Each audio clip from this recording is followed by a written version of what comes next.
Kia. Whakataka te hau ki te uru, whakataka te hau ki te tonga, kia mā kina kina ki uta, kia mā taratara ki tai, e hi aki ana te atakura, he tio, he huka, he hauhu, ti hei mauri ora. Well, and nā mihi o Matariki to tau hao Māori. Happy Matariki. What a great day to be doing our notification of our district plan. Right, we certainly will be doing both.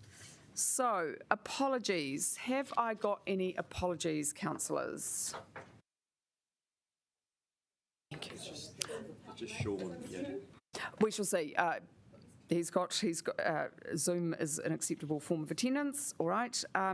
Conflict of interest declarations, councillors. Any to declare? No. Confirmation of minutes next. So I move the motion that we approve those minutes. I have a seconder. Councillor Paul, can you vote, please?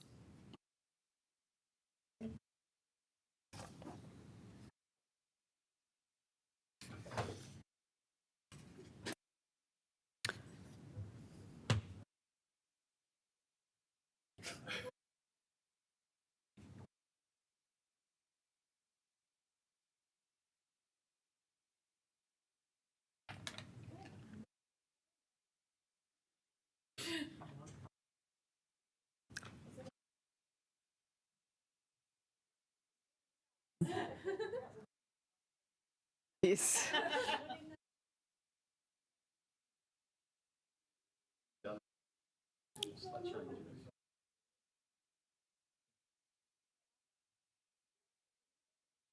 It's the number of the remote, and it's mostly alphabetical.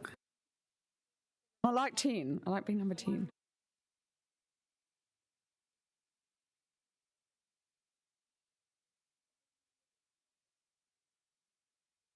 Great, thank you very much. So there are no items not on the agenda and we have no public participation. So I'm just going to quickly run through what we're going to do today. So Mr Hodgetts is soon going to introduce the paper. Then I am going to move the substantive without any amendments. Councillor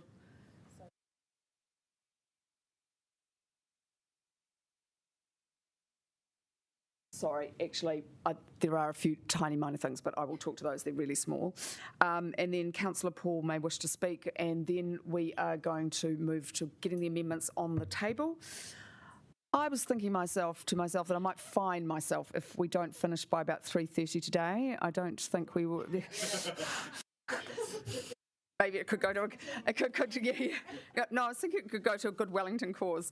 Anyway, councillors, we will have the timer on for 3 minutes. I'm not going to change the standing orders, but if we can just try and keep it quick, that would be great, because I think we have had lots of debate. In saying that, we have got some substantive amendments on the tables, but we have done plenty of listening. So, Mr Hodgetts, if you would like to introduce the paper. Thank you, Madam Chair. I do have a short introduction, and I want to acknowledge the team in that and also the councillors. So, look, clearly this is a culmination of 5 years' work. We started in 2017. I want to acknowledge David Chick, who commenced this work, and his good, very high-level strategic start in understanding post-Kaikoura earthquake where the city's travelling. I want to acknowledge Moana Mackie, who acted in my role prior to that, who also guided this program of work to its current state and continues to support me in this work. Just an acknowledgement of the spatial plan and picking up on a lot of the concerns of councillors over the period of this plan development about infrastructure. The spatial plan, with the economics of the city, is connected to the infrastructure resilience of the city as well. And there's a number of aspects of our strategic planning and thinking that is connected into the district plan. All of these parts are trying to talk to each other. I don't need to remind you how important the plan is. I think it's quite profound in terms of what we're trying to achieve and what your plan currently is trying to achieve. It has the most up-to-date data, science and design thinking in it. I truly believe it is cutting edge in that sense. I think it balances, your plan balances growth while protecting what's most important to the city. Certainly my observations on the submissions by the community groups and members and individuals over time, acknowledging its cultural and historical heritage, the protection of its natural habitats and environments, and the future resilience of the city in terms of its challenges from a seismicity point of view, but of course from a climate change point of view, have all been built into this plan, and I think it's struck in its current form a really good balance. There are two prevailing mega themes in this plan, and it's been in the submissions by the community over its various iterations, and it still prevails. Those themes are linked, and they are, of course, housing and climate change. They are interdependent in those two ways, and that is because a denser city means a lower carbon city. There was a report released by Infometrics last night, and it won't be a surprise to anyone, but they have confirmed in their studies that housing affordability is at the worst in New Zealand since 1957. And Radio New Zealand put that, whether it's timely or not, it was a session this morning they put on a broadcast talking to the Infometrics work. The amendments we have tonight, today and tonight, and however many nights we've been working on it. I just want to say the team just thank you to the councillors who have put amendments forward. It's been a really cooperative environment. It's been thoughtful and respectful, and we've all worked hard to ensure that you've got the most accurate wording that you need to achieve your goals in getting these amendments through, and they're as tight as they possibly can be from a legal perspective. So obviously we don't support various aspects of those amendments, but the team just want to thank you for the way you've conducted yourselves and getting those amendments to us early so we can give you some accurate feedback. Look, I do want to urge you and encourage you not to perhaps tamper with the rules as such and the wording to them. It's a very, very technical document, and I think your amendments to date with our help has got us to a good place, mostly in that sense. But they are interrelated, the rules and the words, and they have machinations into the plan that can upset the balance of it. As I said, it's very technical and quite difficult to unravel when a slight phrase or a rule is removed from the plan. So just encourage you to try to resist that. Stay high in your policy concerns, stay high in your policy advocacy and change, and that should be okay. So the last point I'd make in terms of this idea of a denser city as a lower carbon city, helping us to be a lower carbon city and meeting the aims of Te Atakura and arresting housing affordability issue requires us to keep a good balance in terms of how we plan a mass rapid transit corridor through the city.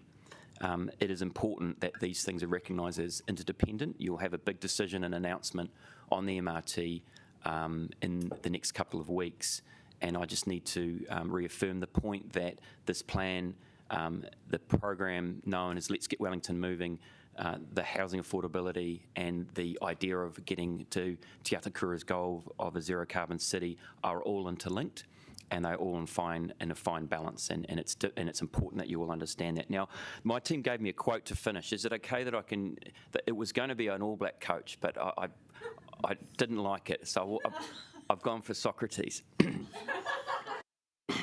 bit different. Yeah, perhaps, but he definitely wasn't. But if we're quoting him 3,000 or more years later, I think perhaps he had quite a bit to say. And I think it's wonderful, and it's certainly been a privilege to work with you all to get it to this point. And I think this quote sums up the sort of drive and determination, the team, and the spirit in which you've all worked with us to produce this plan.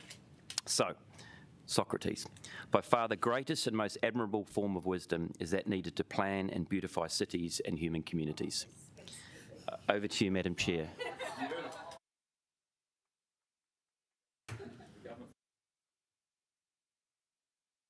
I will continue in the same vein. Ka ora te whenua, ka ora te tangata. When the land is well, we are well.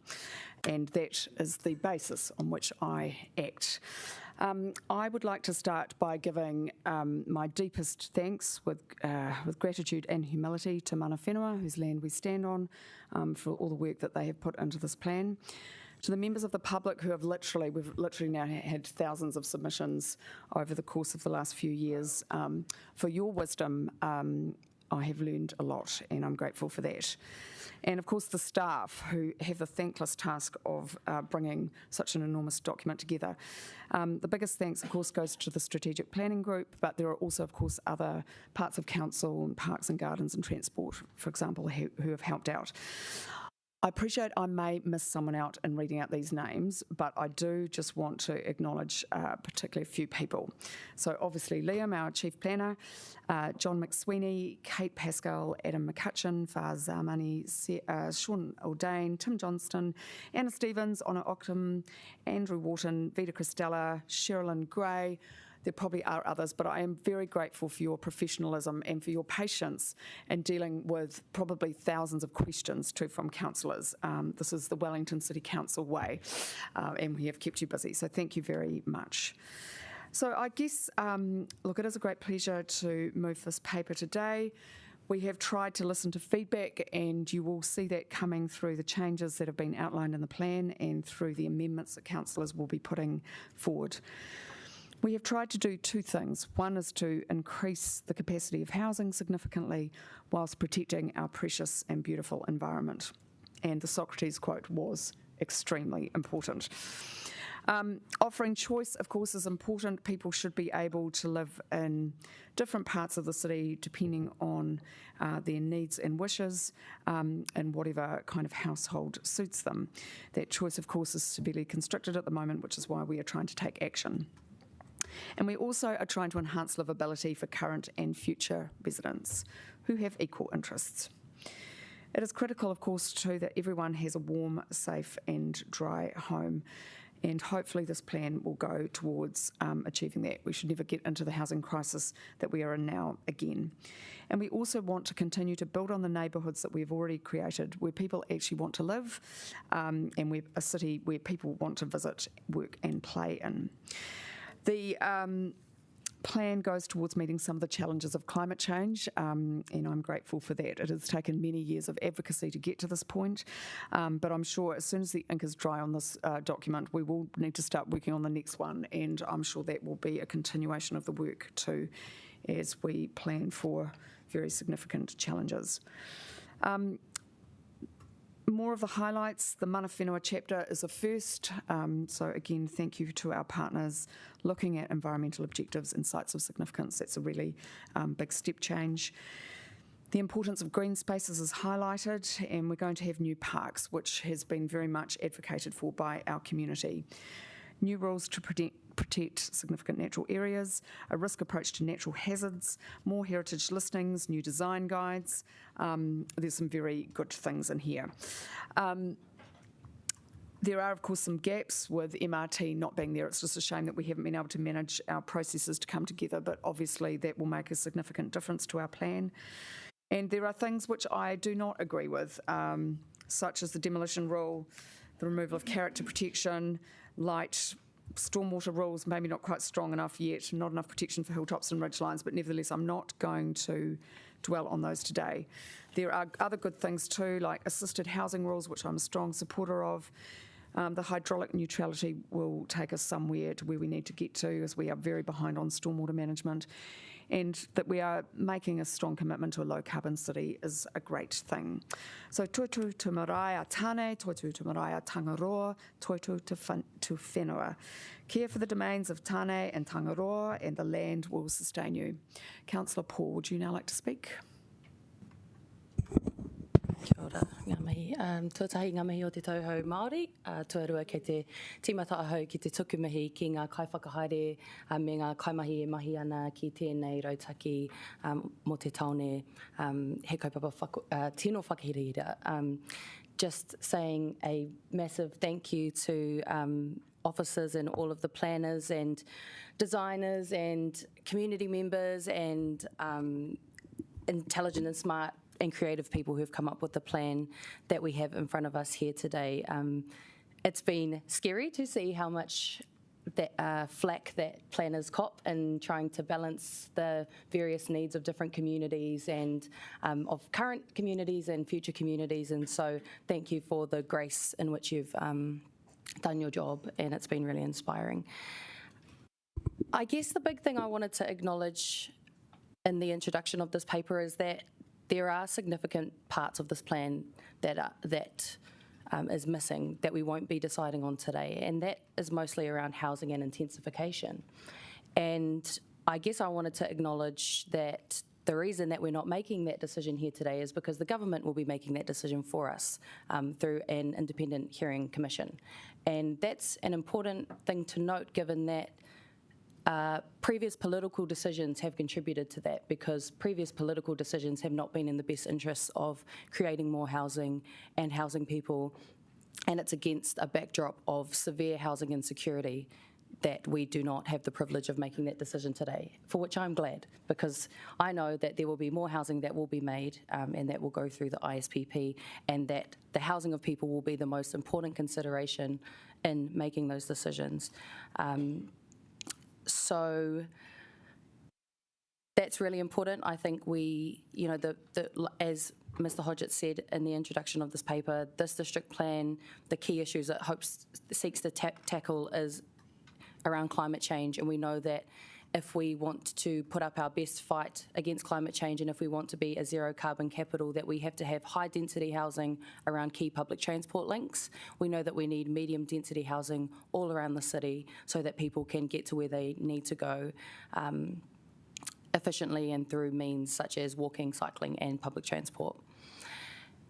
It's also important that as with the weather changes, that we have good rules that ensure that we don't flood the city, and that Papatūānuku and that the earth can soak in that water, and that's a really important part as well.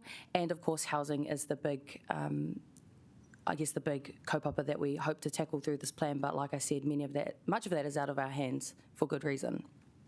The third thing I think that was acknowledged a bit through Councillor Pannett's speech was the importance of honouring Te Tiriti o Waitangi. I think that's just as important as housing and as climate change, and I think I wanted to especially acknowledge Jade Wikaira and Honour Octum for their incredible mahi on the Tangata Whenua chapter, and how they hope to allow for the honouring and the expression of Te Tiriti o Waitangi through resource consenting decisions and other decisions made through the planning framework. So wanted to acknowledge them. Taranaki Whanui, Ngāti Toa Rangatira Hoki. And that's about it, and I'm looking forward to the amendments, and I'm sure we're going to have a great day, and by the end of it we'll have hopefully a plan that we can celebrate and not one that relitigates decisions that we've already made. Ngā mihi.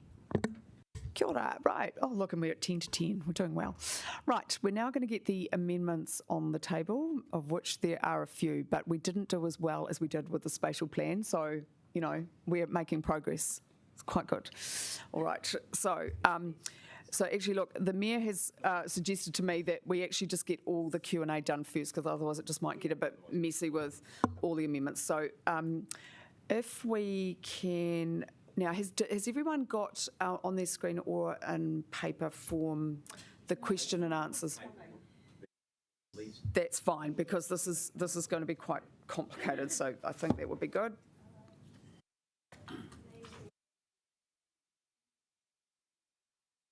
$10:30, as always.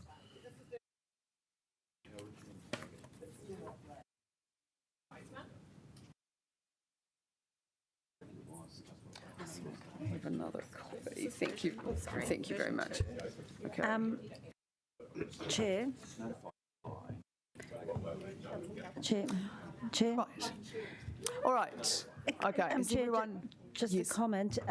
Just to note that whilst these are they're not formal amendments as yet, we've had officer advice, but we're still probably got some questions about whether we actually submit them. So that's all. Right. If you know what I mean. So I just don't want to put the amendments on when we may not. That's exactly right as well. Yeah, we do Q&A first so we can, yeah. Okay. All right. Who would like to go first? Unless we don't have any questions. Yep. Councillor Calvert, thank you. There's amendment, and I think this one might have come through a little bit later, but it's on the very back page, and it's to... use numbers because they're different pages. Okay. Well, it's the one to agree to define the character areas in accordance with officer recommendations for the spatial plan of June 2021, noting that this means that the areas are reduced by 58.6%.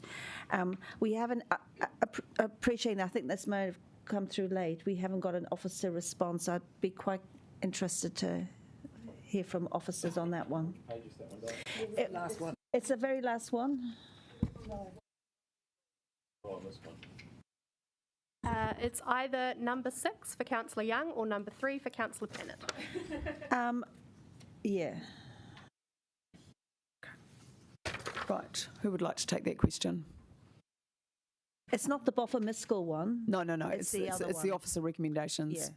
Yeah. So is it sorry, Councillor Calvert, are you asking for our opinion on it, or are you wanting some clarification what it means? Yeah, I suppose both. Okay, It's just, it's different to the Councillor Young suggested one of the Boffa Miscall, which was the yeah. heritage. Yeah, that's in addition to. So perhaps I'll deal with your question first then, and I'll go to Adam and John to answer that. So this is the officer recommended spatial plan. Yep. So, as you might recall, with the draft spatial plan that we consulted on, we went out with quite a tight number of identified high character areas, and that formed the basis of the draft spatial plan. Officers, following submissions received on the draft spatial plan, recommended some changes to those and enlarging the areas that represented around about 50 to 58% of what's in the current district plan, and councillor's decision on the final spatial plan brought that back to what was originally consulted on in the spatial plan. So around about 20%. About 20% of what's now in the operative district plan. So you understand that? So we went out with a small amount. Officers recommended increasing it. You decided collectively to bring that back to what was consulted on. Okay, and so what officers came back initially was with the 58%, is that right? Yeah, okay. Yeah, I just wanted to clarify that. Thank you. Thank you. Right. Oh my goodness, all the questions clear. Councillor Condi, and then Mayor Foster. Thank you. Thank you. I just had some questions about the officer advice on one of my amendments, which was my amendment number 6, which was on the SNAs and subdivision. I understand I've had some advice that the kind of sunrise clause of bringing some rules into effect in the future is creating some legal challenges or difficulties. Can you just give us a bit of information about briefly what the challenges are there, because I might change the wording to remove that. And the other question I had was just if you could give us more information about the first sentence there, that's the officer advice. The amendment would require similar amendments to manage the clearance of vegetation. I just, to be honest, didn't follow. Through the chair. So with respect to the amendment being restricted to subdivision, so what it wouldn't manage would be the clearance of vegetation. So if the clearance of vegetation rules are not similarly sunrise to 2027, they would have immediate legal effect. So the removal of vegetation, when the plan was notified, would still have immediate legal effect, and it would not be able to be undertaken as a permitted activity. So as we understand, the intent of your amendment is to delay the application of the SNA rules. The amendment does not achieve that in its entirety. It also makes some sort of interesting or difficult implementation issues arise when you sunset a rule like that, because what it might mean is that the vegetation is removed in the meantime, and then we would need to go back and revisit and remap those areas, and the subdivision clauses may not be relevant at that time. Thank you.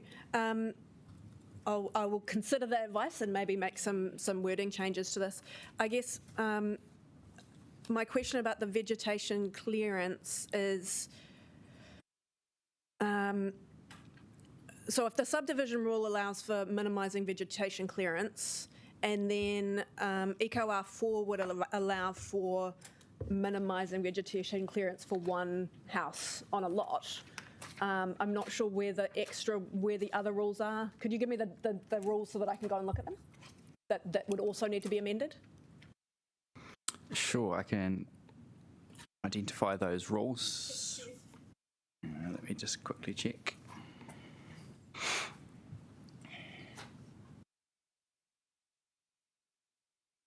So you'll be looking at Rule R1.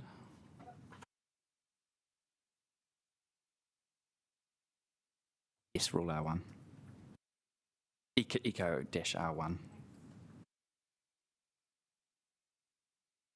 Thanks. All right. Mayor Foster, thank you. Thanks. I'm going to start from the back. Just that the amendment which was being asked about, the Councillor Young's one, just to be clear, that 58.6%, is that by 58.6 or is it actually to 58.6? In other words, if that amendment was passed, is the intention that there'd be, if you said at the moment we're protecting 100% of those areas is covered by the pre-1930s rule, is this saying if this were passed, is the intention that it will be then 58% will be covered or 41% will be covered effectively? 41%. 41, that's okay. So it's by 58 too. So we should be clear about that. Okay, cool, right. Thank you. Second question area is there's a question, get the right one, it's under Councillor Calvert's one, which he's got agreed to revert the Johnsonville Metropolitan Walking Catchment Area to that of the MDRS zone as determined by the Environment Court 2014. My recollection is that doesn't relate to a particular walking catchment, more to an identification of particular areas which were put into that MDRS zone. Can you just sort of walk us through that and how that relates to walking catchment distances? Through the chair, so the amendment relates to reverting the area that medium density development would be enabled around the Johnsonville Centre to that of the MDRA that was in the operative district plan. A couple of things there. So the MDRA point was calculated from the train station, whereas the MPSUD requires us to enable walking catchments from the edge of the metropolitan centre. So that amendment would be inconsistent with policy 3C of the National Policy Statement of Urban Development 2020. In addition to that, all of our walking catchments have been based on Council's updated walking network model, which is far more advanced and technologically robust than that which was used for the MDRA walking catchment. So the new model accounts more accurately for slope, for things like waiting at traffic lights and clicking buttons, waiting for the light to go green for someone to cross, and is therefore a much more robust methodology for determining walking catchments. Okay, thank you. Can you just remind us what your original advice was in terms of the minutes of away from different areas, whether it's edge of metropolitan, edge of CBD, edge of railway stations? Through the chair, so in terms of the officer recommended spatial plan, we had recommended 10 minutes from the edge of the city centre zone, 10 minutes from the edge of the metropolitan centre zone, 10 minutes from the Tawa and Johnsonville rapid transit stop at Tawa and Johnsonville station, and 5 minutes along the Johnsonville rapid transit stops that aren't the Johnsonville train station.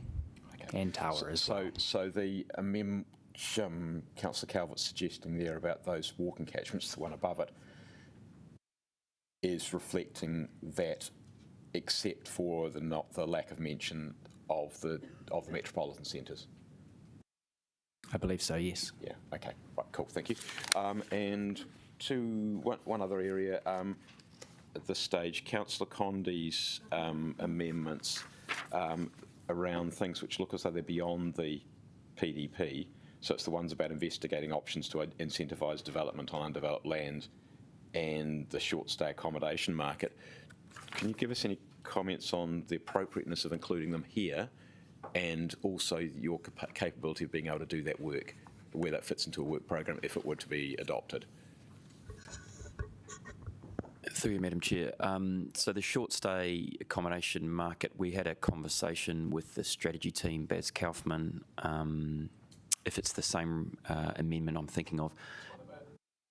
Yeah, and Baz has confirmed that he will, I think, report back later in the year with the work we did when this was an issue a number of years ago, and update all of that data and provide some context for a future council decision. I'm fine with that being included. Sorry,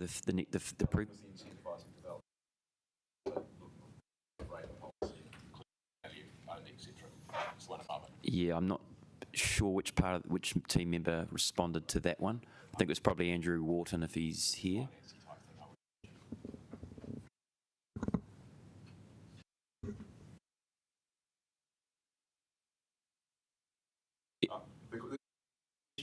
Andrew, this relates to number 8, isn't it? Number 8. Yeah, number 8. Have you got a copy of the list of amendments? Just to take your time, just to have a look at it.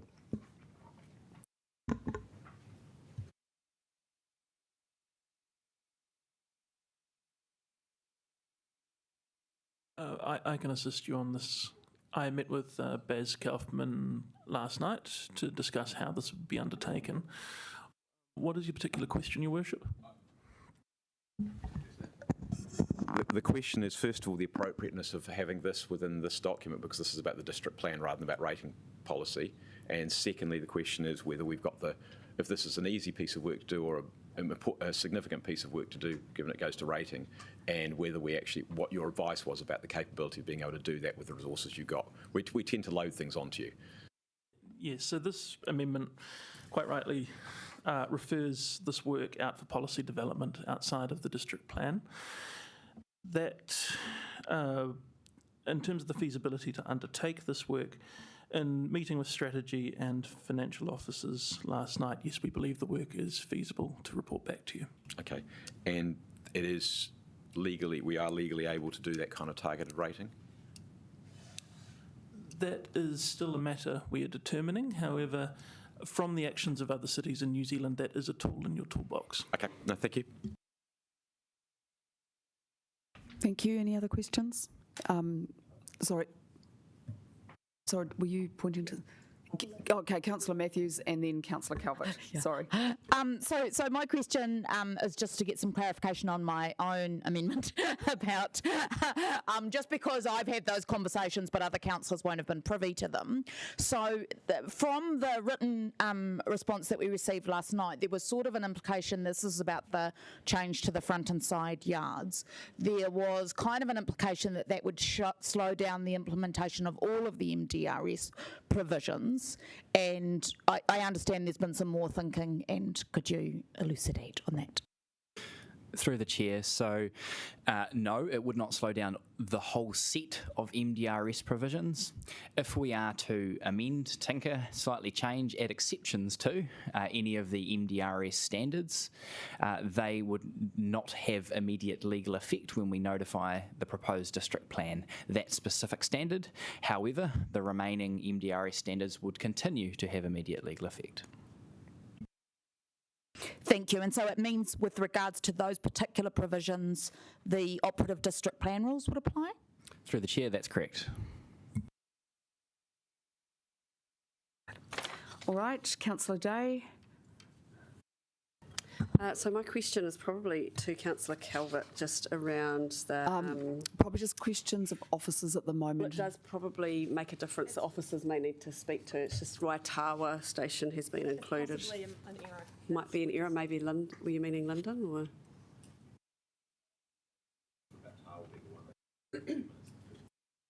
Yeah. Oh, sorry. So could we have an explanation about why Tawa has been included in that one as a 10-minute? Through the chair, so Johnsonville and Tawa, the main station, had always been recommended through the recommended spatial plan to be 10-minute walking catchments due to the fact that there's a centre and a whole lot of other services that support growth there. The smaller stops, so Linden towards Keneparu, that had been recommended as a 5-minute walking catchment, and that's what was in the recommended spatial plan. Updated because of officers. Sorry. Yeah, it was updated because of the... Officer advice was updated at the time because Ngāti Toa submitted and said they wanted Linden to have a 10-minute walking catchment. So my memory from the actual officer recommendations that came to us was that both Tawa Station and Linden Station had 10-minute walking catchments. So if we're trying to go back to the officer advice, that's all we were pointing out. If the attempt was just to go back to the officer the spatial plan, Okay. I think Linden would need to be there too. That was all. Thank you. And just on the Greywater Amendment, just confirming that what was recommended by the officers there, that I can include that in the amendment, so that this will be done with Wellington Water and Greater Wellington Regional Council with particular emphasis mana whenua, so that I can add that to that. Cool, thank you. Councillor Calvert. Yeah. Just following on from your response to the Mayor about walking catchments around metropolitan centres, we've only got 2 metropolitan centres in Wellington, obviously Johnsonville and Kilburnie. My understanding is the walking catchment for Kilburnie doesn't start from the edge of the town centre. It starts at the edge as opposed to, or it starts in the middle as opposed to the edge, like Johnsonville. So we seem to have a different standard between the two. Through the chair, there are different approaches taken to Johnsonville and Kilburnie, in that a policy 3C of the MPSUD hasn't been applied in its entirety to Kilburnie because of the range of natural hazards that are present in that area, which make achieving 6 stories everywhere within a 10-minute walking catchment, as we would have done in the absence of natural hazards, it makes that inappropriate. So in that way, it is the range of natural hazards there are cumulatively a qualifying matter, and we have not upzoned to 6 stories within a 10-minute walking catchment of the Kilburnie Centre, but we have for Johnsonville. Okay, thank you. And through the chair, sorry, I also clarify, yes, I was mistaken. Apologies, Councillors Day and Condi. We did recommend a 10-minute walking catchment from Kenepuru Station on the advice of Ngāti Toa for the recommended spatial plan. Okay, thank you. The next question I've got is, sorry to keep going back to these character areas, but I just want to make, because one amendment says, refers to 81%, then the other one refers to reduce. Oh, yeah, which one's your one? So I'm just trying to find it. So Councillor Young's amendment, number 1, which was agreed to define the character areas outlined in the Boffa-Miskell report and recommended by Heritage New Zealand. Does that retain 81% of the operative character areas, or is that, yeah, and then the other one, which was reducing it by 58%, so I'm just trying to, which one are we, how much are we reducing each one by? So we take the character areas of the operative plan, currently now, how much are we reducing each one by? Just being quite clear, so we're comparing apples with apples. Through the chair. So with respect to the amendment that is go to the officer recommended extents of the spatial plan. On top of that, do the Heritage New Zealand sub-areas that they recommended, and then subsequently on top of that, do the Boffa-Miskell areas. We are unable to calculate how much that would cover in comparison to the operative plan, because in part Heritage New Zealand submission is done with a felt tip pen and it just identifies areas, but it is a long way towards the extent of the character areas in the operative plan. So, yeah. Which one? Because there's 2. Councillor Young. So I mean, the figure of 81%, retaining 81%, has been sort of suggested. I don't know where that has come from. Okay. It's not a figure that we have provided. But it would be relatively high of the current. Yes. Yeah, that would be correct. But we do know with number 6 further down the page about keeping to your recommendations of June 2021. It would mean that the areas are reduced by 58%, so basically 41% of the current character overlay would be retained, and the rest would be lost. Yeah. Okay. I just want to. Yeah. I just think we could clarify that. Thank you. And then my other question is, I wonder whether you could just talk to us about the amendment around Sunshine hours. There's been a suggestion that we should calculate them differently to what's in the plan.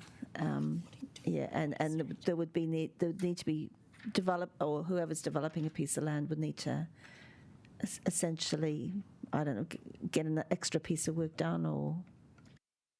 Through the chair, so this refers to Councillor Pannett's amendment, which suggests moving away from the 5 metre and 60-degree recession plane control that we have applying to the boundary of sites within the high-density residential zone where they adjoin a park.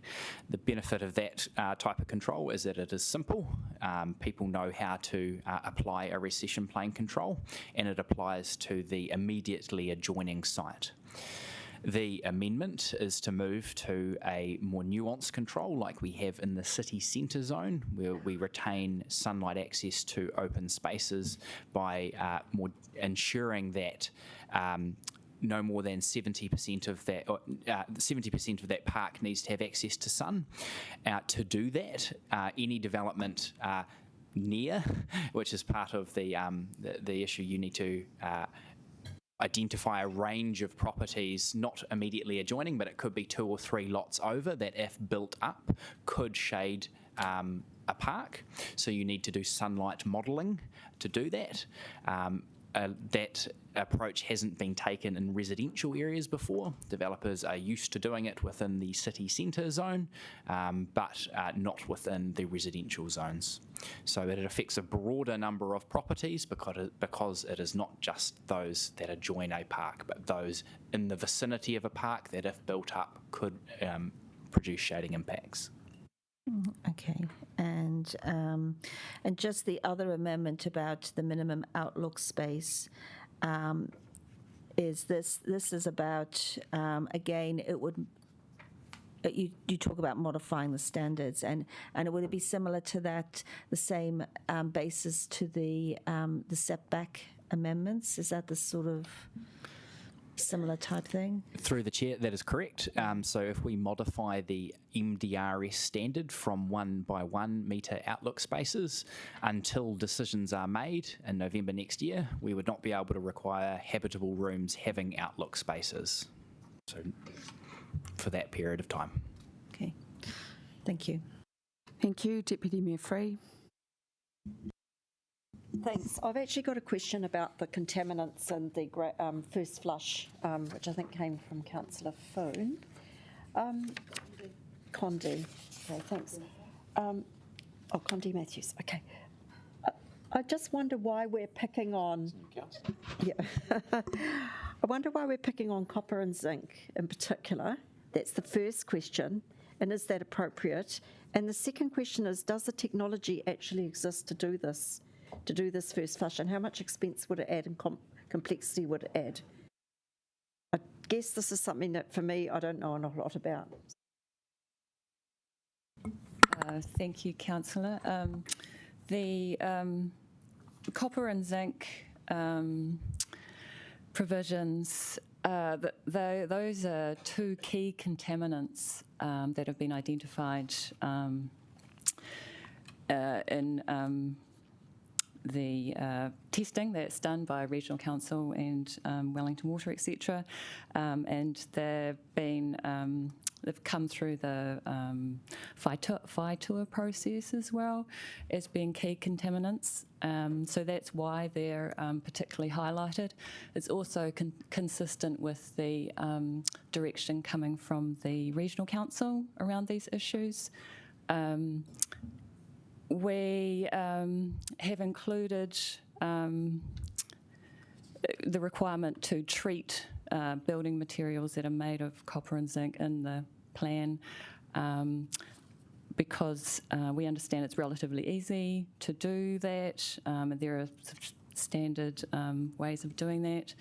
And I don't have specific information on how much it might cost to do that, but yeah, it's not anticipated to be huge. Okay. Okay, thanks. I may have another question later.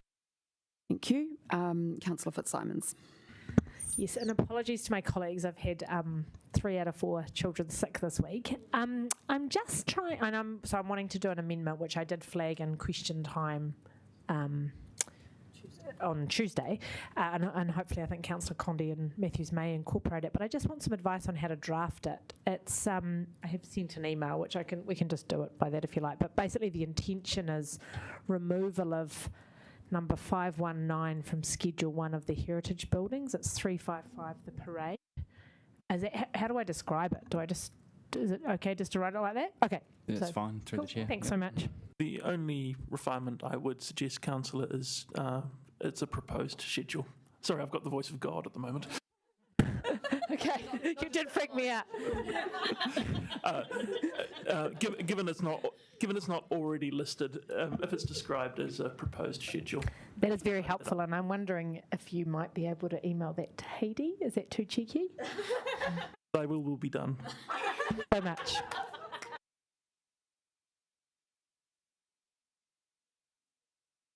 We're a secular environment. Can I just ask a couple of questions? Just following on from Councillor Fitzsimon's amendment, proposed amendment, I just sort of want to, well, I mean, Councillor Fitzsimons will be able to speak to it, but I just wonder, is there any implications for other buildings then which do need earthquake strengthening? We've still got a number of heritage buildings to be strengthened. And I just don't really want to take them off the list. And then Councillor Fitzsimons, if you could just, in debate, just say if it's going to then go back on the list once it's been strengthened, that would be helpful. But I just want to make sure that if we vote on it, that there's no greater implication. Just through you, Madam Chair, I might get Adam, if you could just provide a bit of background about the changes we've made from a rule point of view to ensure that it is easier for owners of buildings to strengthen if they are listed. And I believe for Councillor Fitzsimons, so Sean will get that amended wording to you shortly, but yeah, if you could just touch on what the changes to the rules have occurred since the last plan. Through the chair. So a focus in the review of the historic heritage provisions has been to respond to the resilience issues that we have. So there have been a number of specific changes which make it easier for owners of both residential heritage buildings and of commercial buildings to strengthen their buildings. So now, as a controlled activity, so an easier resource consent, unreinforced masonry chimneys on residentially zoned heritage buildings can be removed if they do not can't be seen from the street. Where they can be seen from the street, a replacement chimney needs to be constructed, a lightweight replica, if it contributes to the values of that place. For other heritage strengthening, so internal earthquake strengthening is now a permitted activity, even if it can be seen from the outside. Under the operative district plan, this is a restricted discretionary resource consent, so it can be refused.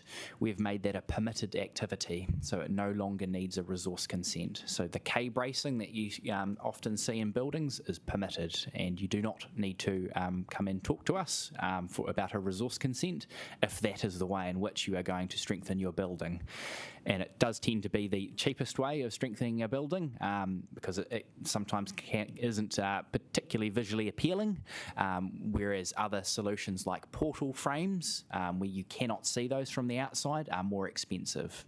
So in this case, the owner would be, if it is listed, eligible for funding, to apply for funding from the Built Heritage Resilience Fund, and it would be a permitted activity to strengthen this building, provided it's done internally.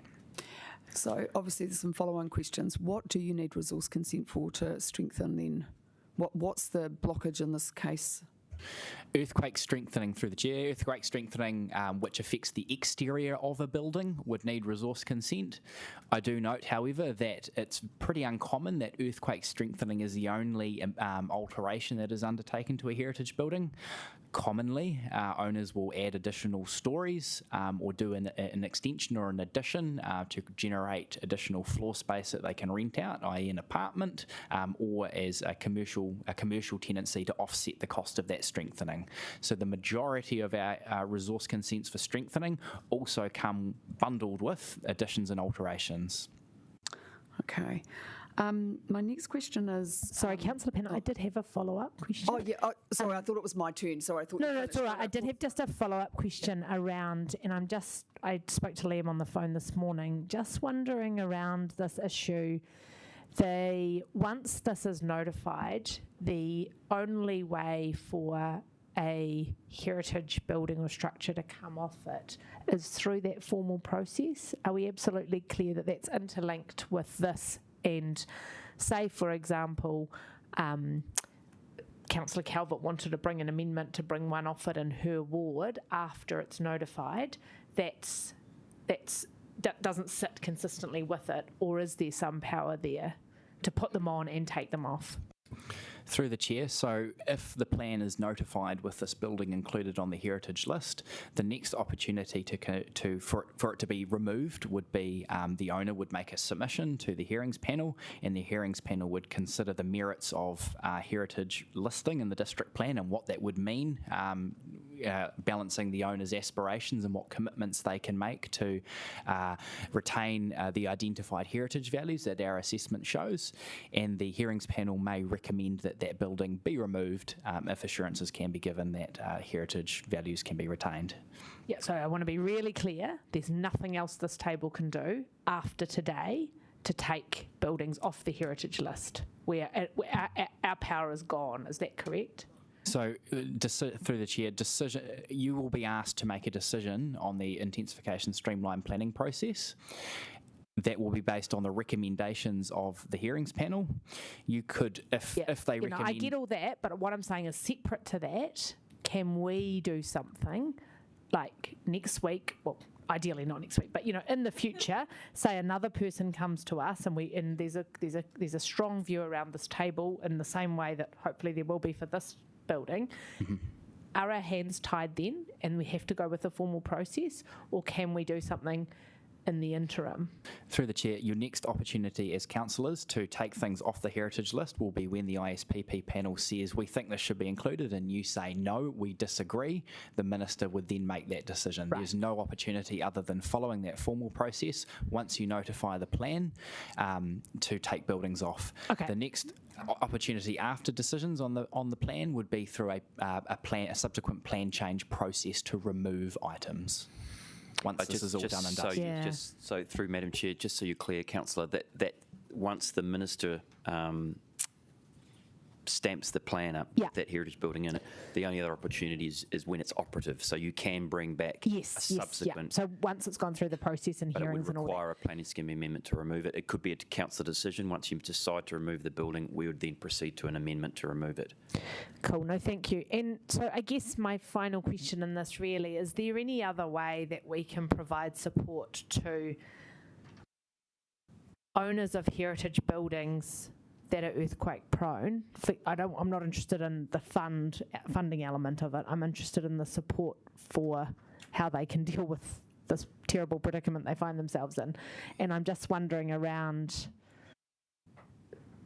helping that ISSP process, or how, is there something more useful that we can do for these owners who are facing this predicament?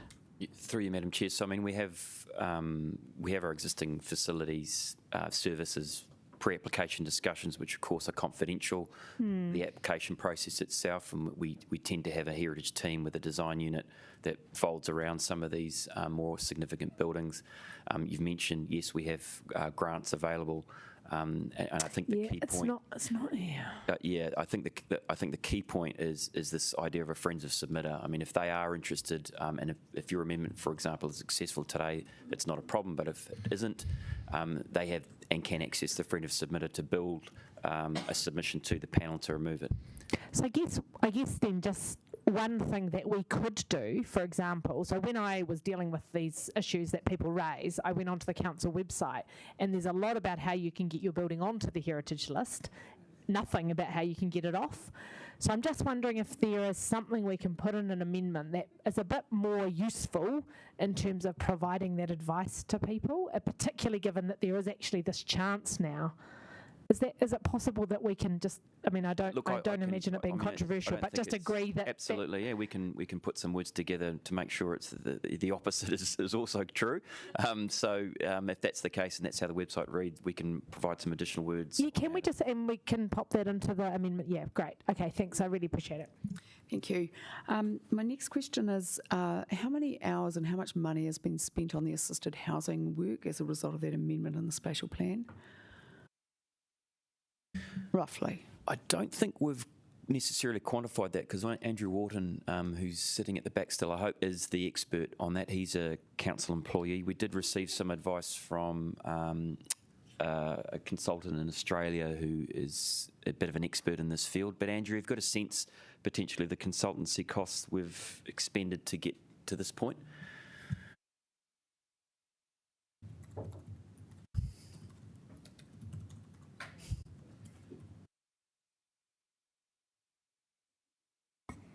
Thank you. Through the chair, we've had about 4 separate assessments by external consultants. So we had one by Sense Partners, which is more of a qualitative review, and then a quantitative assessment being done currently by Property Economics. Then we've had a cultural assessment, and then social impact assessment, and then finally the peer review that was referred to. But the amounts were relatively low for each of those comparatively, in the range of 10 to 20,000 for each of those. Sorry, each. Okay. Yeah. And would you say this has been a large part of your work program over the last year, Mr. Wharton? It's been a significant piece. I wouldn't say the majority. I also work across with Let's Get Wellington Moving, so yeah, but it has been a portion of my work in this past year.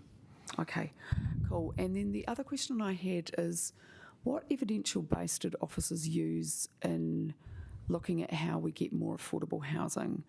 So the argument is made that, the more we build, the price goes down, but that is contested. So I just wondered, could you outline exactly what basis you used? So we did look at other examples around New Zealand and the world, and found out what factors influence the success and failure in terms of the effect on the overall market value of housing. As you are aware, we also have a quantitative economic assessment underway at the moment to actually quantify that for Wellington City itself, which will give us some better answers. In lieu of that delay, we've had verbal confirmation from those consultants that the effect on the overall housing supply is likely to be minimal as a result of the assisted housing. Is that answering the question? Sorry, my question was, the reason I wanted to do something to intervene is because I was worried that just increasing supply wouldn't actually impact on price. So have you got any evidence which shows that increasing supply has a significant impact on price? Because there is some argument around that. So this isn't something we have commissioned specifically. It is a topic which many economists, far more wise and learned than myself, argue about. From my personal professional point of view, there does seem to be a consensus, or there is a consensus, that having sufficient supply of land for development is an important prerequisite for having housing being more affordable than it would otherwise be, but that there are many other factors that influence the price of housing, which the district plan cannot control. Yeah, so that's what I was speaking to about the necessary but not sufficient condition. So what I'm worried about then, do you think that the work that we have done then on affordable housing will really help to make sure that we do have some more affordable buildings, just given all the different... For you, Madam Chair, Andrew, if you don't mind. So, I mean, there's a converse to that answer as well, which is, and we see that playing out. I think what's important for all of the councillors to understand is that when the working group instructed us to head down this path... No, it was the whole council. The whole committee, so yeah. Through the adoption of the draft, we went on a series of options. This is the option we recommended and was supported. The option we chose and recommended was because of Wellington's unique housing situation. And converse to the previous answer that Andrew gave is the greenfield nature the land ownership in our greenfield areas. And whilst we might release more greenfield land for supply in any city, it really does depend on other market factors such as who actually owns the land. And so land banking is a particular concern. With Wellington, we have a very binary ownership model, if you like, very few developers within the greenfield land area, and that is quite unique to Wellington, both in the constrained amount of greenfield land we have and the ownership of it. And so that housing, the assisted housing policy that Andrew's been working on is tried to understand both the international and national context, but also the context of Wellington as well. And I think it's an important point to say this is a bespoke policy for Wellington. It will not be transferable to Hamilton or Tauranga. So as long as councillors are fully aware of that. That is helpful, but I guess still the nub of my question is, have we done enough to make sure that we're going to have some affordable housing and not just lots more 1.5 million or 1 million or $800,000 housing? To Andrew's earlier answer, we have done enough that we believe in this plan that a district plan can influence the housing market. It is not the be-all and end-all. It is definitely going to influence it, but it won't be everything. Okay. Mayor Foster, then Councillor Paul. Oh, yeah, do you want to just quickly? Yep.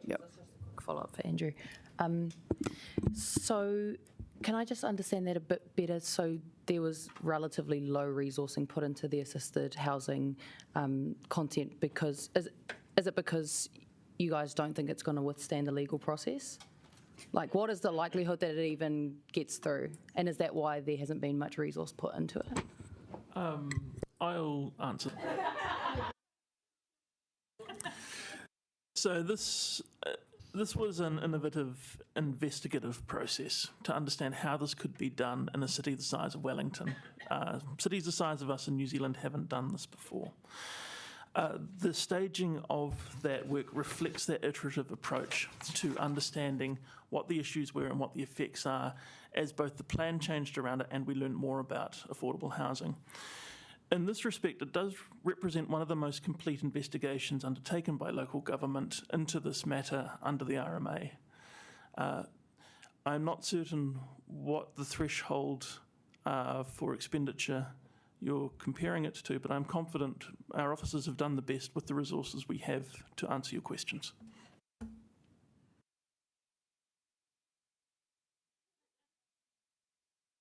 Thank you. Actually, Mayor Foster, and then I've got another question on that. No, I'm going to a different subject Oh, entirely. okay, good.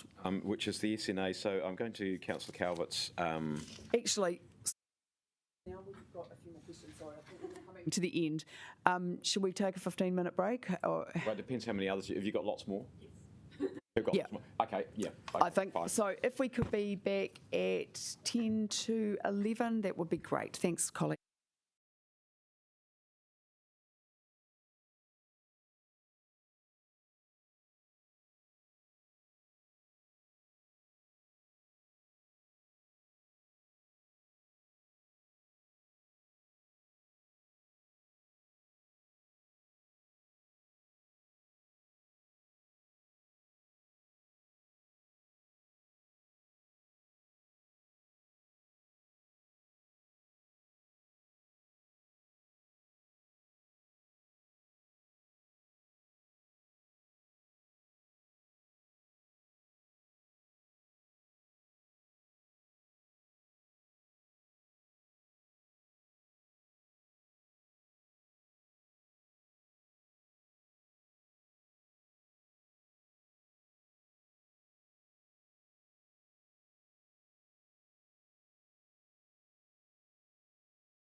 Welcome.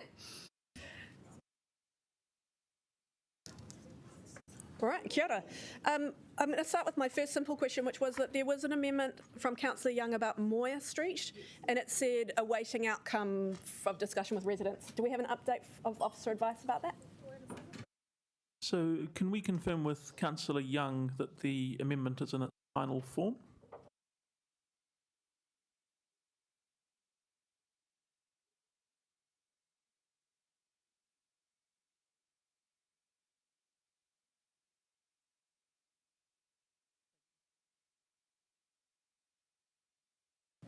Would you like me to go to a different question? I can just go to a different question and come back.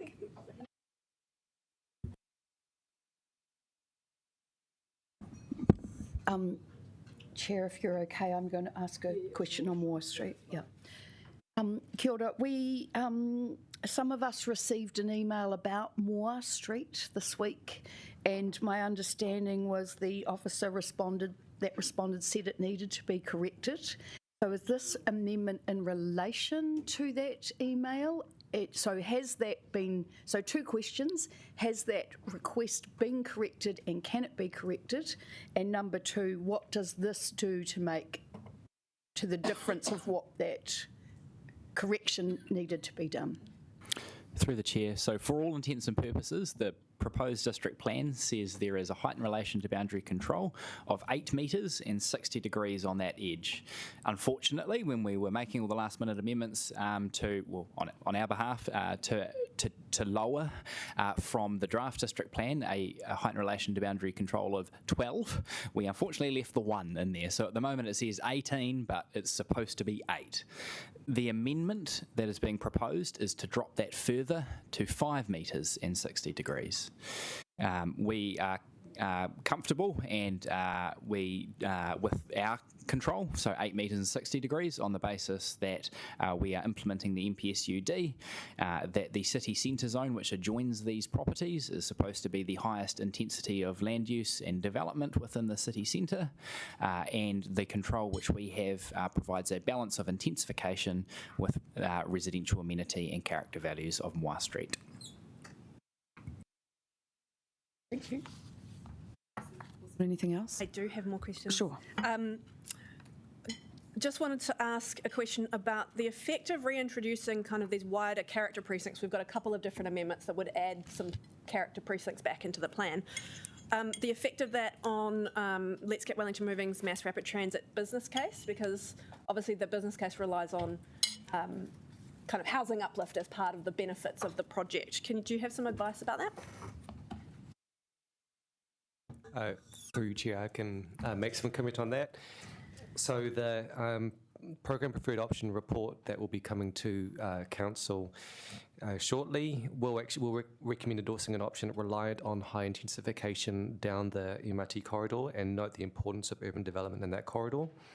Also noting that the Wellington Regional Leadership Committee has agreed that the Coordinating to Newtown corridor is a complex development opportunity or priority growth area. And the Regional Housing Action Plan also notes up to 21,000 dwellings associated with the Let's Get Wellington Moving corridors. So that's just noting that at a regional level, they are proceeding with the idea that this corridor will be a high density intensification route. If the council were to proceed with more character areas, in that would be contrary to the overall recommendations coming to you from Let's Get Wellington Moving. Do we, at this stage, do we understand what the level or the amount of that effect would be at this stage, or it's too early for us to? It's through you, Madam Chair. Look, it's basically a BAU. It's our operative plan, unchanged almost. I think, or slightly less, 83% perhaps of the total operative plan. Thank you. Do we have any advice about the amendment on the sunlight around parks and whether that would also impact on the MRT route and Let's Get Wellington Moving's business case? Look, it's minimal, but I'll pass it to Adam. I think he did the work on this one. Through the chair, so the impact of changing the height relation to boundary control to a sunlight access control, retaining a minimum level of sunlight penetration to parks is likely to be minimal on the grand scheme of things, far less significant than any changes to character precincts. Thank you. Just finally, I've sent around some new wording for my amendment on the SNAs and subdivision, which at the moment on your papers was number 6. Sean, can you just give some quick updated officer advice about the changes that have been made to the amendment and whether it's legal? Yeah, from a technical point of view, it works. It addresses the previous issue we raised. It brings together the vegetation clearance and the subdivision. So from a technical point of view, yes, it works. From an officer support point of view, yeah.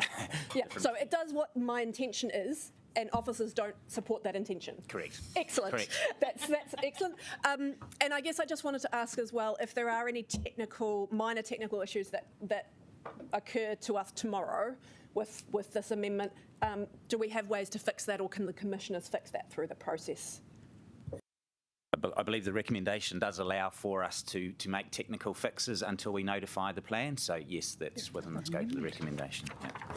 That's all my questions, apart from coming back on Moya Street when we're ready. Mayor Foster, are you ready? Yeah, I've got, I think, 5. Some of them are really small, but first one of them is Councillor Calvert's one. The 2, 10 and 10B. My understanding was that there was a concern about the 10B one until a process for property owners to opt in to having an SNA. That wording, I understand, was a problem, and so that would be better if that were not part of that. I know you don't support it anyway, but I understood there was a technical, legal reason why not. And while you're looking at that, the other one, the bit above it, talks about note significant natural areas on private land are identified. We've crossed out the public, but if I look at the bit below on 10B, I'm presuming that what we're actually talking about is public and rural land are identified if residential land is excluded. So those two would work together. I mean, in relation to 10B, I mean, there is no current situation where you can opt in or opt out, so it's a bit of an unusual amendment to raise because I'm not sure if it's an option that we can actually consider. In relation to the Amendment 10, yes, my understanding on this is this would relate, but probably needs clarification. If it's for private land, then that would be all private land in the rural and residential zones. But is the intention that that would just be on private land in the residential zone? So we would need clarity on that. I'm just asking, I'm assuming that the intention is to link that with the one below, and if the one below says removing residential zone properties, that suggests that it's not the private ones, but it's the public and rural ones that will be in there in 10. Correct. So if we went forward with those recommendations, it would be rural land that would have SNAs and public land. Second one is just following up my question earlier about the metropolitan catchment for Johnsonville.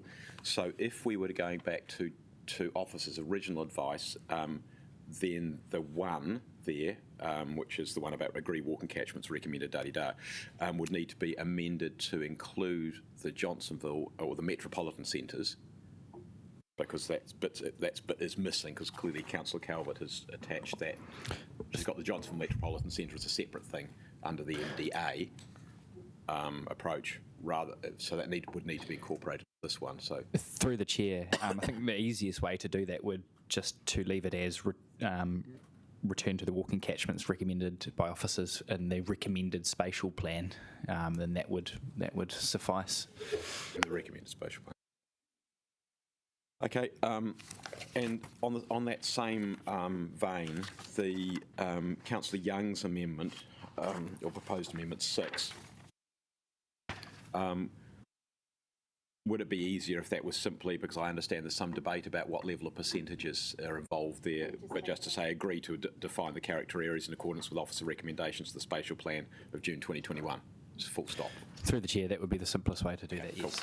And, look, and my last question is the one on my own amendment, which is we've been sort of wrestling with the whole process of defining what an outstanding landscape is or an amenity landscape.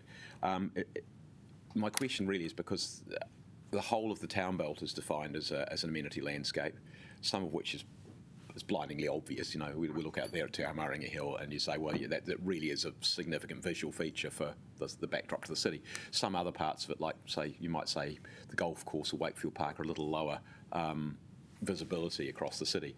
But the outer green belt is not so defined. And thank you very much for sending me the regional policy statement, is it? Yeah, the regional policy statement about how they define that. But I look at the wording in there and it basically says, you know, these are essentially unbuilt. What's the character of them? Unbuilt. Do they have significant, do they add significantly to the character of the area? Now, if you're looking at those areas, yes, they do. You know, if you're looking from Johnsonville or Churton Park or Karori or, you know, wherever, up to those ridgelines are the dominant features, and they're unbuilt dominant features.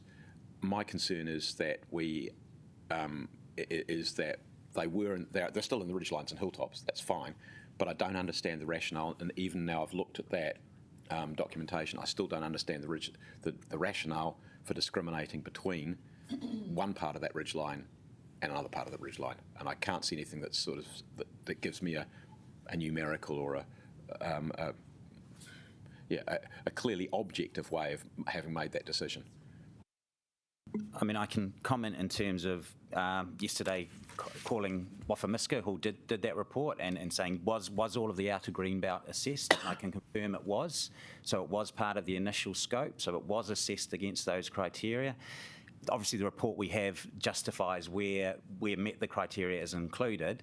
What it doesn't go into is dealing with why they weren't included, the bits that weren't. But to answer your question, look, it was looked at, it was field tested, and those bits that are in the outer green belt that didn't make it because they were assessed and didn't meet the criteria, hence the point that, you know, we're relying on the expert evidence, and to then add bits back in that didn't meet the criteria sort of, you know, undermines the whole process of that evaluation. But it was checked and assessed, yes. I guess the irony for this to me is that Whawhamiska were the ones who did the original ridgelines and hilltops, where they rated them all equally. So it was the same person doing it, you know, at a different time. But I would really like to see the analysis as to why some were in and some were out, because at the moment I can't see that anywhere. And I look at what is in the regional policy statement, and it talks about special amenity landscape will be distinctive and widely recognised by the community for its contribution to landscape amenity values, make to the pleasantness of aesthetic coherence, cultural, recreational attributes of the districts. And they all do that. And I just don't see why some are discriminated against from others. Well, as I said, yeah, the report covers the criteria for what was included. It doesn't include what wasn't included, but I'm sure we can find, go back and get what were the information. criteria that were there for inclusion? It's exactly the same criteria in the RPS. So, well, I've looked through that, and I could use those to incorporate without any problem at all. So that's why I'm struggling. You sound like you're starting to get into debate with officers. No, what I'm hearing here is something that feels subjective rather than objective, and that's what I'm trying to get, the objective decision, and I'm not hearing it. It's remembering it's expert evidence that we're relying on, so it's not subjective. Well, in that case, I want to see the objective, please, and I'm not seeing it. Through the chair, we could have a conversation with Whawhamiska to see if we can get a hold of the reasons why it was not included. We aren't able to present that to you today, but it might be something we can revisit during the submissions process. That is never a good place to be things, because this is our last go, as Councillor Fitzsimon said earlier, and I'm inclined to take the precautionary approach in looking after the environment. Rather. Yeah, I guess so. Except we have had months on this that. Okay, right. Are we ready to go back to that Moir Street? Yeah, I've got you on the list. The Moir Street issue. Councillor Young, do you want to just answer?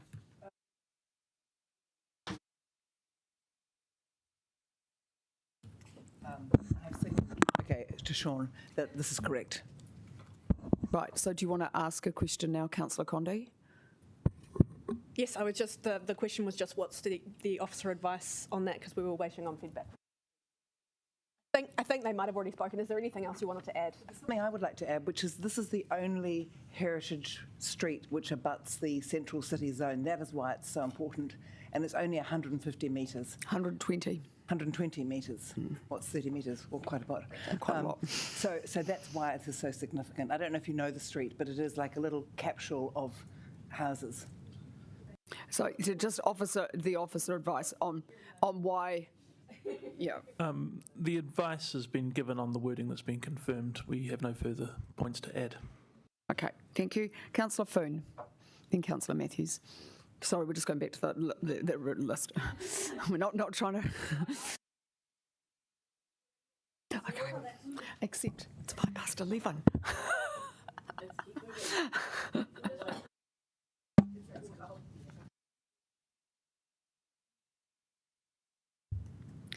Kia ora.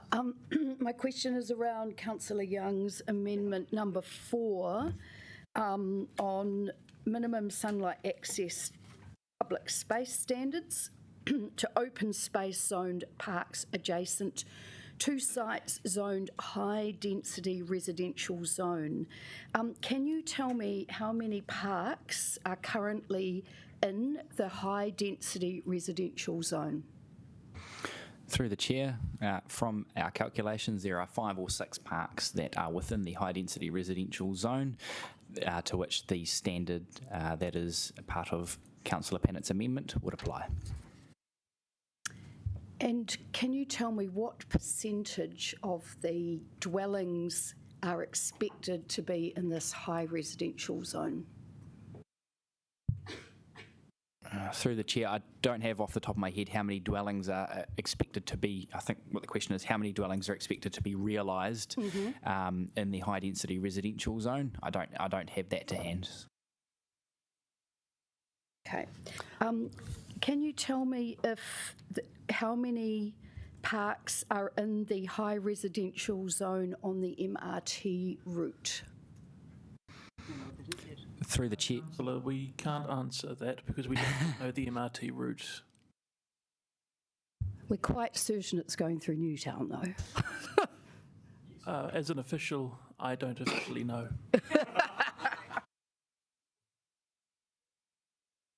I think I will answer that question in debate. Yes, you will. How are other councils managing this situation while they're reviewing the rule changes and their district plans at the moment? Through the Chair, so all Tier 1 high growth councils, that includes us, our fellow territorial authorities in the Wellington region, Auckland, Hamilton, Christchurch and Tauranga are now working through how we implement the National Policy Statement on Urban Development and balance that with the need to retain sunlight access to open spaces. So I'm not sure how every single council is doing it in this particular time and context. Other councils sometimes may use a sunlight control tip, such as what's being proposed in the amendment. Others may use heightened relation to boundary control, such as we have recommended. Great. And do we have any understanding of how internationally high growth cities have, or in a similar situation, have managed public parks in this way? Through the Chair, I don't have any specific knowledge, but I would assume it would be similar to the control which we are recommending as part of the proposed district plan, or that which is being put forward by way of amendment. And just with the said 6 parks, so this is the challenge for officers with this recommendation is, it sounds like an administrative or a communications challenge. Is that correct? Or is that kind of what you're saying, and why? Through the Chair, so as I outlined in my communication to you this morning, the shift is that it will require modelling of building development impact, which is not standard practice at the moment. So there is a cost element there in the development of buildings for residential use. It would apply more broadly than just sites immediately adjoining sites, which our control would only manage. So there's broader impacts on development capacity and impacts on the cost of development. Right, thank you. I think that's all on that one. The next one is just querying one of Councillor Condi's, which is number 4. I just want a better understanding of what the beneficial impacts are and the possible unintended negative impacts. So just giving an overview of how this will translate to neighbouring or to for future opportunity. Yeah. Through the chair, which particular amendment is Oh, this? sorry, Councillor Condi's number 4. The agree to increase the permitted clearance zone for vegetation? No, sorry, remove standards requiring. This is sorry on the guards. Yes, Is that the front and side setbacks? Yeah. All right. Apologies. There's a numbering issue going on. So as I stated earlier on, so if we were to amend the MDRS standards, they would not have immediate legal effect for that particular standard which is amended. We have taken the MDRS standards and the RMA as a complete package and have been attending to apply them in the district plan. Doing so would be simple for the development community and homeowners who may be looking at doing development because the rules would have immediate legal effect and they have been advertised as this is the package.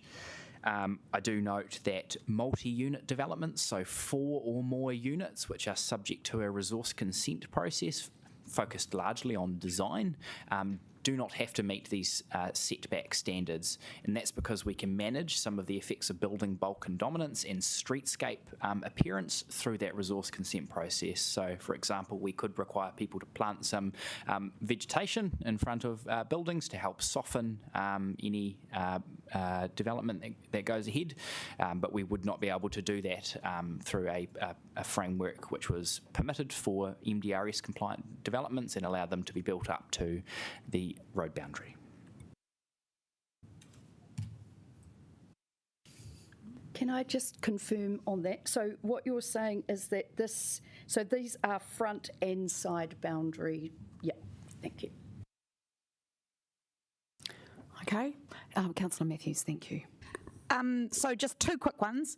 Those 5 or 6 parks, as we just talked about, could we get a list of? Could someone email them to us, or tell us, or if you've.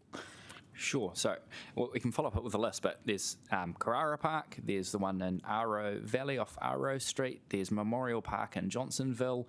Depending on how you look at it, there's the Whack and Great Big Sports Field in Johnsonville. Alex Moore, and the one. Yep, 2 in Johnsonville. There's the one down the back of the Villa Cafe in Nio, Cummings Park, and depending on how you look at it, a couple of open space zoned areas along the terrace. Thank you. And my other question is about, it's an impact on Let's Get Wellington Moving one, and it's just the cutting to those in the amendment, the cutting to the walkable catchments, because, it does seem to me that would have quite an impact on Let's Get Wellington Moving as well.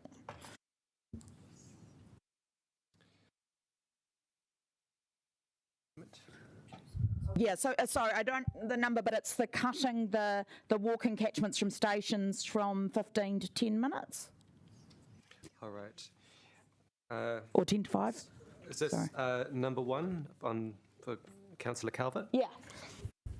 So as worded, it looks like this is for walking catchments for the city centre zone, Tawa Station and rapid transit along Melon-Kapiti lines, so that wouldn't apply to the future MRT. There would need to be a decision about what an appropriate walkable catchment would be. But the city centre ones would be?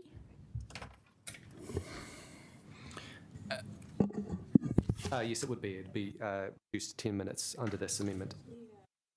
So I'm just, questioning that sort of another reduction on housing capacity, which is related to the feasibility of light rail. For this proposed district plan, there would be a reduction in the walkable catchment in the area where MRT may be going, is one of the routes. However, the spatial plan does quite clearly indicate that there will be another plan change once the stations are confirmed. and so to enable high density around those stations. So then that would be able to expand the walkable catchments again around those stations. But I think Andy's moving it now. Can I just ask, going back to assisted housing, I've just got another small set of questions. So I'm in no way hostile to looking at a targeted rate. I mean, the more mechanisms, the better to get affordable housing. But I was just wondering if you know of any international evidence around whether targeted rates work. I try to answer that. So the direction from council was to look at inclusionary housing, which is contributions from development rather than targeted rates. It's so that we haven't looked in detail at targeted rates in saying that it is an option that, you know, councils do fund affordable housing generally and assisted housing projects through rates, and that can be sourced through various means, including targeted rates. But I wouldn't want to comment further without looking at the detail. Yeah, because I have got some evidence which it doesn't work. So, okay, but that's all I need. Thank you. Any more questions, councillors? Right. Okay. Good. Oh, 11:15. Right. Amendments. Yeah, actually, sorry, a good question.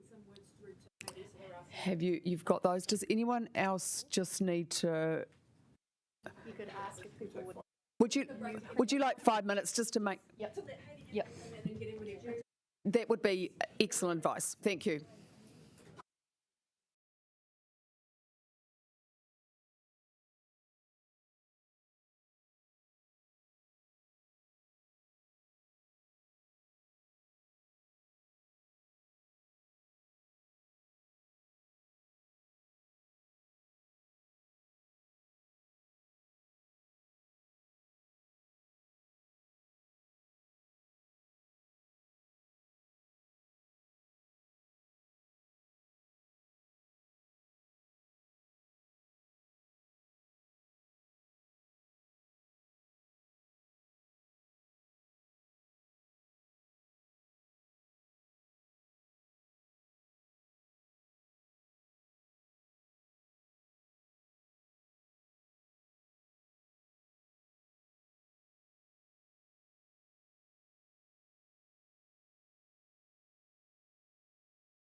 you're ready to introduce your amendments? I am. Thank you. Councillor Pennant. All right, kia ora everyone. This is a package of amendments that I think really respect the decisions that have already been made in the spatial plan and when the draft district plan has gone out, and are really looking at addressing a few outstanding matters that we've all been discussing and that have all been perhaps people have been considering how they want to approach them. So I'll start with the first one, which is stormwater. And as you know, the Mayoral Task Force on Three Waters had a number of recommendations that came to the district plan about how we could improve our management of stormwater. And Councillor Pennant moved an amendment at the draft district plan that asked staff to go away and look at strengthening those provisions. And I think we can all agree that the provisions that have come back to us now from staff are excellent and really, really have lifted that significantly. These are a few minor things that will I think strengthen those rules even more, and will leave me feeling quite confident that as a group that we have really fulfilled the intent of the recommendations from the Task Force on Three Waters. The first one is to introduce this concept of first flush rainfall into the introduction of the chapter on Three Waters. As we discussed, hydraulic neutrality, as it's defined in the proposed district plan, is focused specifically on peak flows and volumes around significant storm events and flooding. It's basically designed to assist us with flood management, which is a very important issue. But there is an additional issue around stormwater and rainfall that affects the environmental health of streams, and that is this first flush every time it rains. And every time it rains is also really important for the health of the streams.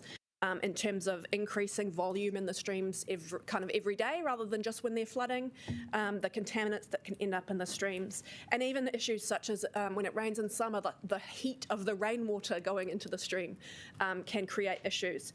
So we really wanted to introduce this concept of first flush into the plan because it does address a slightly different issue than the hydraulic neutrality and peak flows and volumes. So that's why that's in there on the expert advice we've had from some great people who've been helping us with these issues. And I really just want to thank staff who have worked with me this week to try and get us to that place, because it's a highly technical area, and we're really pleased to have been able to get to somewhere that staff support. The second bit of that stormwater is about improving some of the policies and rules to requiring best practice. And this is really acknowledging that the plan has been designed to be quite flexible, so that as solutions for stormwater management change and improve, that the plan can accommodate that. And by moving this to best practice, it means that as we, 10 years from now when we're issuing a consent, we won't be issuing a consent for stormwater management for best practice today. We'll be issuing consents based on whatever best practice is 10 years from now. And I think that's a really great change as well. The third item we've got on stormwater is investigating some incentives for greywater reuse, because this is something we really need to encourage in the city, that all our households start to actually use some of the rainwater that they collect and use it to flush the toilets and those sorts of things. But at the moment there are consent processes involved. It can be kind of expensive, and it can be difficult to know how to start, even if you wanted to. I know we were renovating our house, and I kind of started out with great ambitions about greywater reuse, and then it just all got a bit too hard, and I wasn't really sure how to go about it. So this is asking officers to do some future work that might look at how we can support households to do that. So that's a package of 3 amendments that are really looking at strengthening those stormwater provisions that we have, where we're already really making transformational change. And I just wanted to note that Councillor Day and I were at a meeting last night, a community meeting, about residents of Willowbank Park who live on Pūroro Stream and have Pūroro Stream going through their sections, and the extreme challenges that they're having, where the river level is now every day just higher than it used to be because of all the development that happened in Churton Park. And when it rains, the water level rises faster, falls faster, rises higher.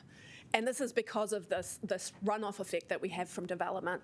And so, these provisions are going to make sure that we're not making that problem worse, and that over time we're making it better.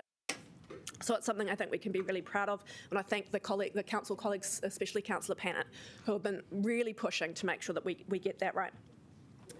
I'm going to leave the SNAs for the end and come back to it, so I'll go quickly onto the setbacks for front and side setbacks.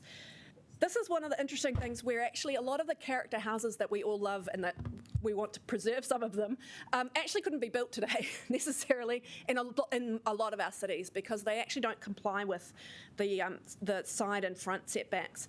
And so this is an issue about actually allowing people to make better use of the land that they have and put the buildings where they would like to, and actually sometimes create buildings that we like better than when we are having significant setbacks, and obviously allow more development to happen across the city. Just noting that the existing rule for setbacks will stay in place. If this amendment were to pass, the existing rule for setbacks will stay in place until the conclusion of the ISPP process, but the rest of the MDRS package would go through immediately. And I'll leave Councillor Matthews to talk more about this because this is her area of expertise. I want to come on to assisted housing, and I think this is an issue I've really struggled with because I absolutely support the intent of these provisions of trying to make sure that we provide enough social and affordable housing in the city, and in the city, not just on the outskirts of the city where the land is cheaper. However, I think on balance, the advice that we're getting is that there are some potential downsides and economic negative effects of this policy. My concern is that it will drive development out of the city, out to the Hutt or Pūroro or out to the suburbs, because of the fee essentially that would be charged. And the fee for the assisted housing has been estimated at $15,000 for an average house, which is actually higher than the development contributions for that property would be. So it's a significant sum of money. This amendment would remove the assisted housing provisions but would provide an alternative way for us to try and achieve the same outcomes, which is that we already have agreed to do a rating policy review, and as part of that we could look at instead using a targeted rate across those areas of the city that have been upzoned to provide a similar kind of fund. I want to thank the staff for all the work that they've done, and Andrew in particular, on this. I think I concur with Officer Ordain, who said that this is the best policy work on this issue that's been done in the country, and that in removing these provisions, I don't want you to think that I'm casting any aspersions on the work, and actually I think the work will be very valuable, because I think this conversation needs to continue at a regional and national level, because this is one of my main concerns is if Pūroro and the Hutt don't have these kind of provisions, that pushes development potentially from us out to them. So I think it's a really important issue, but I don't think it's something we can do piecemeal and have it be effective.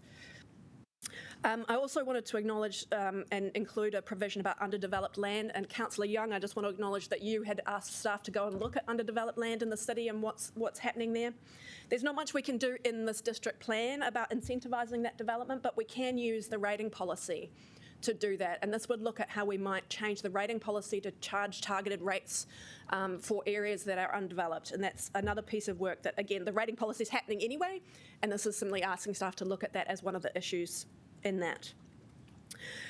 We've also got an amendment here to remove the heritage status of a building in Island Bay. I'm going to leave Councillor Fitzsimons to speak to this, but I think this is an issue where it's a small building with just a regular old owner. It's not a huge developer. They've got significant strengthening issues. The cost of the strengthening is far away more than the value of the building. And they're really in a difficult situation about what to do. And this is an issue we're going to continue to face with earthquake-prone buildings over our city.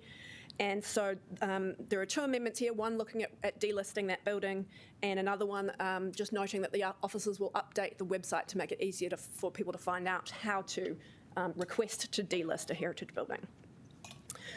We also have a request for further work on Airbnb. This has been in the media a little bit. Christchurch City Council has just put through a plan change where they are now requiring a resource consent for most people who have an Airbnb.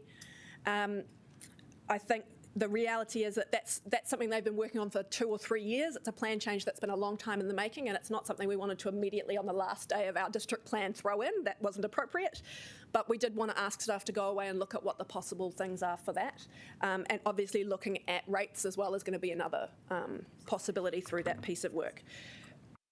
So all of that, I'm then going to come to the SNAs, which is the most technically complex of the amendments, and also the one that I've really kind of struggled the most over.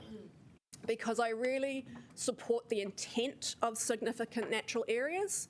I really support the work that officers have done to identify these. I actually think I appreciate the advice we've had about the high quality satellite imagery that's been used to identify these, all of the work that ecologists have done to identify these. I think it's, again, I think the work officers have done to identify these is nation leading, and we should be really proud of that. But I also acknowledge that we've heard a lot from our community, and particularly people who live in the residential zones who are concerned about how they're going to just maintain their house. And can they just trim the trees and all of that? And officers have done some really good work there in making the rules more flexible to allow people to just maintain their property if they happen to live on a property with an SNA and look after it.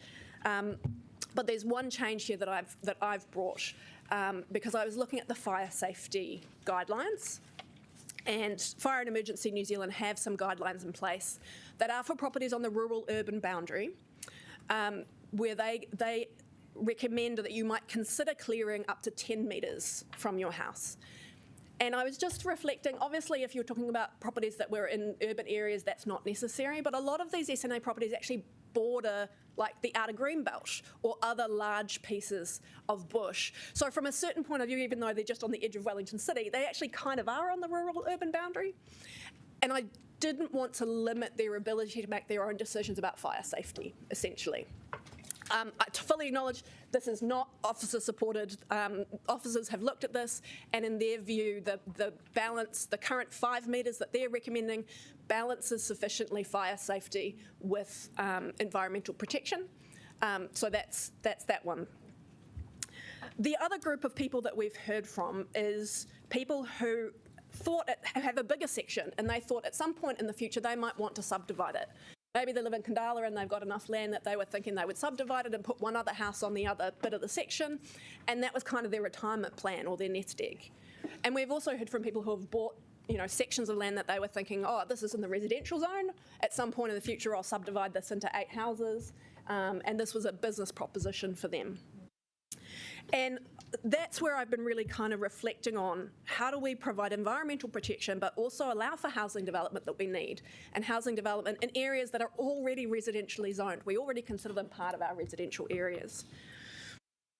And one of the things that I thought is really interesting and is in the exposure draft for the MPS on Indigenous biodiversity and is in our proposed district plan is that we already have an exception that allows, if you have an empty lot that is in an SNA, so it's covered in bush right now, but you've already subdivided it. It's an empty lot and you want to put one house on it, there is already a rule in there that's more flexible and more permissive that says you can do that as long as you show that you minimise vegetation loss. You don't have to avoid it or offset it, you can just minimise it. And that's great if you're in the situation where you've got this house in Kandala and you've already gone through the process of subdividing it, but then you stopped. But most of the people we heard from had not gone through the process of subdividing. They were planning at some point in the future that they might subdivide. And so the intentions of these amendments that I've brought is to essentially make subdividing within the residential zone at the same level as that allowance that we have for empty lots, which is that we would require them to minimise the vegetation loss, but not outright avoid or offset it. So it's essentially trying to match up the subdivision rules to match up with this empty lot provision that's been given.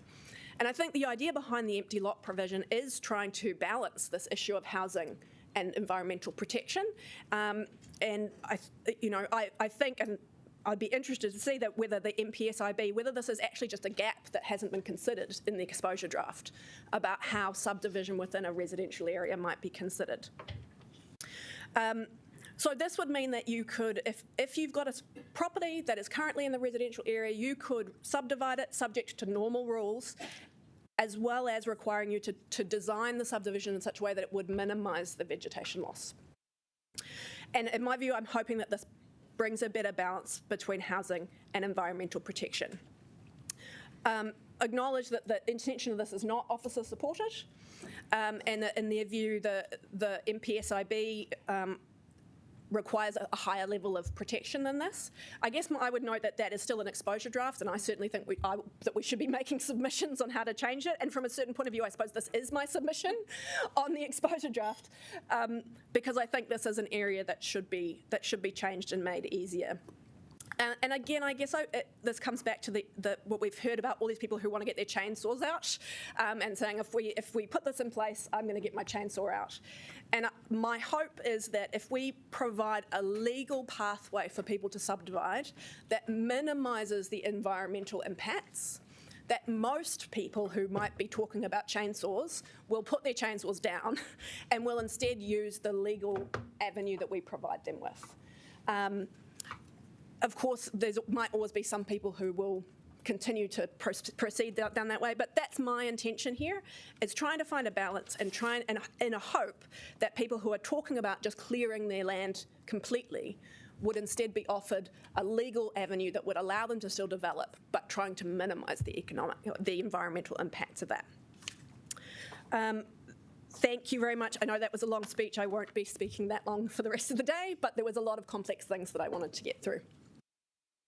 Okay, we're just going to have some quick questions. Councillor Condi, did you get my emails last night from Community Housing Aotearoa about, okay, so we can talk about that later during debate.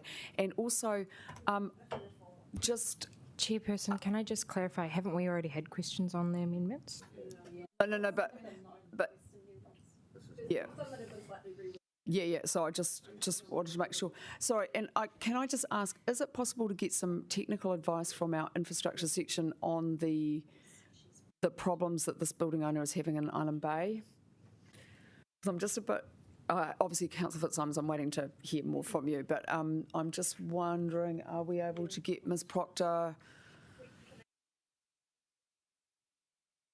Sorry, that knowledge wouldn't necessarily sit with officers.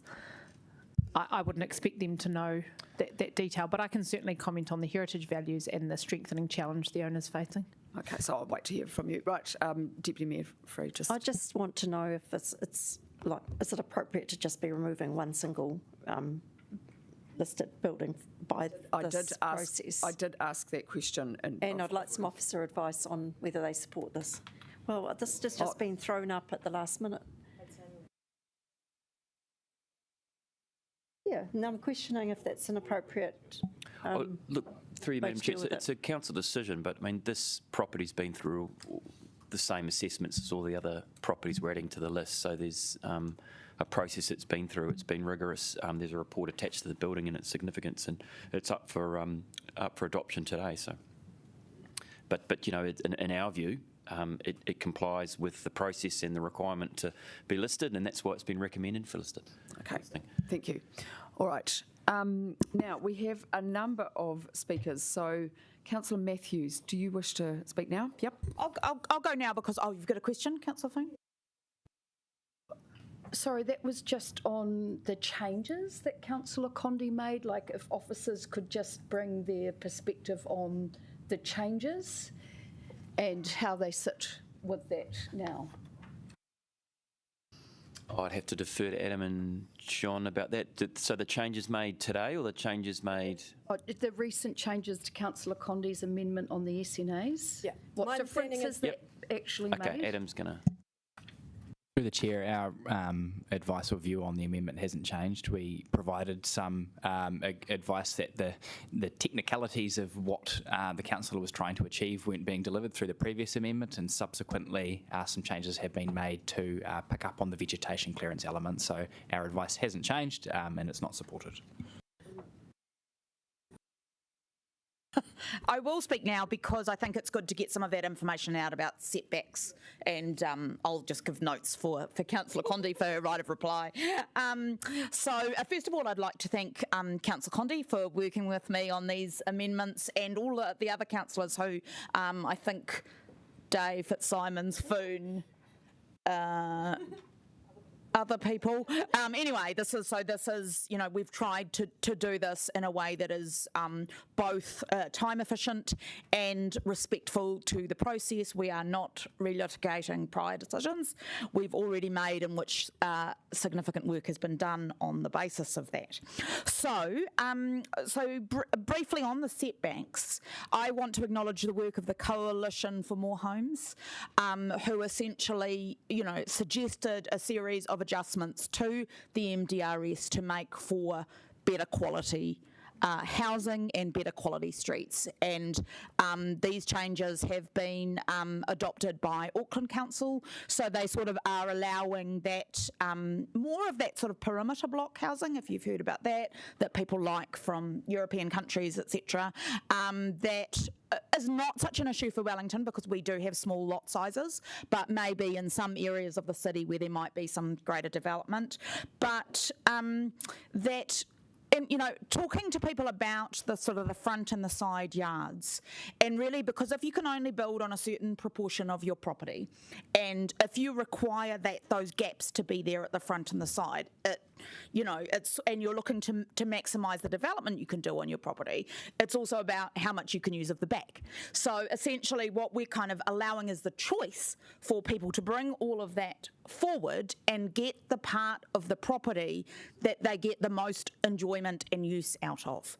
So, and that is, if you think about, if you're lucky enough to have a gap at the front of your house and the side and the back, what do you use? And I know in our house we don't use the front at all, and if we do, it would be to answer the door, get stuff up from the car or whatever, and talk to our neighbours. The sides, the same, it's kind of, an access point, but what we use for enjoyment and amenity of our home is the back. And, many of the issues that people are concerned about with medium density housing is actually improved by having that focus on the back, the setback at the back, because, privacy and overlooking and all of those things. So actually what we create with those side setbacks is kind of dead space. So that's why we're proposing it. It's a little bit unfortunate that it can't be all implemented at the same time, but I think it is worth determining the change. I've heard from a lot of people in the community with expertise in housing who really support this as a way of doing things. And when you think about the things that people say they like about Wellington, and particularly our older homes, those wouldn't be allowable now, as Councillor Condi said, and that sort of active, lively street front. Which does make for a nicer and more lively kind of place to live. So that's that, and I'd be interested in hearing your thoughts on that. And I think it is also to note that this just gives people that choice about where they use that space on their property. Briefly on Airbnbs, like this isn't the hugest issue in the world. It won't fix our housing crisis, but it is one that is worth considering and worth having another look at. And, Councillor Condi did cover it very well. I just want to acknowledge my young apprentice, Lachlan Patterson, for the work that he's done on raising this. And I know that I've talked to Sarah Templeton from Christchurch Council about the work that she did on their district plan. I've talked with friends from other cities who have lived in other cities around the world. I had a friend that lived in Montreal where they don't allow Airbnbs in certain parts of the city. So, that is, there's been a big change to the way we do accommodation, and it's worth thinking about when we plan our cities. And then just briefly, I want to talk about the assisted housing. And I guess, again, I strongly support greater investment in public state housing and city housing and community housing. I'm just not convinced that under our current circumstances with our undersupply of housing, our constrained kind of construction abilities, or challenging things that we have, our consenting rates are not high, that we don't penalise the next best thing to affordable housing, which is just housing, and sort of new housing paying for other new housing. I do have some issues with that. and, that it might actually have unintended consequences that don't support the other parts of this plan. So it's just about there are, many kind of different levers we could pull, and I'm suggesting an alternative to meet the same goals, which is more affordable housing. And I guess I would note that, while there is, potentially this is one that everyone is saying this could be legally challenged as it's in the original plan. And I do note that it does work in Queenstown, but Queenstown is looking at it's a very different housing market than what we have, where it's clearly kind of some very wealthy kind of people and visitors, and the people required to service those businesses, so the people that work in the hospitality or tourism or whatever. So Wellington it's not quite that circumstances. It's kind of a more mixed kind of continuum of housing. So that's why I think the alternative measures we've suggested are better than, penalising more housing, and potentially discouraging the housing that we need. So that's me, and look forward to hearing your thoughts. Thank you, Councillor Fitzsimons and Councillor Day. Will the timer go on? I'd like to just know where I'm at. Oh, yeah, great. Thank you. I just want to start by acknowledging Councillor Condie and Matthews for these very common sense amendments, and I'm particularly pleased that you've looked to Auckland and Christchurch and what's going on there, because I do think they provide lessons for Wellington. I just want to refer to the amendment of mine that's been incorporated around 355, the parade, which is the home and premises of Michael McCormick. Some councillors may recall his submission to us, where he asked for this to be removed from the heritage list. And I guess just in response to your question, Deputy Mayor Free, the whole point of having submissions is so that we can consider them and respond to them and make changes if they're compelling. Michael is an acclaimed artist. He's drawn beautiful paintings of special Wellington buildings and landscapes. There's a beautiful mural on the side of his building. You couldn't find a Wellingtonian who's more committed to Wellington's heritage than Michael McCormick. But the reality is, even with the rule changes, the cost of strengthening this is prohibitive, and even then it will likely save lives but not save the building. I don't think the heritage listing for it has a strong basis. It's not a unique building. The listing was chosen on the basis of the themes it represents around transport, immigration and commerce, and its particular placement and link to the old tram line in Island Bay. And I think we really have to question whether these matters can be better represented in other buildings, but also in the historical record of people like Michael McCormick and his art, and in other ways. We know as a council that we're even struggling with our buildings and earthquake strengthening. So I really have some empathy for owners in this situation without the ability of the council to fund this kind of work. I've also got in there an amendment around providing further advice to other building owners about removal of heritage buildings, and I hope that will help give councillors some comfort that this isn't just being plucked out, that we will actually provide other owners the ability to get that information. But also I do think we need to be realists when it comes to the balance between heritage and safety and earthquake strengthening. I think we're asking too much of residents and building owners. I just want to be clear that I have asked on 3 separate occasions during councillors' question times about this very matter. So it should be no surprise to people that I was trying to advance an issue here for a resident. I just want to welcome the SNA change. You could tell during the submission process that something was just not quite right there, and you could tell from the compelling submissions we got from residents all over the city that we needed help. So thanks, Councillor Condie, for coming up with something workable and hopefully lawful. And just along with, I just wanted to briefly comment in the 3 seconds I have, but I'll maybe take another 30, about the assisted housing work. I too asked for that, and I wanted the work to be done, and I wanted the work to be done so that we could scrutinise it and see if it was the best option. So I'm really grateful that that work was undertaken, and I think it was really helpful, and I actually think that that work has led us to come up with a better solution through this amendment. I'm concerned that the current provisions won't actually help make the problem better, and in fact they may make it worse. And I'm very influenced by the fact that Kāinga Ora were against it, because they are the experts on assisted housing in this work, and also they're best placed to be partnering with us and others in developing it. So, I was open-minded when I went into this. I wanted to find a way through this. I think investigating a targeted rate and working with Kāinga Ora is the best way that we can ensure the city gets the affordable housing we need. 3 minutes, 30 seconds. Thank you, Councillor Day. The race is on. So I just want to say I support all of these, and I'll just quickly speak to the Greywater one, and just want to acknowledge the other water ones as well at the same time. We don't get many opportunities to make changes that uplift Te Mana o Te Wai, and I think it's important that we do find opportunities to make some pretty bold moves to change the way that we care for our waterways and the way that we use water. It does horrify me that we flush our toilets and wash our clothes with Wai Māori drinking water, which is, we sort of have, I guess most of us have grown up thinking there will always be more water. I think the reality is we are very aware that that is not the case, and the quality of our drinking water supply is in serious decline.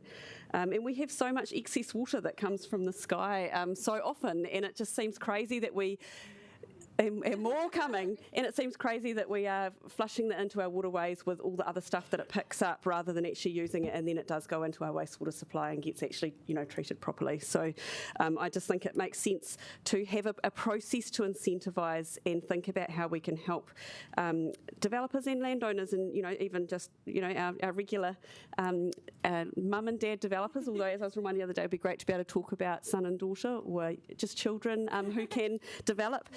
Being able to access, I guess, knowledge and information, like Councillor Condi was saying, it can be quite a complex thing to work through. There are many places that have already got rules around greywater supply, but I do agree we need to be careful that we don't overload the rules so that people just can't develop. I do also want to say that I support the actions around the SNAs. I've been quite,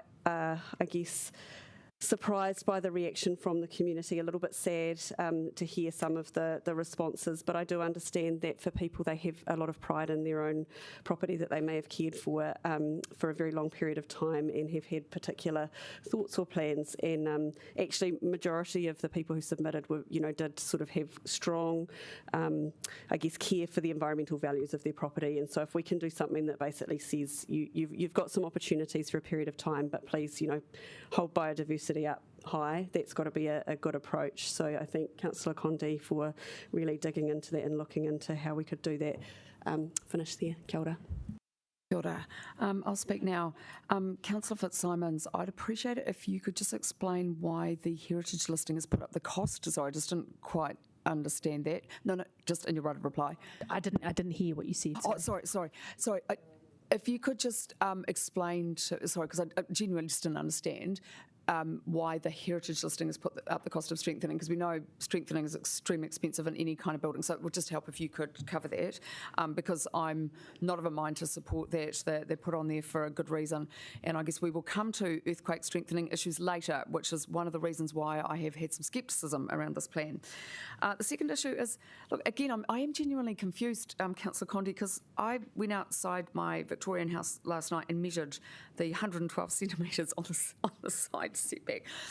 And this is how our houses in the inner city are designed, and Councillor Young will be able to attest to that. So I use this for my greening, drying the clothes, so we're not using the terrible electric dryers.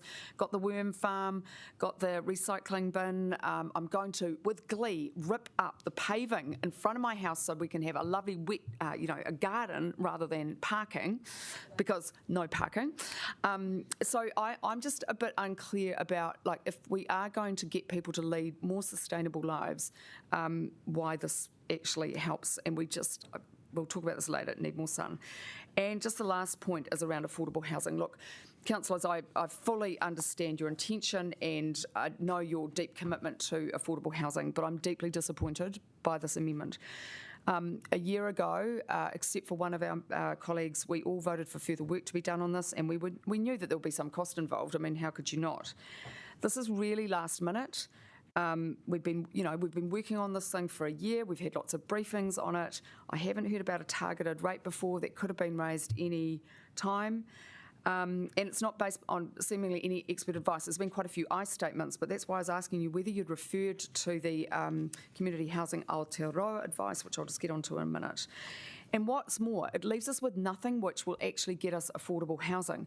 And this was my intent in bringing this, is that I wanted to put a big stick into the market to make sure that people on low and medium incomes could live in desirable parts in our city. It was explicitly done for that reason.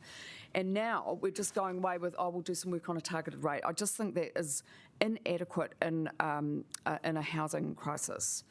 And my view is also that we all need to pay for affordable housing. The developers need to pay. We as taxpayers, ratepayers, residents all need to pay so that everyone is housed. So I don't actually have a problem with people being charged levy. We just all got to pay. The other thing is that we need to be innovative as a city, and I like us to be first. So just on the expert advice, so it would be good to have a response that communities may not get the money, they may not get the from the rate, so they don't get the affordable housing, and then you get the concentration of housing in lower income areas, which is totally undesirable. There's timing issues around the getting the money and then actually distributing, which means the value can be reduced. Community Housing Aotearoa are completely supportive of inclusionary zoning. They are the experts, actually, as well, not just Kāinga Ora. And they say, basically, while we do, this is where the crux of the argument is, while of course we need more housing supply, and it is a necessary condition to get people housed in an affordable way, it is not sufficient. It is not sufficient. This is the crux of the argument that we've been having for a long time. I believe in government intervention, and I believe in the council also taking it. You'll also note the advice which says actually that they're not losing any profit from doing this. So it just gets incorporated into the value of the land. So there was really no problem. Last point, with going out to consultation, the commissioners can have a look at it. But this council has taken many brave steps, and I think we should do that to make sure that the most vulnerable in our city are housed. Councillor Foon. Kia ora. I'll start on the assisted housing. Yeah, I'm kind of in the zone that if any city should be championing this, Wellington should be. And I agree with Councillor Pennant that this is an innovating opportunity. I felt that the officer's report really provided reason why shouldn't we? And that globally, we know these issues are the same, but actually this is part of the process of normalising things like this, that we should be really understanding when we're providing housing, we're providing it for everybody. So I do see this as a tool and an opportunity to bring the balance back. And also that the inclusionary zoning or assisted housing is clear on the intent for developers, and that actually officers said in the report that it wouldn't make that much difference over time. So I think that this is a really important time to get in while we're doing this plan with these new opportunities and tools, and even letting the market feedback. I think that's an important part. They've got the opportunity now to feedback on this. In terms of, so I'll leave it there for assisted housing. Just with the water, just the same as Councillor Condi, I really think officers, you've really lifted the game on this area. The stormwater issues are the ones keeping me awake at night, that we understand we need to densify, but actually how we balance that with our environmental impacts are critical. And with the crazy rains we've been having recently, I think we can see that we really need to be keeping up to date with all the opportunities and changes. And so I thank Councillor Condi for working on this because it is technical, but I think I'm really happy. We're not there yet, but actually this is a really good place to just keep pushing. In terms of the SNAs, yeah, I'd like to hear more debate on this. I'm conflicted, so I'm just going to be open on that. But I'm also open to the 1.5 front yard, it's a design issue really, and what worries me that it needs to kind of be the same to make it work, and so how do we, that's where I have some non-clarity. Perhaps if the mover could come back with some information on that. But just also want to thank Councillor Matthews for your work on the Airbnb and opportunities there. I think that's really important. It's a really big gap we've got where we can start making some changes. So I'm really looking forward to seeing that coming through. I'll also be supporting Councillor Fitzsimons on the heritage listing for 355, the parade. I think it's a good opportunity to test this situation and see what happens. And I'd like to understand that. I have friends with heritage listed buildings and they're stuck. They can't do anything. They can't afford it. So yes, and I think that's me for now. Mayor Foster. So, and we're just going to have whoever's speaking on this right of reply, then we're going to vote, and we will have got something major done. Yeah, no, I'm just saying, just talking in terms of the process. Yeah, just talking in terms of the process. Thank you. Okay, look, thank you very briefly. Thanks, Councillors Condie and Matthew, for bringing the amendments, most of which I will support, but I've got questions about 3 or 4, which hopefully you'll be able to address and write a reply. The first one of those questions is just in terms of the Greywater Incentives Programme, so it's the third one, is given the time frame that we're looking at, if water reforms go ahead, of course, we won't have a role in that. So just be interested in your thoughts there, or whether that's something you would suggest if the reform happens, you simply pass on to the new water entity if that occurs.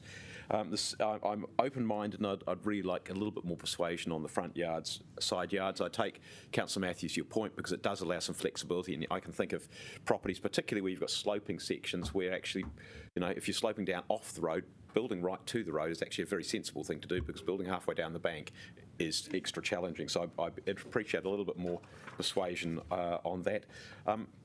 The other one I have difficulty with is this transition period idea. And you said, Councillor Condie, I think if I heard you right, that you were seeing this as like as some input, a submission to the exposure draft. Now, of course, we're not discussing an exposure draft today. We're discussing our district plan.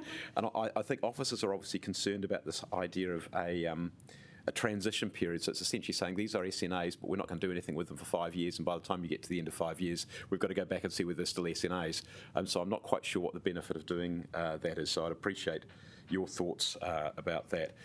Otherwise, I think I'm persuaded by the comments that have been made around the investigative nature of looking at Airbnbs and affordable housing. That makes sense to me. I was concerned, like you were, that the potential for putting that kind of a levy on new development is quite likely to see development pushed anywhere but the places we want it to be. In other words, pushed further away, which is going to be less carbon effective than putting it in the central city or in the areas we're looking to densify. So look forward to your comments. Thank you.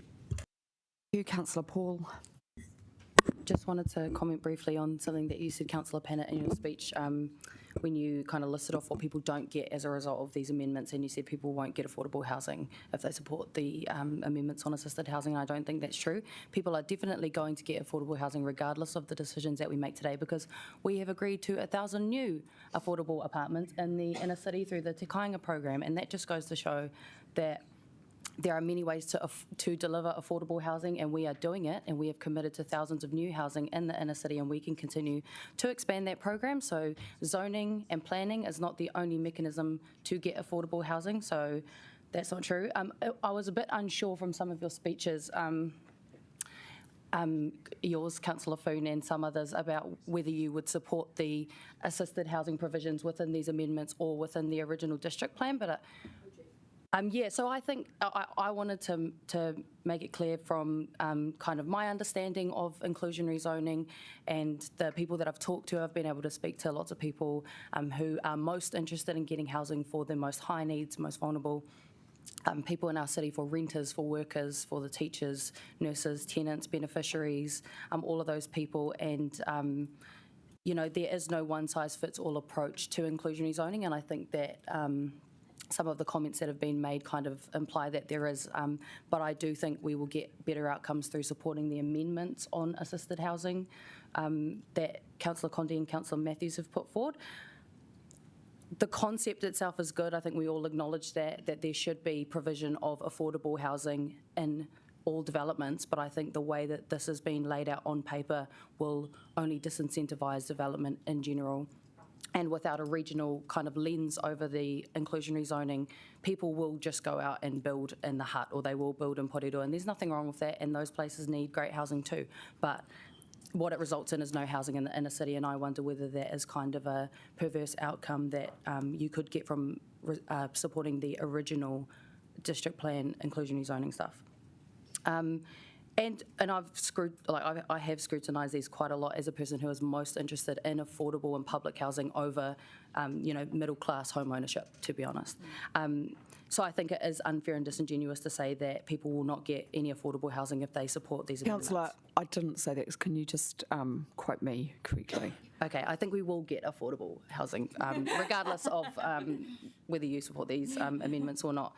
And I think we should listen to kāinga order, but I was surprised to see the advice from Community Housing Aotearoa, given that you were the only councillor that didn't support council investigating becoming a community housing provider.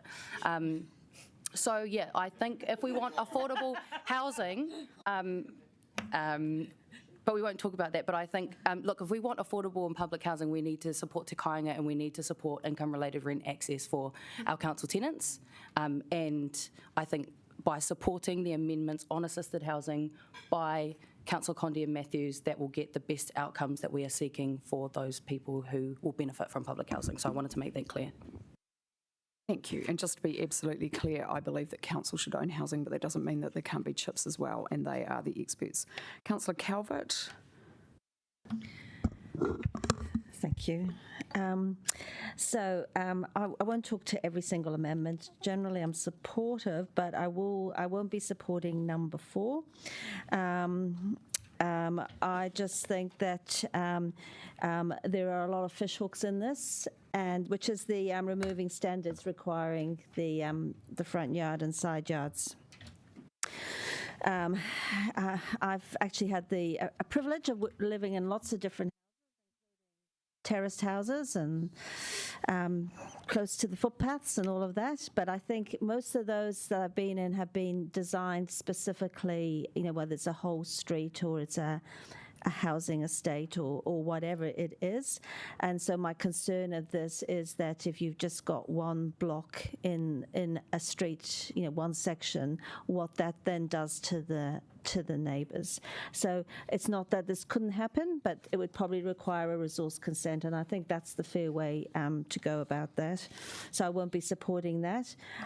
I'll support number 7 with a little bit of hesitation, and that's because I personally don't believe this will work. Again, through my experience in the UK, what the UK did, and it's government rules, not council ruling. They tried this sort of levy, and it didn't work because what they found was social housing, or as they define it as affordable, didn't get built. And so they had to change the rules or the laws to actually make, if it was a development over a certain size, that 30% had to be they call it social housing, we call it affordable. And so I think we should learn from that. I also think the approach should be a nationwide approach, because I'm really concerned that if we put these rules in Wellington, and our boundary is only an imaginary line on a map, what that does, it will push it out to the region. So it's not to say we shouldn't be looking at it, and this is where my hesitation is we're going straight to the solution in terms of investigating a targeted rate, because that might not be the solution to this.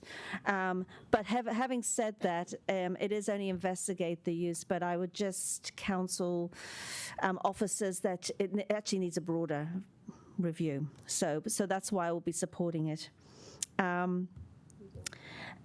Number 8, I won't support this. I understand the intention, and I'm very happy we really need to look at how we incentivize development on undeveloped land, but I don't think it should be driven by looking at a rating policy. I think it needs a broader approach, a more strategic approach by this council about when we've got land, how do we encourage developers, and it's not just a stick, it's not just a rate. Is that it is a much bigger issue here, and are we even resourced to be working with developers as well? Because really what we want to do is see that land developed, but I don't think a rate is the only solution. So it's just the way it's worded. I can't support it in its current form. I will support number 9, but again with some hesitation.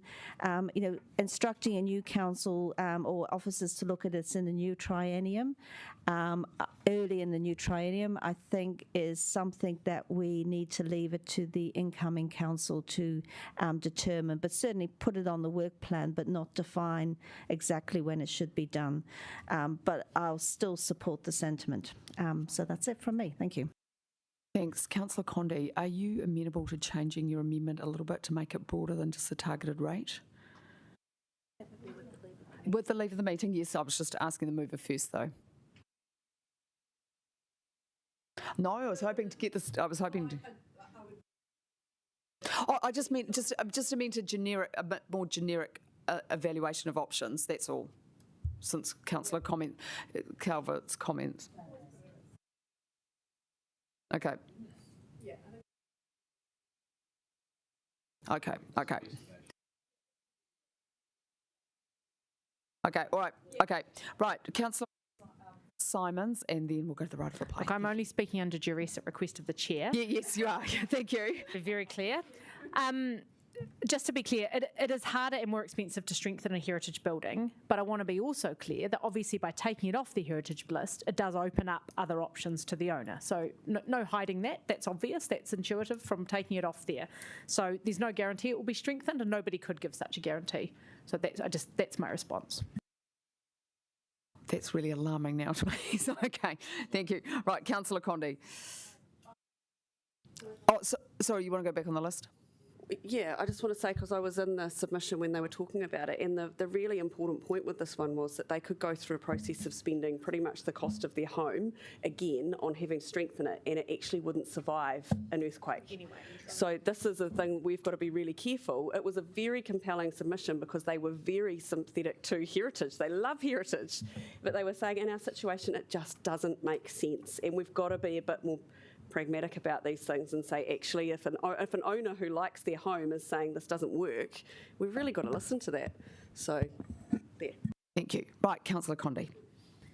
Thank you. I guess I'm going to start on the assisted housing very briefly. Just to acknowledge that I think, one of the things that we need to remember is that the RMA requires, when we look at all of these solutions in the district plan, that we are confident that the solution we're proposing to an objective, like assisted and affordable housing, is the most effective and most efficient solution out there. And I think, for me, I just don't feel like the evidence has raised it to that test, where I'm not confident it is the most effective and efficient way to deliver on the objective that I think we pretty much all agree on. And I think, therefore, I think that that other avenues might be actually more effective and more efficient at delivering the outcome we all want. To come just to the question about expert advice about this, I'll just we did get an email from officers where we asked about what was evaluated in terms of other jurisdictions, and we were told that the Sense Partners assessment of assisted housing considered Australian and US evidence, finds that results have been mixed. Some programs have resulted in a modest increase in affordable housing, others have been found to restrict overall supply and increase house prices. So that is our officer advice, that this is a double-edged sword. There are two sides to this. And so I guess that's the expert advice that I'm relying on. I think a targeted rate is always a possibility in terms of funding this in a different way, because it spreads the cost over time, because you would pay a little bit every year rather than a big sum right when you develop, and it spreads the cost over more houses because more of the people who are there. So it basically spreads the cost out rather than having it all hit when you're doing a development. And I would just say, Councillor Panich, your concern about where the housing will be, that if we do put in a targeted rate, council can decide how and where to spend the funds, where to direct it, where we want the housing to be. And that may in fact be in our own chip in the future. So I think by doing it this way, we can be very targeted in terms of when we develop a fund about how and where it gets spent, and making sure that it does lead to more social and affordable housing in the city where it's most needed. So I think it can address those issues as well. I think I'm going to leave the heritage issue because I think it's been reasonably well canvassed. I'll come to the question about the greywater incentives from Mayor Foster. I guess my note would just be that greywater connections will remain a consenting issue for us, even once after water reform and everything has moved off to a new water services entity. Getting grey water connections is actually a consenting and planning rules issue, because we have to make sure that the right pipes are connected to the right things, and we're not using grey water for things we're not allowed to use grey water for. So there are a bunch of consenting issues here that people need to navigate through. Well, and that might be simply incentives around helping people pay for the consent required. So it does, for example, helping people to navigate the consenting issues.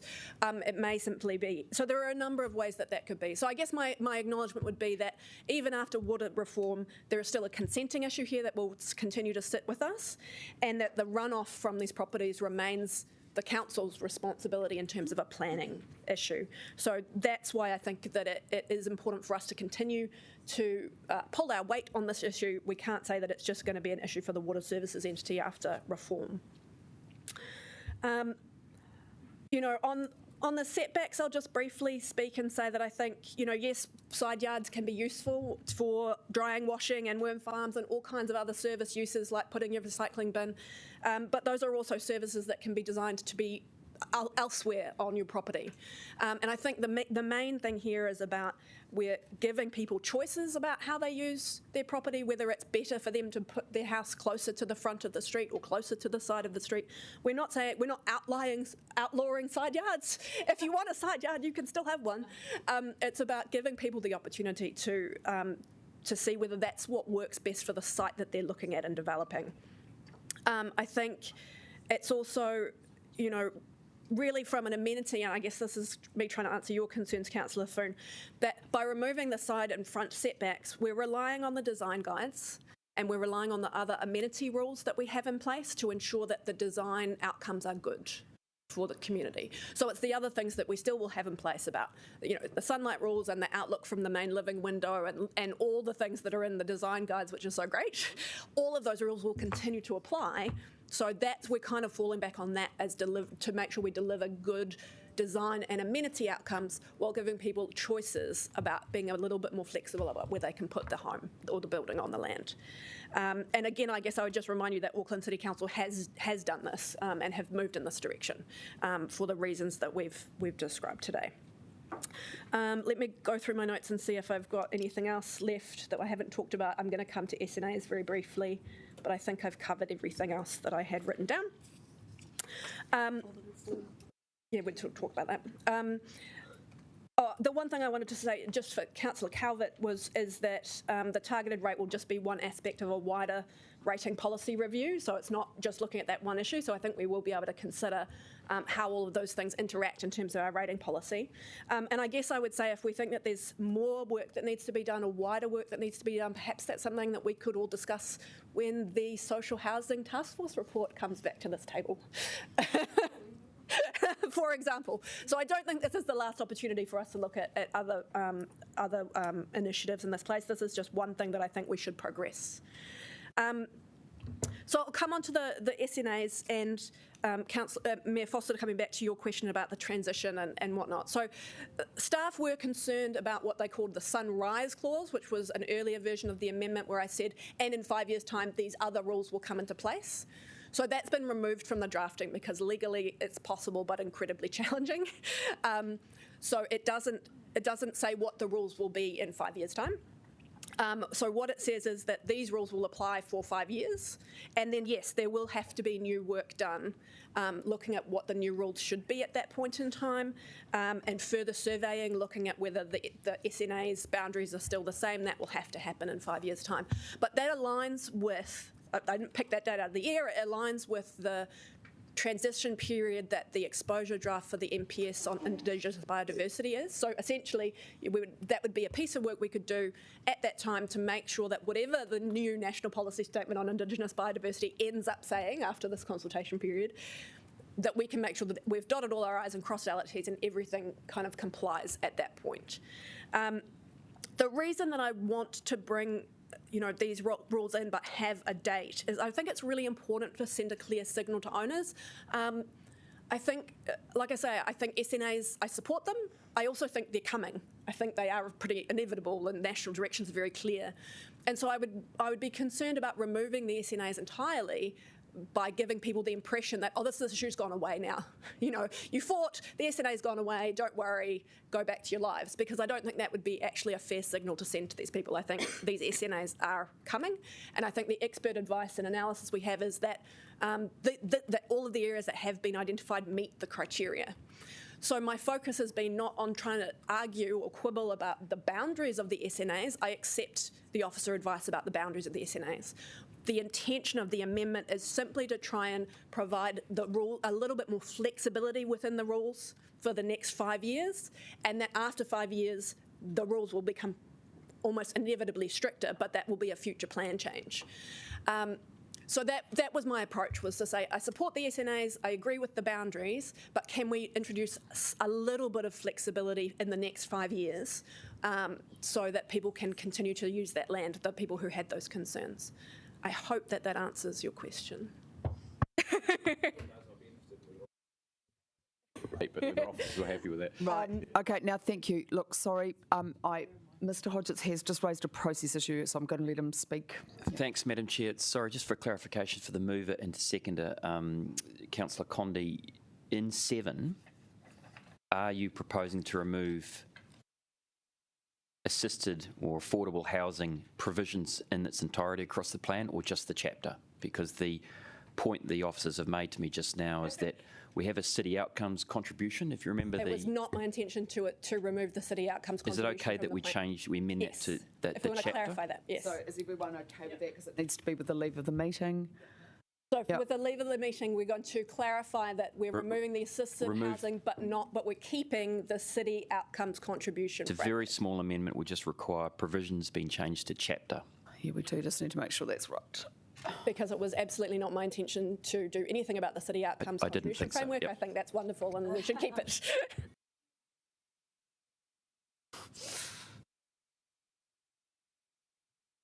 No, we're going to vote on them individually. So, yep. So is that all okay with everyone, the wording? Yep. All right.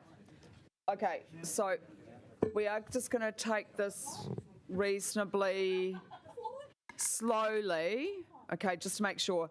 So with Councillor Rush online, so we'll go to number 1.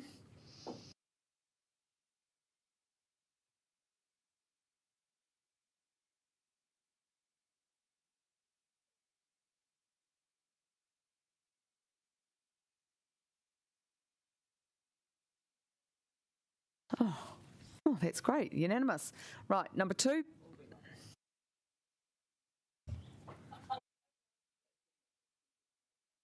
Right, well, shh.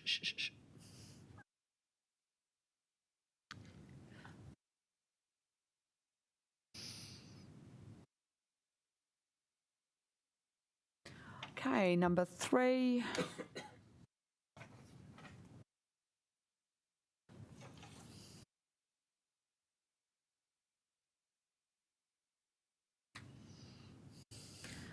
It's unanimous again.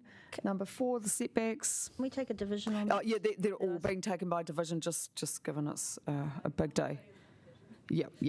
Well, hopefully, but we will come to some kind of consensus in some ways. We will try not to be.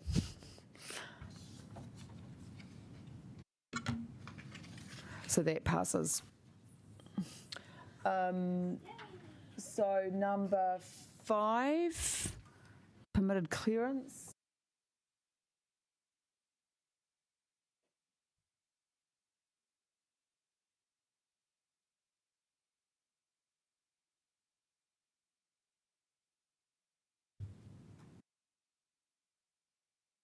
That was passed with 2 opposing.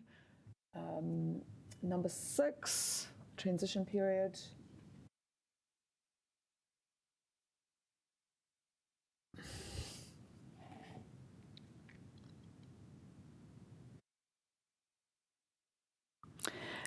That passes with 1 opposing.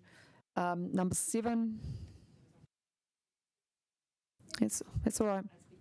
Yep. No, you do speak for the trees. Thank you. They need a voice.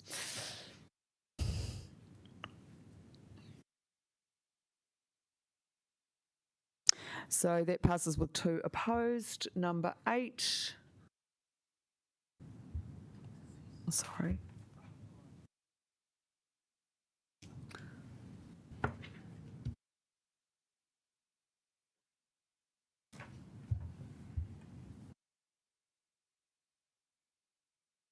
So that passes with 2 opposed. Thank you. Number 9.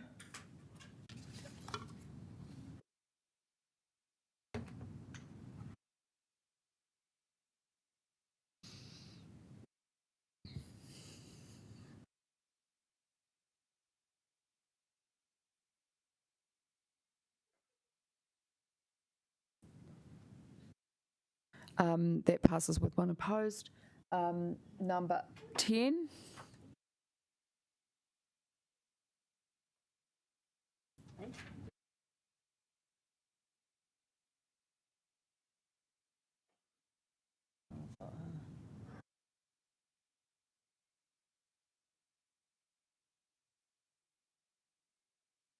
So that passes with 1 opposed. And number 11. That doesn't need that.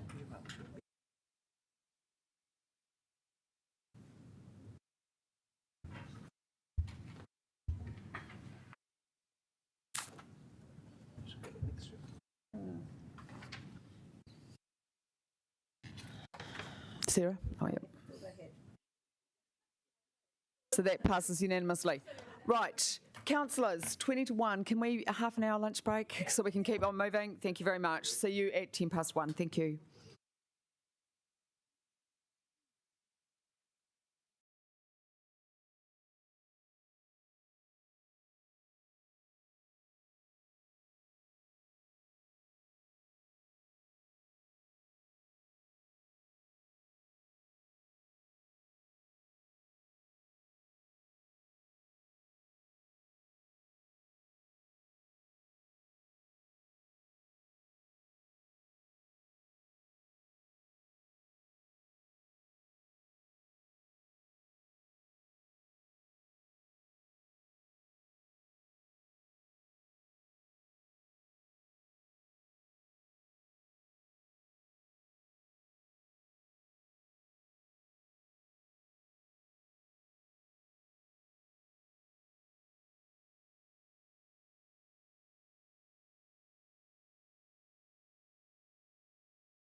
Councillors, we're now back to debate, and just remember, we're trying to get done by 3:30.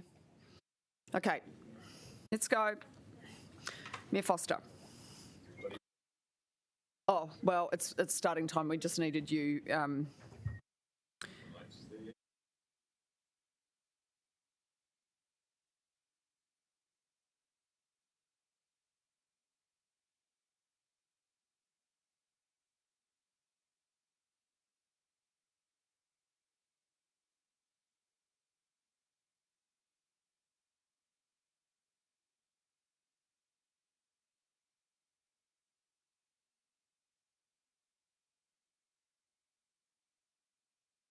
Okay, look, thanks, Madam Chair. I'm just going to quickly flick through the some comments on the substantive and then go to the amendment.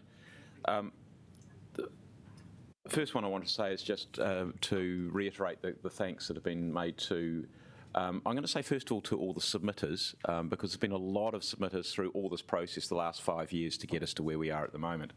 But I also want to say a huge thank you to our officers, Liam and your team, and want to reflect that when we started out this process, we were aiming to have the plan agreed in May. And the fact that we've managed to do it in June, just 1 month later, given the 2.5 years that we've had and all the disruptions that have been, I think is extraordinary. And so I think, so Liam, John, Adam, the whole team, I think, you know, you've done an incredible piece of work, so you should be really proud of that. And I think as a council, regardless of where we end up today with the plan, the fact is we will have delivered on a plan which will give us a lot more housing capacity. I'll come back to that just in just a moment, and is well integrated with our transport thinking as well, with Let's Get Wellington Moving a decision about to be made on that very, very shortly in terms of the big stuff. So this is about getting the big stuff that we need to get done. In terms of the big things which are in here for me, it is more housing capacity, and I think the advice we've had is that at the top end we need something in the early 30,000s in terms of numbers of houses. So we've got about 70,000 capacity in this. But I think the really interesting thing is when officers got asked about this the other day, and the advice was given that this time last year, that capacity would have been about 150,000. Would have been twice what it is today. Why? It's because the economic conditions have changed. So it's not our zoning, it's the economic conditions, it's the cost of building a house, which we know has gone up something like 20% in the last year, which is astronomically difficult, and also the cost of interest rates. So those two alone have meant that a lot of theoretically developable properties are no longer theoretically developable because of those changes in the economic environment. And the reality is that over the next 30 years, which is what we're planning for, excuse me, which is what we're planning for, there will be a large number of other changes in the environment. So I just wanted to go quickly through the amendments now that we've got there. And what I've done is I've picked up a number of amendments which have been made, and we'll do them all in one hit rather than having amendments moved by one person, then by another, and then by another. It's just a more efficient way of doing it. So the first one of them is around SNAs, and I just want to say thank you, Councillor Condi, for the changes that you made, because I think it softens them. But what's proposed here is that we take out the residential part of the SNAs, leave the rural bit and leave the public bit. And we do that until we advance the new 12 there. We advance the time frame, so we get on with doing the incentive side of things. I think it probably is an area we should have done some more work on more quickly, looking at the incentives for landowners. It's clearly an imposition when you take away people's right to use their land as they currently can. But if we can say things like, for example, rates relief, which is the thing I would have gone to first. If we advance that, then we might be able to help move SNAs forward. The second one is around the Johnsonville line. Excuse me. And I think what we've got here is something which to me is really fragile, and obviously the change that, if a Johnsonville line is a rapid transit line, then the change that occurs along that corridor, and I'm not talking about Johnsonville because that's a metropolitan area regardless, but it's the Candalas, the Nios, the Crofton Downs, is dramatic. And I think when you're going to make a dramatic change like that, you've got to have something which is based on a really good position. And what's happened here is that we're picking up the RLTC's position, The RLTC was picking up the position that NZTA took in the One Network framework, which was originally about road classifications. So it's a fragile basis that this thing has been adopted on. And I did say, I was at the RLTC when they made that decision. I said, look, guys, you're a transport committee, but the decision you're making as a transport committee on very little, on a very fragile basis, will potentially change the face of a large chunk of the city. It's not really a decision you should be making. And really, I don't know that there was a great deal of understanding of that in that committee, or of acknowledgement of the impact that it will have. Now, rapid transit line is supposed to be one that is a dedicated corridor. No question, it's a dedicated corridor. High capacity, questionable. In terms of its ability to accommodate growth, and where it's rapid. And rapid, I'm advised, means that it's faster than regular PT. Now, the Johnsonville line is 23 minutes, Johnsonville to the city. A bus off at peak time is scheduled at 23 minutes. Off peak time, it's as little as 15, so it's actually slower than the bus most of the time. And also that it's a frequent service, and obviously a matter of definition of what frequent is, but it's certainly less frequent than the other two railway lines. I think if the Minister's MPS had gone for something less dramatic than 6 stories, I might have gone, it's not a big deal. But 6 stories in that environment, that's a big deal. It's a big change, and I think it needs more weight behind the definition of a rapid transit line than we've got there. The next one's the walking catchment one, and I'm only moving the one there of Councillor Calvert's original bit. I'm not going to move 2, following the officer's recommendations. That's the bit about essentially reinstating the walking catchments to where the spatial plan was. Officers have said that they have changed their minds on that, so I'll leave that with you to decide where you want to land on in terms of the walking catchments. And then the final thing I wanted to discuss is just the outer green belt inclusion. I'm concerned, well, you know my passion for the outer green belt and completing the outer green belt. I will be concerned if we were to lose any bit of it because we don't try and protect it properly. And we've been doing everything that we can, including acquisition, to try and protect some of these areas. And so I would prefer to see the whole of the outer green belt treated the same way as the whole of the town belt is treated, i.e. it's a coherent area. The rationale behind these is that they are largely natural. Well, if you look at the areas which are excluded, they are largely natural. It's the ridges behind Pūroro, the ridges behind Johnsonville and Crofton and Churton Park, and that people see them as such and understand them as such and appreciate them as such. And so that's my reason for putting that in there as well. So I'll leave it there and move those amendments. Thank you. Councillor Calvert, are you seconding? Oh, sorry, hang on, there's one other one. Oh, sorry. There's one other one. Sorry, it hasn't gone into my list for some reason, which is a really important one.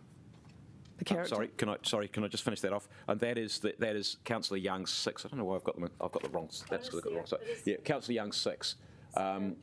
Which is the character areas, and that's defining the character areas in accordance with the officer recommendations for the spatial plan in June 2021. Now, obviously, we've debated this backwards and forwards. I know some of you encouraged us to stick with the decision that some of you agreed and some of us didn't agree.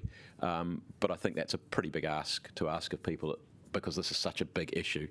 I've walked the streets of these inner city suburbs with a lot of the councillors. I've seen the stories about some of these places. I think they are worthy of at least some protection. It's not a blanket protection. It doesn't prevent resource consents being granted for redevelopment. It just means you've got to go through a process to get there. And to me, some of these areas are really precious parts of our city. They contribute so much to our city's character, and when they're gone, they're gone. And I believe this is a place we can have our cake and eat it too. We've got ample capacity. As I said earlier, the capacity is driven more by the economic conditions than it is by just the zoning. And I think to go back to where the officers started, which was the evidence which is given by Boff and Miskell, I think is a much more defensible position too, because this is clearly going to get fought out tooth and nail through the hearings process. So I would certainly appreciate support for that position too. Thank you. You wanted a question, Councillor Matthews. Yes. Sorry, I know we did go through questions, but I have got a question around the cumulative effect of all of these changes on our housing capacity. So, do we still kind of meet? Do we know what impact this would have, and where does it put us, according to these projections?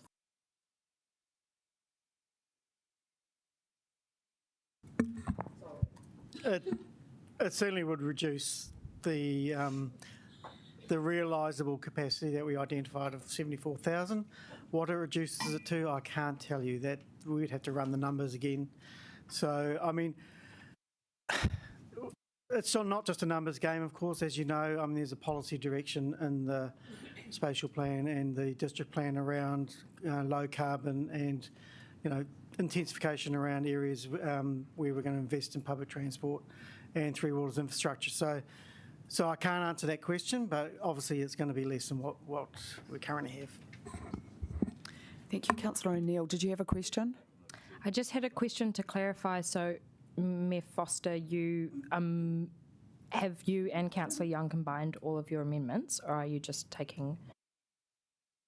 I'm taking those ones because they seem to have a vague chance of passing. Okay. Right, okay. You're seconding? Taking them all on. Yes, you can. Yep. Sure.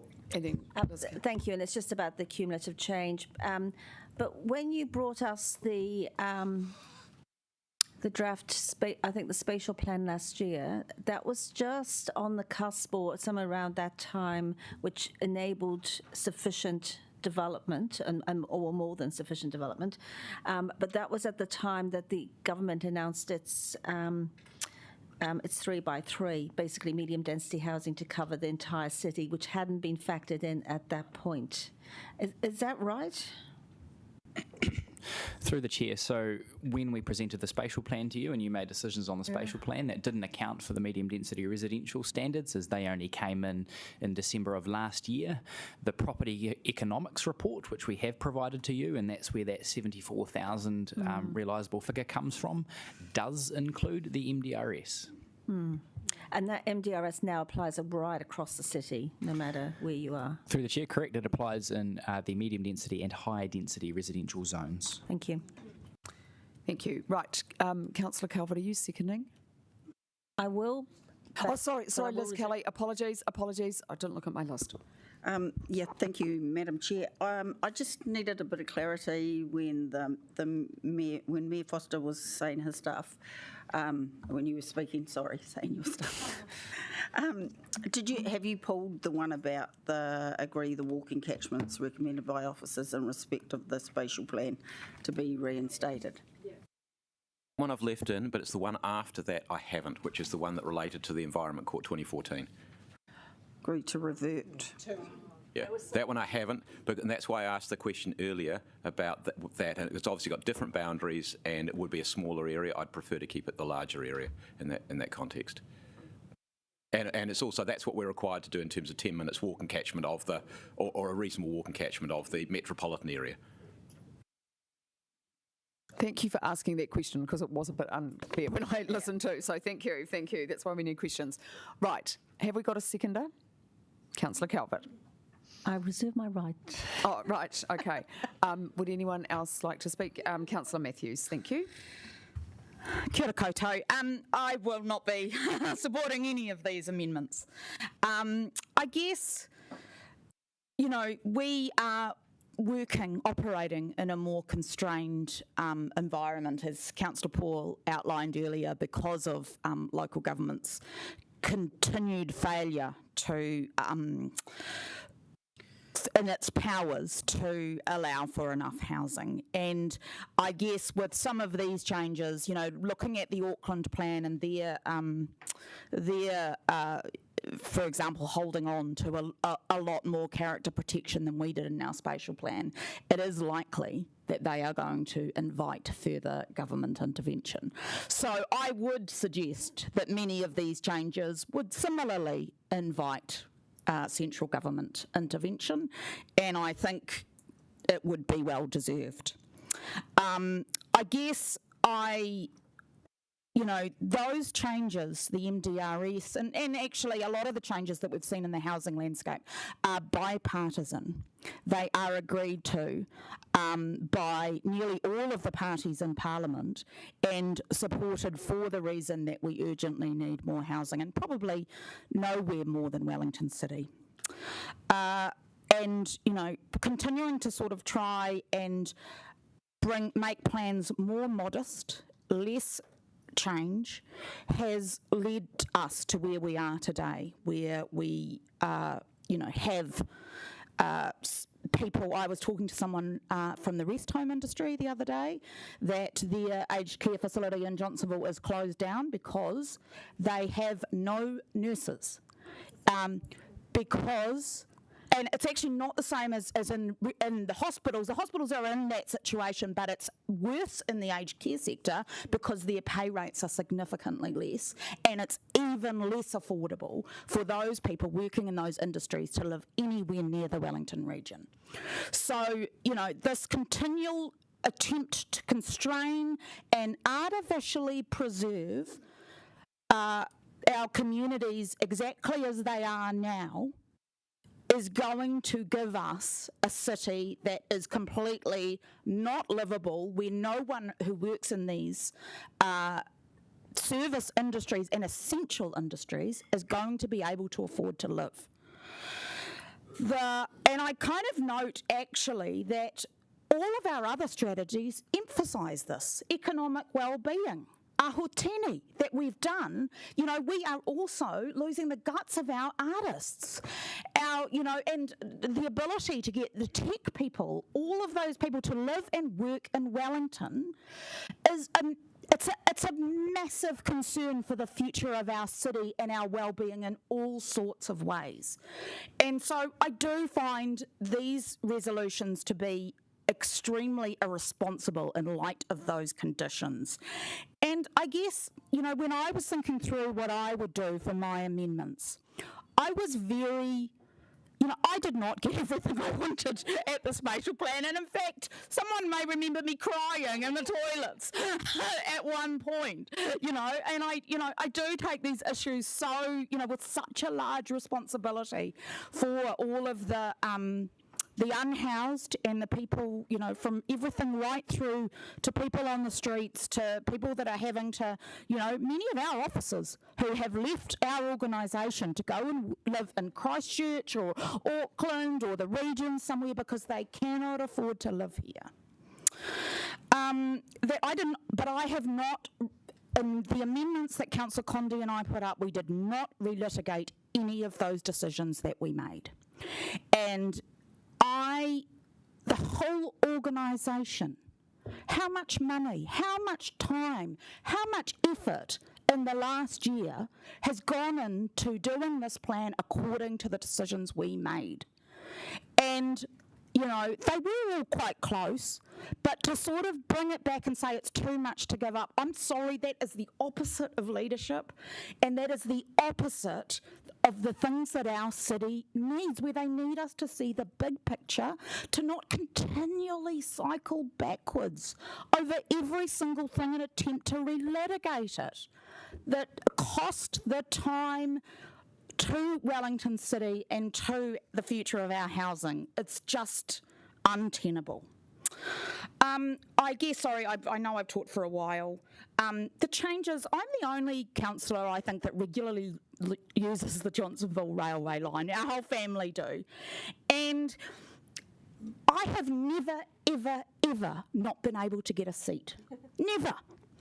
And that's at peak time, that's, and I am at a station near the end. I'm at the third to last station. That was not my experience living in Pūroro and getting that train. I would get on in Pūroro and hardly ever get a seat. So, there already, with what we're operating with, there is capacity. And the feeling that you get when you see that there's a bus replacement is disappointment and sadness, because that train ride is so much better. It's regular, and look, I know there's some issues, but we have capacity, and that kind of townhouse or, and to sort of scaremonger about the 6 stories, that is not a minimum. It is not like it's all going to suddenly be 6 stories, but that idea of a townhouse or a duplex on the Johnsonville Trail line is exactly the home that my family needs. And to kind of, just because, I don't know, it's dramatic. Well, actually, it would be dramatic for my family to be able to afford to buy a home, because it would give us security that we don't have. And yes, we could probably go and buy in Tawa, you know, well, maybe. Or, you know, well, we could go back to living in Pūroro or all of in. But you know what? I don't drive a car. Our kids don't drive a car. I need to be able to get around. And I need those amenities near me. So, I mean, I hate to personalise it because it's actually not about me. And I know I'm extremely fortunate compared to so many other renters in that we can afford, you know, a nice place to live and we're the sort of, you know, tenant that people love. And that walking catchment is absolutely fine. It's exactly what we want. And it's good for us. You know, not everybody can do it, but not everybody has to. But walking 15 minutes from a train is good for people. And it's enjoyable. And, you know, you get to listen to your podcasts. It's quite nice. Just about the character, I mean, just endlessly, you can't keep all of the best land forever. And, you know, what we did, which, you know, I would have voted to get rid of all of it because I think you should heritage protect it if you want to keep it. But anyway, we've kept, you know, a significant amount. But we cannot keep, you know, what was it previously? 90% of the best inner city land for single family dwellings. It's ridiculous. And it's not, it's a city, not a museum. It has to be able to change. It probably won't change very much in any of our lifetimes, with the exception of, you know, Tam and Terry, who speaks of the trees. But you know, it has to change. Otherwise, we're not going to have anybody to make our coffees, to wipe our asses, to make our beds, to clean our office buildings, because they cannot afford to live anywhere near the city. Thank you. Thank you. Liz Kelly. Oh, thank you, Madam Chair. Can you hear me? Yes. I wasn't going to speak today, but I feel that I need to. In particular, I wanted to, and that's really due to some comments at lunchtime with regard to how quickly Pūroro have passed their district plan today in 16 minutes.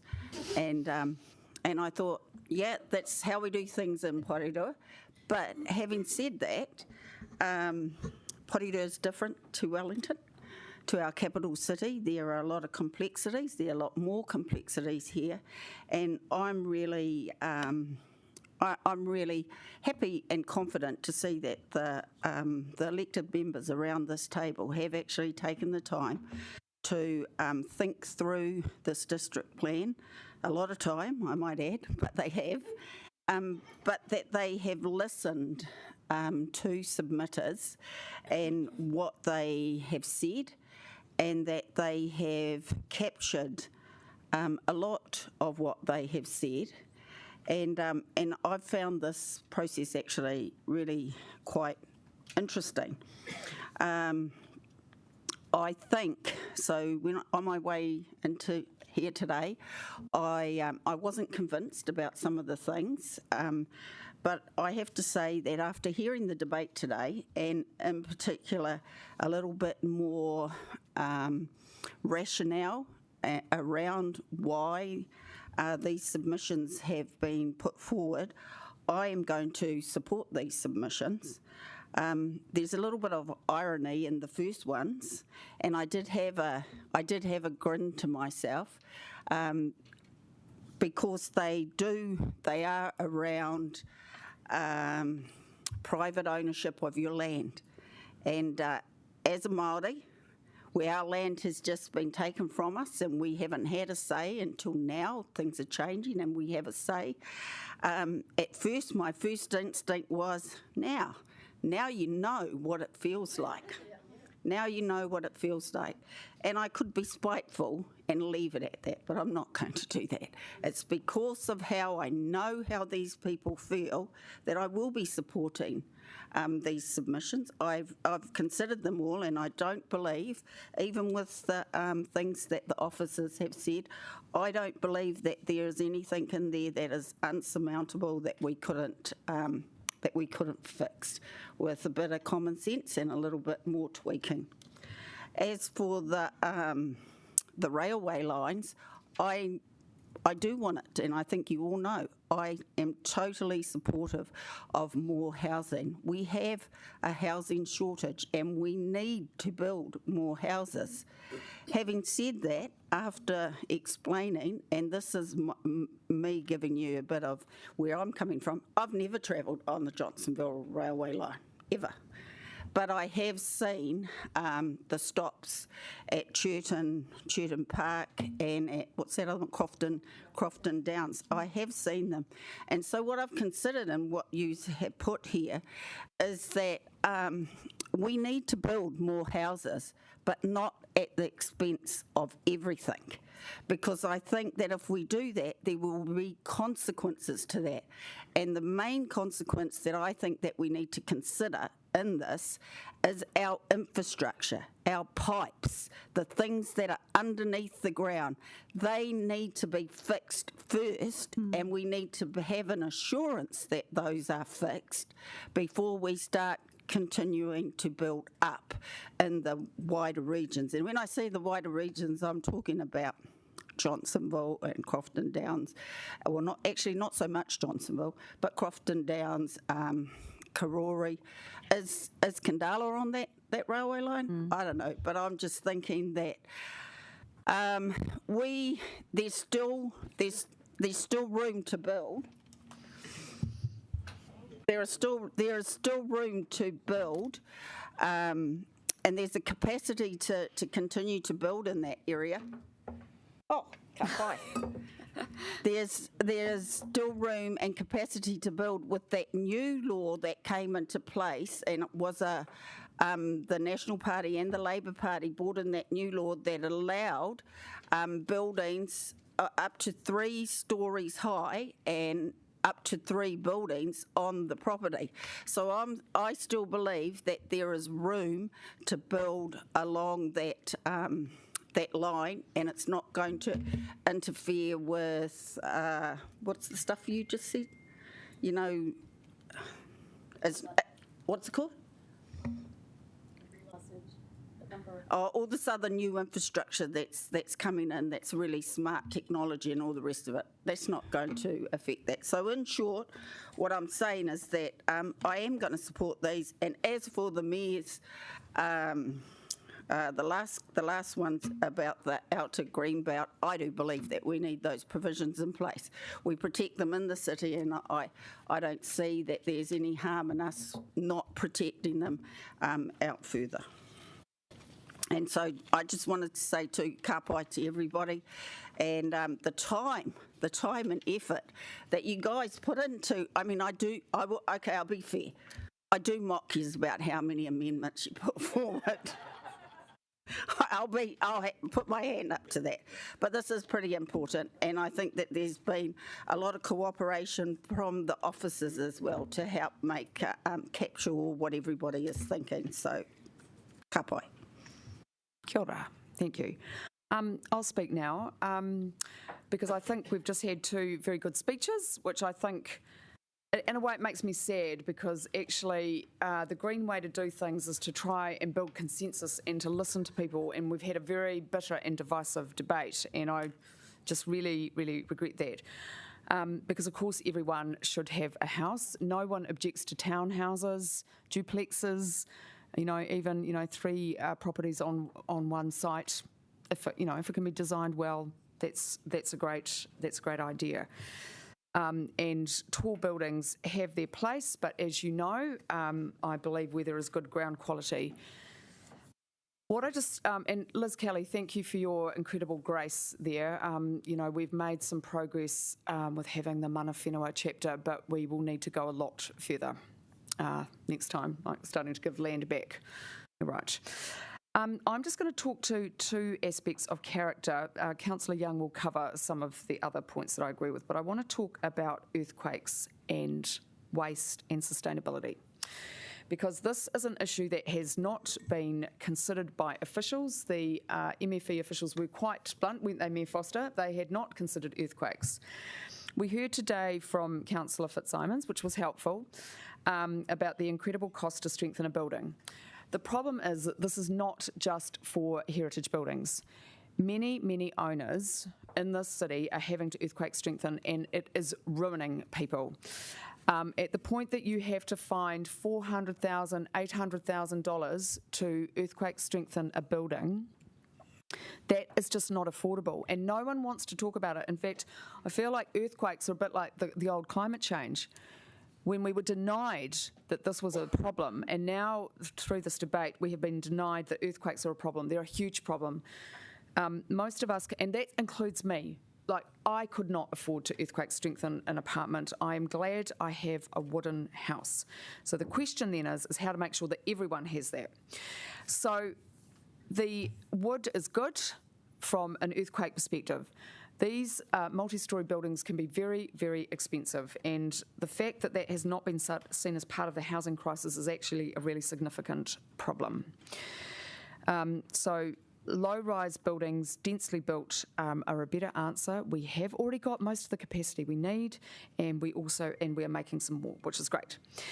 From a sustainability perspective, and actually just on earthquakes, people get very uncomfortable when I ask who should pay, because no one wants to answer that. Clearly, central government's not coming to the party.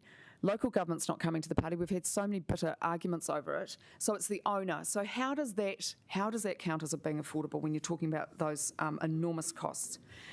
And then we get to the point of how you're supposed to fund your retirement when you've spent all your money earthquake strengthening. The sustainability one is also a critical one. Councillor Foon, I'm not getting at you, but I do really just want to address this. It's like saying, because we have fought really hard on waste together, it's like saying commercial vehicles, which have a huge value, should be put at the top of our transport hierarchy rather than pedestrians. Reducing our consumption is what environmentalists hold as being very sacred, and not recycling. Recycling, it's got its place, but it's not the most important thing. We need to reduce our consumption, we need to reduce the oil, we need to reduce the coal, we need to close the coal mines down. Concrete and steel, they're going to have to be a thing of the past one day. And so these ancient timbers that we've got, the privilege of having these amazing timbers in our older housing stock, which have track record, which have been resilient, which need improvement, absolutely, but nevertheless have huge track record, are a good environmental outcome. And we cannot just throw things away. There is nowhere to throw them to. So villa owners and people with old houses have, there's been a deliberate debate around this when actually it is very sustainable form of housing. And I definitely want to see a lot more wooden buildings done. We know that in Arlington we're getting 6-storey buildings there, which is great. It can be done, but sort of unlimited heights won't work without a lot of strengthening. So I just want to say to the people who out there who've been really targeted, people who make a contribution to our city in many different ways, this is a good sustainability outcome.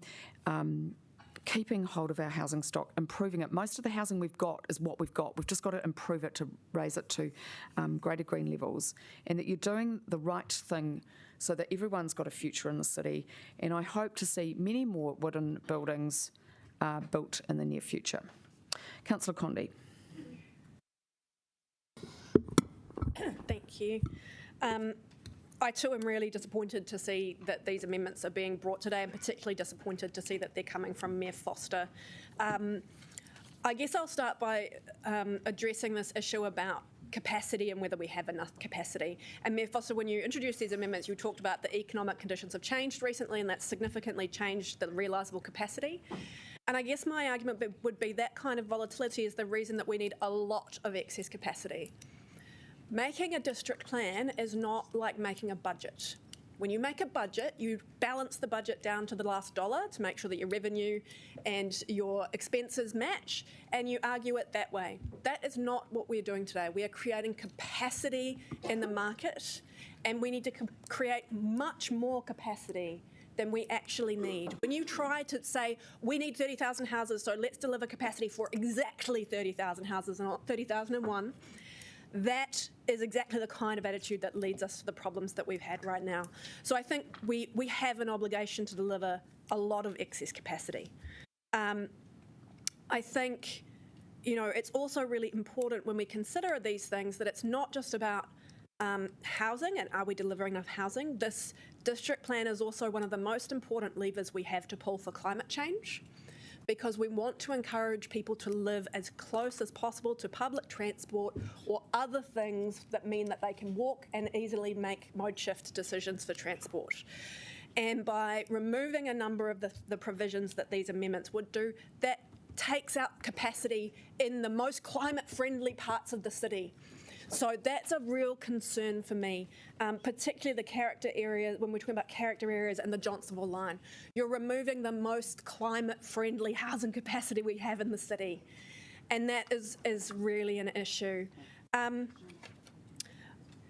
I want to talk briefly about the Johnsonville line. I don't take it anymore, but I did take it all the time when I lived there. And I've looked into this really, really closely. I've gone through all of the evidence. I've sat with officers and looked at all the evidence about the Johnsonville line. It is not a fragile basis. I apologise, Mayor Foster, but I could not disagree with you more to say that the grounds for including the Johnsonville line is a fragile basis. It is not. The commuter rail lines are included in the MFE guidance. I've gone through the One Network Frame guidance and looked at it. It's definitely rapid. It can go every 15 minutes. It can take 2,000 people per hour. There is significant unrealised capacity on that line right now without making any upgrades to it. There is significant capacity there. One of the things that people who have been trying to look at this and trying to disprove the Johnsonville line as mass rapid transit have been trying to compare it to the cable car and saying, well, see, the cable car isn't mass rapid transit. Actually, the cable car does meet the criteria for mass rapid transit. It's great, it's frequent, it has the capacity that's required. The key difference there is that the cable car is technically not public transport. It's not actually public transport. It's not operated by the regional council. It's used for public transport. It's also not recognised in the regional land transport plan. All right, that's a key issue. They don't recognise it as a crucial part of the transport network, and that is the difference between those two elements. They both meet the criteria around being mass, being rapid. I would say that if you go ahead and do this, which I strongly discourage you to in terms of trying to remove the Johnsonville line, it will absolutely be overturned by the commissioners, and it will send the wrong message to the community in the meantime, thinking that they don't have to comply with national laws and regulations. This will be, I would be happy to put a bottle of Moe on it to copy Councillor Carvett. This will absolutely be overturned by commissioners. I think it's terrible for the Mayor to suggest that the basis here is not strong. It is very strong. The fact that it has been strongly disputed doesn't change the fact that the evidence base is strong. And I think we all know that there's been a concerted attack on the Johnsonville line, particularly because people do not want to see this development in these neighbourhoods. It's not that anybody has any love for or dislike of the Johnsonville line. It's become a symbol of a way, this is how you get around the upzoning that is required by these national regulations. I will go on just to talk quickly about the residential SNAs. I do not support removing the SNAs from residential land in their entirety. I did consider that myself as a way of going forward here. I don't think it's the best way forward. I don't think it's consistent with the national direction. I think there's a good chance that, again, it will be unlikely to survive the commissioners. And again, I think it sends the landowners the wrong signal that this is somehow going to go away. It is not going to go away. This is, again, national direction. And I think we've already reached a good compromise, and I think that in this case, and maybe we need some officer advice, but my interpretation is that these would replace the changes that we've made earlier, because it would just remove all the residential SNAs, so the changes we made earlier would no longer be needed. I want to talk as well about Let's Get Wellington Moving and the character areas and the walking catchments in the city centre, because one of the key things with Let's Get Wellington Moving, a lot of the benefits for this project is housing related and urban development related. And when we discussed the business case, Mayor Foster, you often raise concerns about the business case with Let's Get Wellington Moving and the ability for us to realise the housing uplift that's needed to support that business case. But today you have the opportunity to make that more realisable or less realisable by your decision at this table. It's not an external constraint that you have no control over. It is a thing that you are voting on today. Your decision and your vote today makes the Let's Get Wellington Moving business case stack up better or not, when you're talking about these catchment areas and the walking catchment in the city centre. And so that's quite disappointing for me as well. Finally, I guess I would just say to Liz Kelly, thank you so much for your contributions. I agree, and we certainly heard from lots of people worried about infrastructure and that the infrastructure needs to happen before the development. And there's lots of work in this plan. There's work in this plan and provisions in this plan that requires developers to prove that there is enough infrastructure for their developments to go ahead. We've had significant work done with Wellington Water on the first tranche of looking at upgrades that need to be made. We actually have an application in with the central government for funding to fund the waste and water upgrades in Johnsonville to provide the infrastructure to allow for this capacity. And the other suburbs that you're talking about will be the next round of work that get done. So this is not something that's happening in isolation of infrastructure. We're very conscious of that, and the plan has been written to accommodate that. So I guess I would encourage you to reflect on that and and consider that when you're considering your vote today. I think, it would be very disappointing to send this political message to the city. I have little doubt that most of this would be overturned by commissioners anyway, but I would hate to put the city through that process of thinking that the rules might change and then they're going to change back again anyway. I think that would actually be really unfair of us and unkind. This is the national direction, and all of these amendments push against the clear direction that's been signalled. I'm just reminding you, 5-2. Councillor Fitzsimons and Councillor Foon. Thank you. Look, I just wanted to take issue with some of the comments made. Councillor Pennant, you talked about this is about how we make sure everyone gets a wooden house. And I think it's critical to understand we can't do that. Low rise is not the answer in Wellington, and these amendments, if they pass, will take us backwards. They will mean less housing is available and that it is less affordable. I just think Wellington deserves better than this approach. Local government, by passing these amendments, would risk making exactly the same mistakes we've made in the past that have led to the housing crisis. And I want to acknowledge Councillor Matthews for your contribution. It is emotional. It's emotional for people who need a home. They need somewhere to feel safe. They need somewhere to raise their children. And it is critical for our teachers, our nurses and our cleaners that we create houses they can live in. It's the basic function of a city to be able to operate in that way. And I can't believe that I have to even make that kind of an argument. It's so self-evident every day on the news about the crisis facing Wellingtonians. We are talking about a fundamental need for a home. And local government has caused this problem. It would be irresponsible to pass these amendments which add to the problem instead of helping the solution. Councillor Comrade Fitzsimons, actually, I'm very keen to socialise all work. We shouldn't have classifications of occupations. Councillor Foon.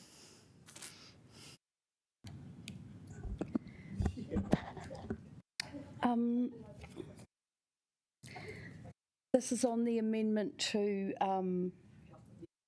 Mayor Foster's amendment to go back to the spatial plan. Is that the one? Number 14? Sorry, I can't see. You can talk about any of those ones there. Yep. Oh, yeah, thank you. Sorry, it was quite a lot. Also the character. Yeah, there you go. Yep. Great, okay.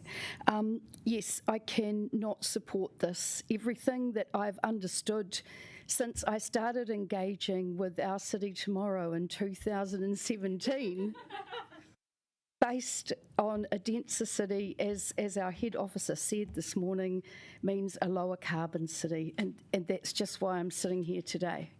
I'm also sitting here today because I promised that by sitting here, I would do the best that I could for the children that are coming, who will be adults, and need somewhere to live. This has become the biggest debate we've had around this table, and the best thing that we can do is enable a city where our children will know they've got somewhere that they can live. And at the moment, as we've heard from Councillor Matthews, people are leaving. And we've heard some really good debate today about how that will fundamentally impact on the city we want. I desperately want this city to be an economically rich so that we are all thriving. It's in our goals. When people can't live here to work in the tech industry, we've really got a problem. Our people have said the biggest challenge for our economic strategy is housing people to make it happen. And this is why we have to make these changes. But I don't understand why we're afraid of change. Why?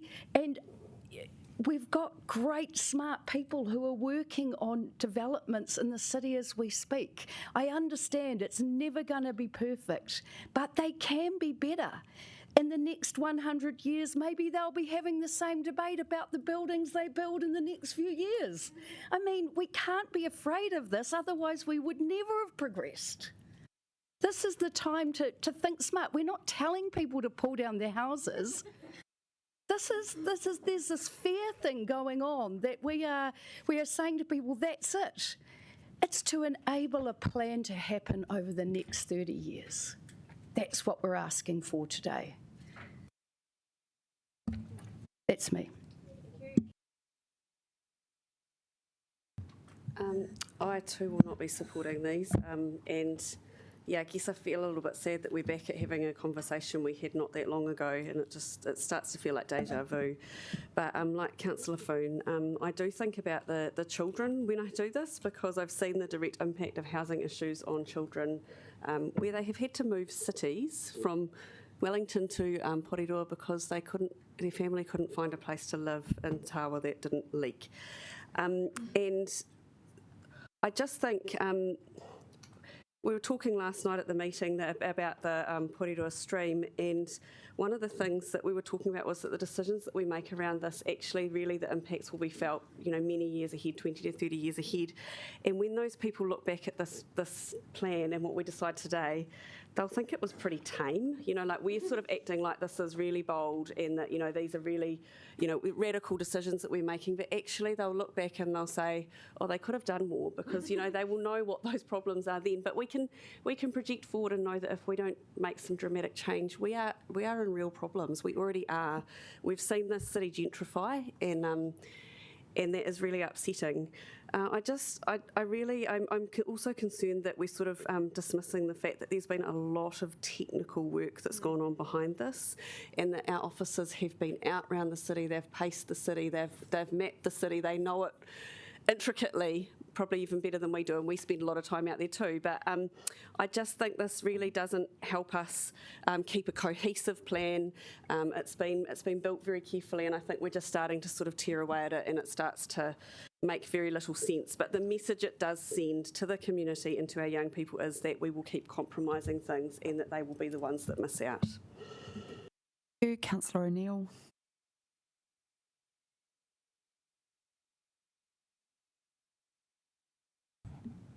Thank you, Chairperson. To the surprise of not many people, I will not be supporting the majority of the amendments in front of us today. Decades of inaction have meant that house prices are out of control and carbon emissions from car dependency are continuing to rise. What we know, and it's not the sort of thing that you can just get another lawyer's opinion on, but city planners tell us that the best way to reduce carbon emissions is by building denser, more compact cities. I believe that as a climate activist and someone who is strong on the ecological emergency as well, that we have settled on the right balance between our outer greenbelt spaces. The irony is that you are claiming the outer greenbelt needs to be protected and saved, but not significant natural areas, especially within 10B. We are not only in the middle of a climate crisis, but one of a biodiversity loss. The last 500 years have seen a loss of species and destruction of an entire ecosystem at an unprecedented rate. Wellington's natural ecosystems, like most across Aotearoa New Zealand, have been similarly degraded and destroyed for almost an instant of a human lifetime. Councillors, you've all but unanimously supported delaying significant natural areas for 5 years down the road, and we do not need another delaying tactic. Re the character amendments, I believe it would be pointless to reiterate these issues that have already been traversed in depth with significant public debate, and that these have been voted on by council. Those that preach good governance around the table, I would consider you to look at relitigating and wasting officer time in the same way. In regards to the Johnsonville line, if you said that the MPS had, oh goodness me, I'm a little bit confused, I guess, because you've raised two arguments. One is that you don't believe it's a rapid transit line, and the other being that if it wasn't enabling 6 stories, then you probably wouldn't have raised the amendment in the first place. So which one is it? A whole generation of people are at risk of being forced out from the central city into sprawling suburbs, suffering worse accessibility, health and well-being outcomes. Lastly, I just briefly wanted to talk about messing with the amenity landscapes. The officer's advice put it pretty sharply, and 3 key points. 1, it undermines the approach of the regional policy statement. 2, it does not follow an evidence-based decision-making process. And 3, it will not survive the examination process. So I ask councillors here today that are looking to support the natural environment and the outer green belt to leave it as it is and follow officer advice. Lastly, I was trying to pull up a nursery rhyme at the end there, but my speaking time came a little sooner. And that was the, no, I won't do the whole thing. And it goes, the 3 little pigs went out one day and one built a house made of hay. The second used sticks to build away, and the third one new bricks were the way. But as we know in Wellington City, nobody here is disputing that. I think what happened in the nursery rhyme, as I'm reading it correctly, it has been a wee while. The first house was able to be huffed away by the wolf. The second one, made of wood, was also being able to huff by the wolf, and the bricks were fine. However, in Wellington, we do know that they are affected by, if not climate change, then the bricks will be affected by earthquakes, and it's another reason why we can't just be putting in further character protections, because everybody needs a different kind of home. And what we're saying here today is that perhaps the way that the 3 little pigs built won't be our future, and maybe we should look at being open to not just making it a blanket character precinct. Anyways, thanks. Well done, councillors. Mayor Foster's right of reply. We are... Oh, I apologise. I didn't look at the list. Councillor Calvert, I'm so hopeful. Oh, and then Deputy Mayor Free. And you'll be pleased I won't be talking. All right, sorry. Okay, stick up your hand. Go to. Okay. Look, I won't be telling any nursery rhymes here, but I think one of the things we've got to remember is this plan went out for consultation. If we weren't going to listen to what people said, why did we bother putting it out to consultation? And I think one of the things that in terms of the feedback that we received and what we've been hearing is we did make some decisions at this table last year, but were they really made in consensus? And what we actually had was we had, in part, elected members acting as planners. So a lot of these changes are actually reverting back to what was referred to us under expert advice from our officers at the time. So, and, you know, the council does have to accept some of the responsibility for not having enough houses available, but it's not the only person or organisation responsible, and it's not the council's responsibility or fault for workers not being paid enough for what they do. So I think we need to make sure that we are focusing on what our core role is as a council, making sure our regulatory functions well, and we also listen to what all Wellingtonians want, and we try and find a way through that. There's been some comments about the Johnsonville line. You know, everyone acknowledges that it is a railway line. There's no doubt about that. I don't know. I don't think it's made of wood or straw or whatever. But it is a railway line, and that's fine. No one's disputing that. But what has been introduced is some rules around what if something's designated as rapid transit. And that's where the I suppose the dispute or different understandings are.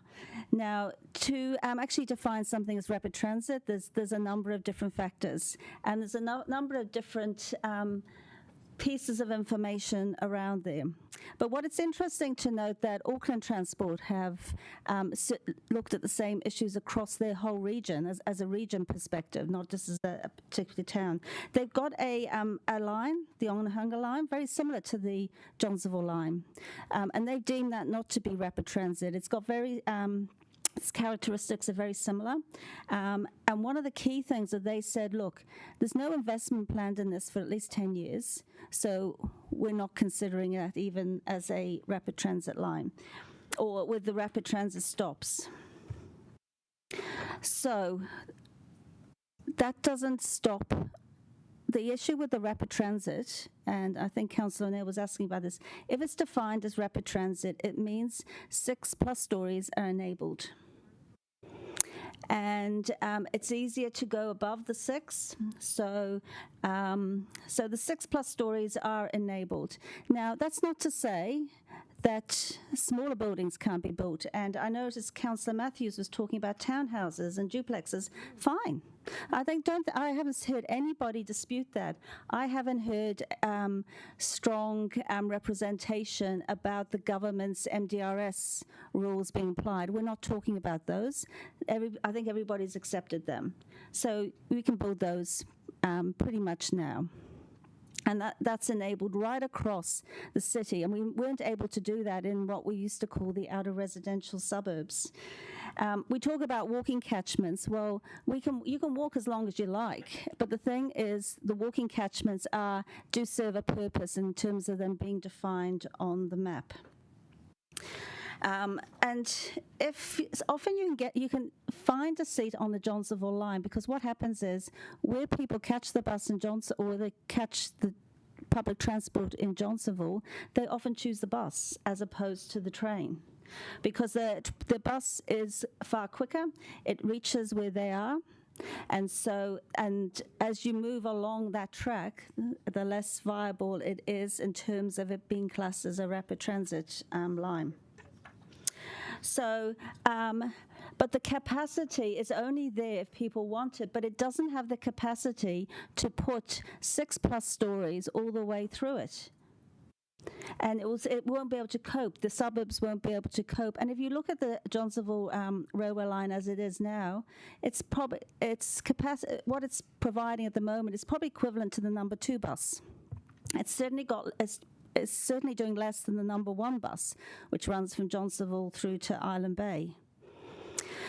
And the thing is, and thank you, Liz Kelly, for your comments, and it's about the fairness thing, because if we really wanted to be fair, then what we would have said is bus routes that are equivalent to something we expect on a rapid transit service would have this, but it's not, because actually we've got to make sure that when we do implement stuff, we can build, because putting a zone on a map does not build housing. We need the resources, and we need the funding, and we need the infrastructure. And one of the things is even officers themselves have said in the next 10 years, they can only work through the infrastructure for Newtown, City Centre, Johnsonville and Tawa. They can't put the infrastructure in anywhere else. And I'll just remind councillors, in terms of our annual plan, we chose not to fund roughly $56 million this coming year in depreciation because there's no resources to fix the pipes. So that's, again, you've got to factor in all the factors, not just one particular one. Now, I wish I could remember what I bet my bottle of Moet on, but maybe somebody can remind me. But I do remember it, so yes. And I will just finish on a note. Whatever happens today, it is Matariki, and so we have a new year ahead of us. So whatever happens, so I hope you can support these amendments. Thank you. Thank you. Deputy Mayor Free, then Councillor Paul. Yeah, just going to be really quick. Look, just reflecting on the process we've been through, and it has been an awfully long process, but we went through a process and then we had the NPSUD, and we looked at what that meant, and we went through another process and got to where we were. But just about the time we approved our draft plan, we also had the medium density residential changes, and to me that changed everything, because it was like, actually, that's providing a lot more supply all over the city. What were the compromises that we made to provide that supply before we knew we were going to get medium density residential? And for me, actually, we did make some sacrifices, and we've heard from people some of those sacrifices actually really do matter. So in terms of character, we've heard a lot from people about the character, and those houses, I'm sorry, but those houses are too good to waste unless you actually need to waste them. They are beautiful houses, and they're very easy to insulate and bring up to a really healthy standard, and they're very resilient. So while I don't think everyone should live in a wooden house, I don't think we should necessarily demolish them just because we think we might build something else. There are places we can build. One of the things I think we've got to bear in mind is the city has to be a place where people not only can live but want to live. So there are things that we need to consider: the infrastructure, the shape of the city, and there actually are limits to growth. I was asking about the sludge treatment plant and our sewage capacity, and I was told actually we've really only got capacity for another 70,000, 80,000 people in the city before we really need to think through our sewage. So there are limits, whether we like it or not, to growth, and I think it's incumbent on us to actually think about where we're putting our housing. And the other thing we've got to think about too is this will go out to commissioners. There will be further submissions. Some of these things can be further tested, and at the end of the day, we may not have very much control over what happens in the future, because a lot of these functions will be taken into central government or regional hands. But at the moment we do. And I think it's really important that we have, each of us will vote differently, but that we actually genuinely put forward what we believe in. And I do believe in shaping the city and preserving things. Councillor Paul? Yeah, just wanted to start by welcoming Sean to the table.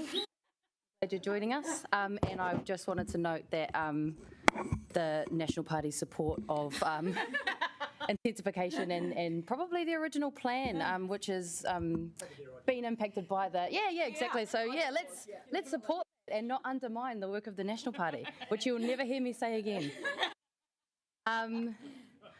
I just wanted to respond to some of the points about the Johnsonville line, especially the points that Liz raised, because I thought they were some really important points, and especially mentioning around the medium density stuff that the government has introduced and how that will allow for medium density across the city. I think the problem that I have with the amendments here around the Johnsonville line is that there's so much more potential for higher density housing around that Johnsonville line, and I don't think that we should limit the capacity and potential of housing that can go along that line. And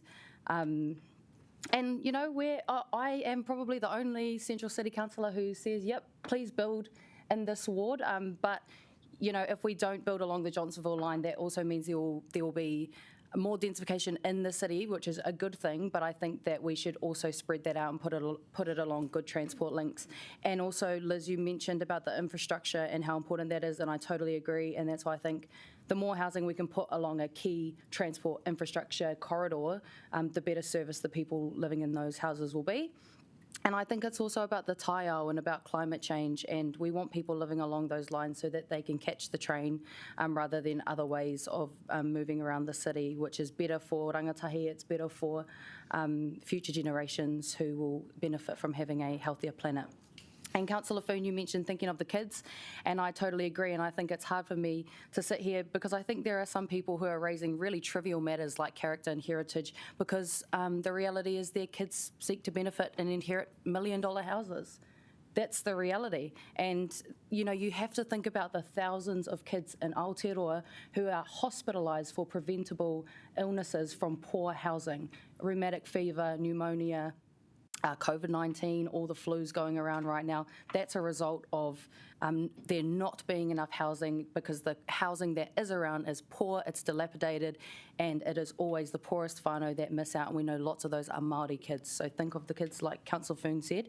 And just on Councillor Calvert's points around submissions, you said it, we've got the submissions, but I think if officers had real concerns about any of the points raised by submissions, they would be reflected in the proposed district plan. And some of them have been incorporated. Therefore, I think we don't need to go back and relitigate decisions that have already been made. And I also think we have to ask ourselves who has the time and the resource and the capacity to make submissions in the first place. You know, we know that less than half of the population engages in the local government elections, and we know that a tiny percent of the population engaged in this district plan process. So again, we have to ask ourselves, for whom do we make decisions? And what about those people who are voiceless, who will never be able to make a submission on the district plan? What about them and their housing needs? And lastly, on Deputy Mayor, you talked about the limits to growth. There are limits to growth, but it's not fair that, you know, we have these arguments over trivial matters like character and heritage, and that reduces our ability to make houses, because it's always the poorest people who lose out. And they're always the ones that are impacted the most by these decisions. So I just ask that you keep the consideration of them and their needs first and foremost in this debate. Thank you, Councillor Condi. Thank you. Very briefly, I just wanted to address a number of what I think were factual inaccuracies in Councillor Calvert's statement. You talked about 6+ stories being enabled around stations, Councillor Calvert, but I'm sure you know that it's actually only up to 6 stories. However, perhaps you were referring to the City Outcomes Contribution Framework, which would potentially, if people do really good quality development that meet all kind of requirements, would allow them additional height. So perhaps that's what you meant by 6+ stories. I just wanted to note the officer advice, which says that actually the majority of the stations on the Johnsonville line are faster than a car. That there are only 3 stations that were not faster than a car when they looked at it. That was Johnsonville, Pūroro and Kandala. We're talking about public transport here, not cars. Oh, hang on. Just if you want to raise a point. I'm going to get to buses, don't you worry. Yes, right. And then I wanted to just acknowledge that, yes, a lot of people in Johnsonville do take the number 1 bus. It's fantastic public transport. I can assure you that I looked into whether we could include the number 1 bus as mass rapid transit. I looked at it very carefully. It doesn't meet the criteria. The reality is that the Johnsonville line does.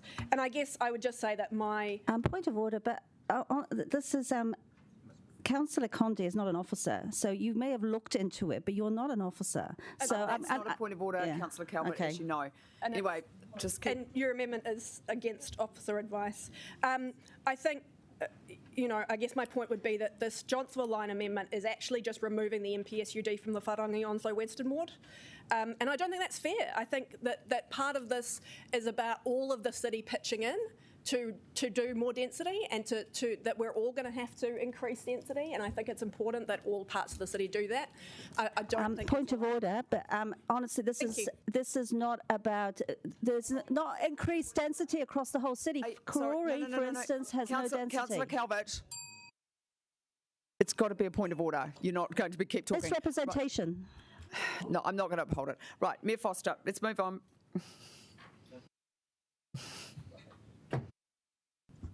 Look, thanks, colleagues, for the discussion. And I knew this was always going to excite a reasonable amount of discussion. I'm going to start with Councillor Matthews. You invited us to take the big picture. You're absolutely right. I guess the challenge is that we've all got slightly different big pictures, and that's why we have these debates. And that's fine. We're perfectly entitled to do that. I guess the issue that I have, and we're seeing that different big pictures around our community as well, and the debate has, particularly on character areas, which I've got to say have been demonised, and I think quite unfairly, as though they're the answer or the problem, and they're not. But they have been demonised. And what you've seen is communities saying to us that they love that character. And I don't believe that they're saying that because, Councillor Paul, that they are saying, well, you know, how big is the bequest I can give to my children? I think they're saying they love that character because they live in that place. That is their home, and they value the nature of that, and they want it to be a quality place to live. And they're fearing that the changes that might be visited upon them are going to reduce that quality. And I think that is a perfectly reasonable thing for them to say. You also mentioned that that you'd like to have be able to have a duplex on the Johnsonville line. And actually, that is exactly what is enabled by the enabling legislation. You don't have to have the Johnsonville line as rapid transit. That's automatic. That's across our entire residential area now. So you don't need to have that. And you also mentioned that Auckland will be taken to task because of the way that they have dealt with this. Now, Auckland had 21,000 residential sites which were in that sort of character area. They opted to retain 16,000, or 76% of them. Even should we go with what was the officer's original recommendation, and Councillor Day, you talked about the officers tramping the streets, etc. So one of the amendments here, the last part of the amendment there, is actually going to what the officers recommended to us. Having done that work, having had Boffa Miskell involved in that work, they said that we would retain something like 41.2%. So Auckland's got caned for 76. 41 still means that 59% of what is currently protected by the 1930s non-demolition rule is now going. So the majority of it is going. So bear that in mind. So we are not doing the same as what Auckland is doing. And so I think that to say, Councillor Matthews, that we're preserving communities exactly as they are is clearly not a characterisation of reality. In that community, 59% is being offered up for change, and across the rest of the city, the entire city is up for medium density residential. So significant changes is allowed everywhere. Councillor Conde, you talked about not getting exactly right. Well, I never said that we would say we need 32,000, therefore let's go for 32,000. 74,000 is a big margin, and I would say that, look, there are going to be a lot of economic cycles between now and then. There are going to be several district plan changes between now and then, not the least the changes that are going to be allowed under the NBA legislation. But you're right, we do need to provide plenty, and I believe that we are. And I think the thing here is, for me, the one thing, and you mentioned MRT, I think we actually have to be actively driving, and as you know, I've been pushing for us with government being actively involved in delivery. So not just leaving it to the market, but actually going and saying, we are going to buy that, and that, amalgamate them, maybe work with the private sector, maybe with KO, whoever, and drive development down that line, that MRT line. Because if we don't do that, that MRT is not going to be economically or financially viable. So we need to do that. And one of the problems I've got is that if we allow the growth that we're going to get to be scattered across the region, where it is really car dependent, or across other parts of our city, we are not going to get the growth that we need to support that. And I'm not sure that has been really well modelled yet. There's been plenty of toing and froing about the Johnsonville line. It's going to be contested in the commission process. Let's see what happens. It doesn't matter, in a sense, where we fall on it today, but it's going to clearly be debated. But we obviously have differences in agreement. I guess you also mentioned infrastructure, and my key issue here is that we can't do everything all at once. And we can't provide for the infrastructure everywhere. That is not affordable. We know that. And that's why, as a city, we've said that we want to focus that development, is that corridor, that Tawa, Johnsonville, as a metropolitan centre, at the CBD, through Newtown, through the MRT line. That's probably the best thing we can afford to get the biggest bang for bucks, get the most houses that we can, and get them in the place that support the transformational low-carbon development that MRT is about. Is there anything else I need to cover there? No. I think that's probably the main things that I needed to cover. So I look forward to the vote. Thank you. Thank you, everyone. All right, so we are going to, without being divisive, take a division on all of these, since they are rather contentious. All right, so we'll just do them in order. Can everyone see the screen? Sorry, just so they know what you're actually, Yep. Okay.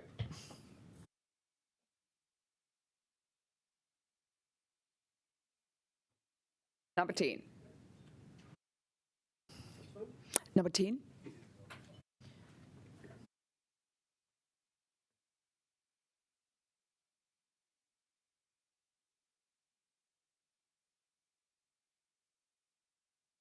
So it's carried. Thank you. But one, I think with 6 opposed. Sorry.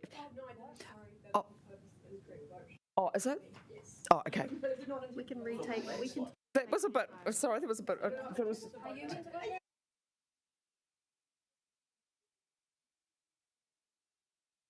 No, just, anyway, we're not discussing how we're each voting. Did you need to change your vote because you got it wrong? Do you want to? Do you want, okay, Heidi's suggesting we, no, that's fine, that's fine.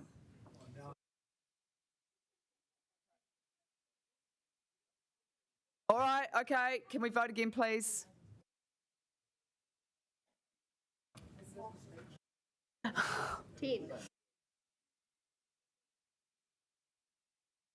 No, you're not, that's fine. You recognise your mistake. That is So still that, carried. that is carried with 1, 2, 3, 7 opposed. Thank you very much. 10B. 10B. So 10B, if everyone can just look at this.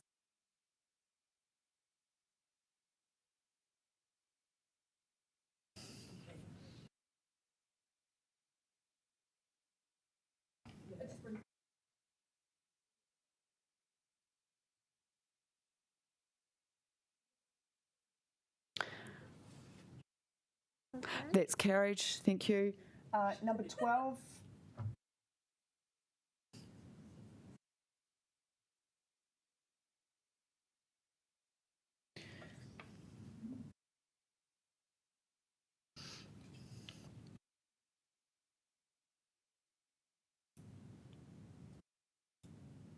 That's unanimous, thank you. Number 13.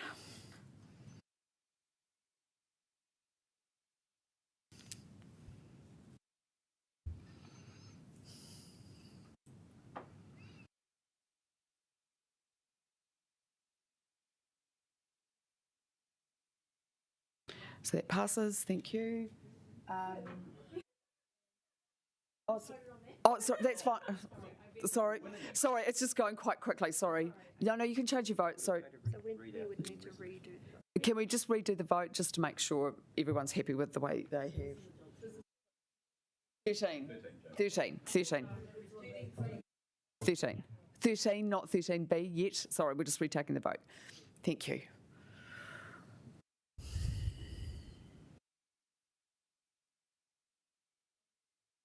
Laurie, have you? Oh, cool. Thank you. That's carried. Right, 13B.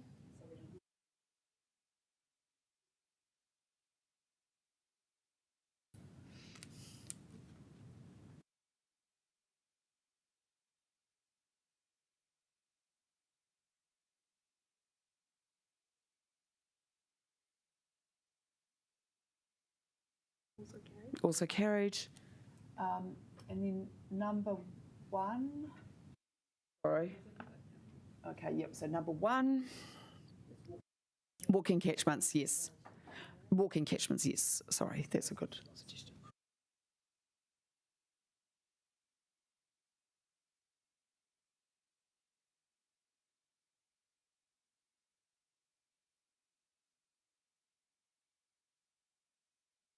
That carries.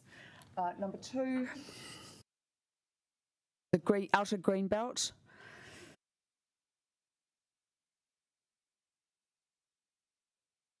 So identify the outer green belt, including those areas broadly intended to be included in the outer green belt as amenity landscapes.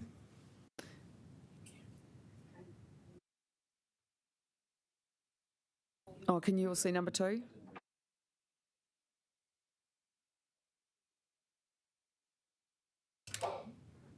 Sorry, Mayor Foster, were you not moving that too? No, that wasn't. No, okay. Just ask about the other. Yeah. Okay. Okay, that passes. Okay, and finally number 3.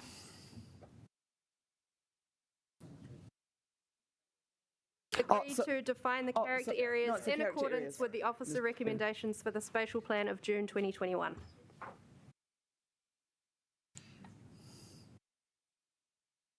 Number three, the character areas. Agree to define the character areas in accordance with the officer recommendations for the spatial plan of June 2021.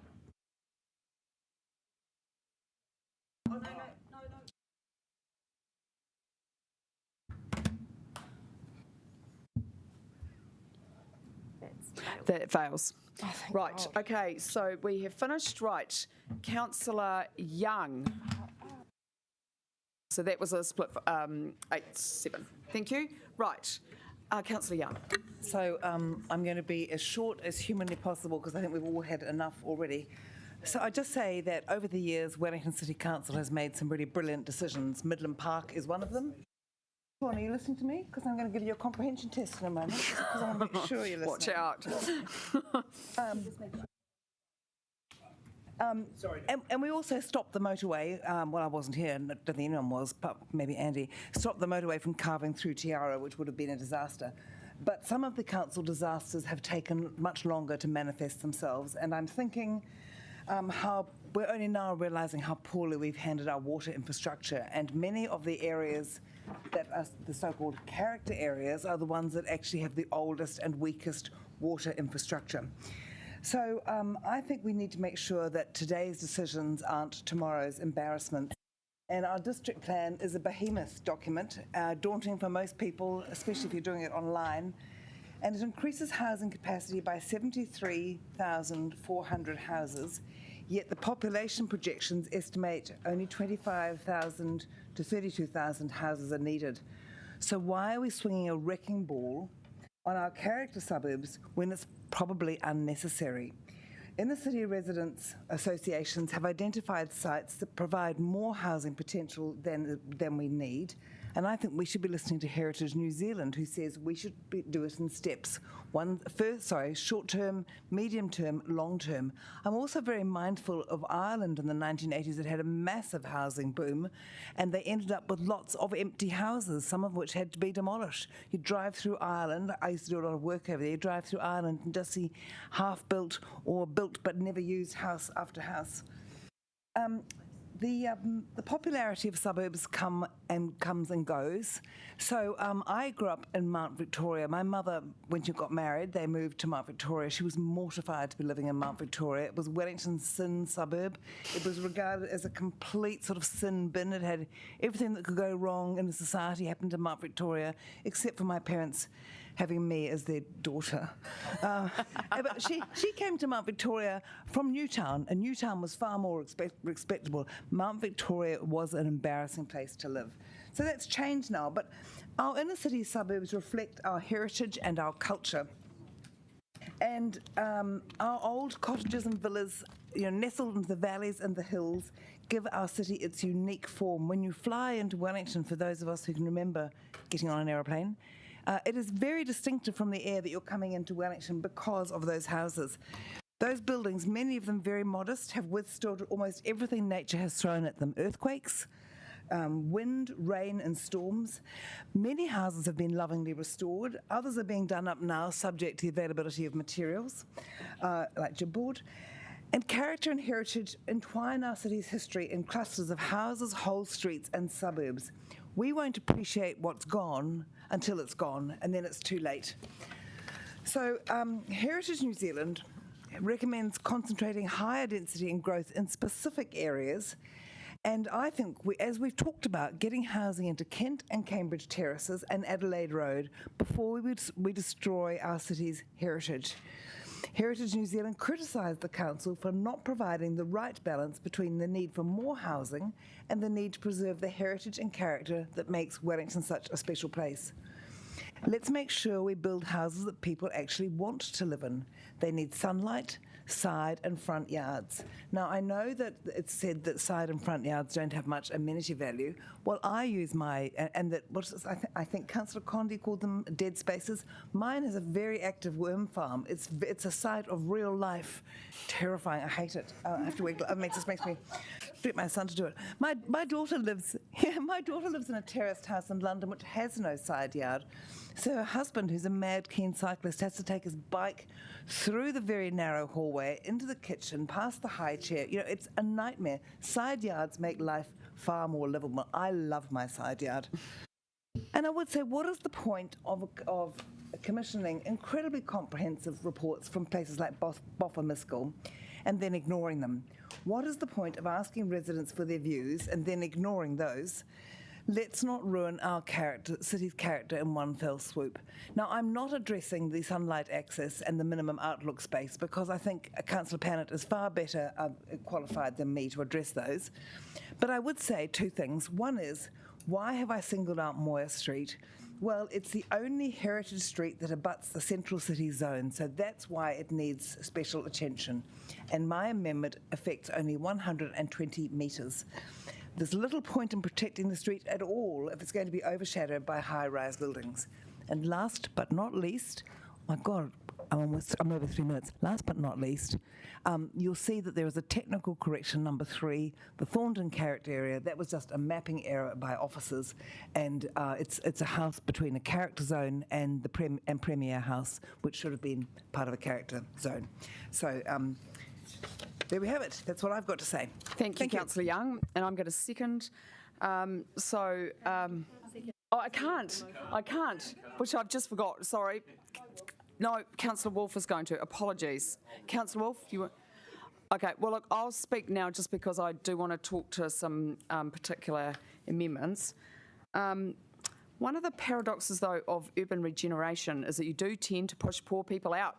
So the suburb which Councillor Young and I live in, here's a spectacular example of some not particularly great quality housing immigrant workers now going to make the way for upper middle class people who can afford $1.5 million houses. My earlier amendment, which failed spectacularly, would have helped with that because I want diverse communities, not just for people who can afford $1.5 million for a house. So I just want to talk about sunlight because I think people have a right to light, and this has been one of the big issues that has been contended over. And I like the words of a particularly vocal housing advocate who talked about sunshine equity, and that's what I want to be promoting today. I'm very concerned that that we do have as great as possible access to light as we densify. Light and sunlight is good for our mental health. It is good for keeping our houses warm and dry. It is good for making sure that we can also dry our washing without using a very carbon-intensive dryer. And it's also critical from my perspective that we protect our parks because one of the arguments that was made is that people in a more dense city would not have access to their own garden. They would have access to the parks. What my thinking has been is that we need to introduce higher standards to make sure that we maintain that sunlight access. I take the point of officers that their view might be a bit simpler to implement. But from my perspective, these parks are so critical that we do need to protect them. I have found the submissions from the Newtown Residents Association in relation to Carrara Park and the Aroa Valley Community Council around Aroa Park very, very compelling. They're going to end up with very large buildings around them and killing off the... Sorry, Councillor Condi, would you mind? Killing off the very thing that we wanted to protect. What is the point of having a park if it is cold and dark? And light should not be something for the privileged. So, councillors, I'm first of all just going to look at the outlook space. If you can just grab your piece of paper, I'm just going to show you the diagram to show what I mean. Yeah, so just the second page where there's a little diagram, because this makes it all seem completely understandable, because I was getting a bit like, whoa. So I said to Mr McCutcheon, I want to allow more light into our houses. How do I do this? So Mr McCutcheon kindly drafted the wording for me. He might not agree with it, but I think this is going to have strong support from many Wellingtonians. So you see the box, the 4x4 metre box, that's for the living area. I'm not going to touch that, that stays. But the 1 metre by 1 metre for all other habitable rooms is going to be changed to 2 metres. That means from where you stand, sorry, Councillor Fitzsimons, it's important that everyone understands what this is because it is a little bit technical. So you stand at the window and then you've got 2 metres to the boundary. And this will allow more light into homes, particularly important where we have 6-storey buildings or in the CBD. I just am very concerned from an equity perspective that as we urgently provide people housing, that we won't provide good quality housing, and we need to do that. And on the parks, this is just basically saying we have got a rule which allows for minimum sunlight access. Yes, it will be a bit more difficult for developers, but these parks belong to everyone. They are public amenity, and they need to have the highest level of protection that I think we can get. And that is the advice of officers about how I would do that to achieve that goal. Right, who else would like to speak? Oh, well, we could vote. Councillor Foon. Order. I think I'm more excited about supporting an amendment that's been moved by Councillor Young. Might even be my first. Well, I don't think it's yours, but it's still pretty cool. So I just want to speak in favour of the sunlight amenity to our parks, actually. And I think as a past fashion designer, something that really works in design is contrast, drama, and really getting that my word's gone, sorry, but it's one of those things today, long day. But it's really getting the contrast. And I think what I see here is an opportunity. Like, I'm fully supportive of the densification that we're moving forward to our city. But my stand was for good amenity and making sure that the people have places to go. I'll stop. Sorry. Keep going, and then we'll talk. Okay. Yeah.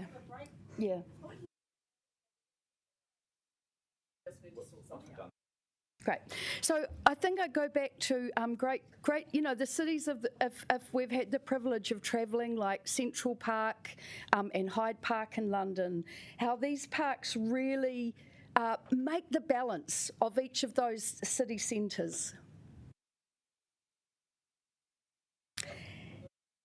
Our public places need not to be average, but great.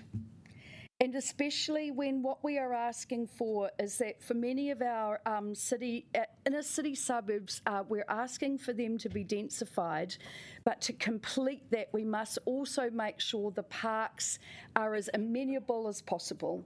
And so that's why I really support this one.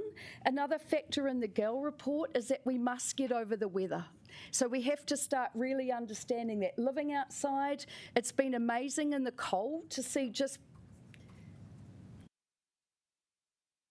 people sitting outside, even though it's cold in the cafes, wrapped up warm like they do in Europe. And this is an opportunity for us in Wellington to just be able to make sure these places are awesome. They're public places, they're places for everybody. And like we have done with the Green Belt, I don't think we will ever regret making our parks awesome. I think the other thing we need to consider is the questions that were asked this morning. There are 4 parks in Wellington in the zone we are talking about. One of them is in Newtown, the other in Ardor Valley, and 2 on the terrace that aren't even really parks.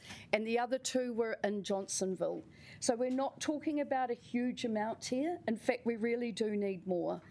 So they're common spaces, they're public places, they're places to create openness, and actually it's about giving our parks mana. And when we give our parks mana, we actually give them over to the people and all the other things that enjoy these spaces. So I actually am asking you to think about that contrast that we can provide through just giving a bit of space and breathing space to our parks and making sure they're an asset for all Wellingtonians in the future. And that's enough from me on that one. Thank you. Right, look, we're just going to take a 10-minute break. We're still on track to get finished by our time, and I just need to talk to officers about something. So thank you very much. Enjoy.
an amendment, which I'm very devastated by. Thank you, Madam Chair. So look, just in my opening remarks today, I said that things were happening at a blinding pace, and advice was flying hither. But I think I'm apologising firstly to the Madam Chair, because I think we may have given her some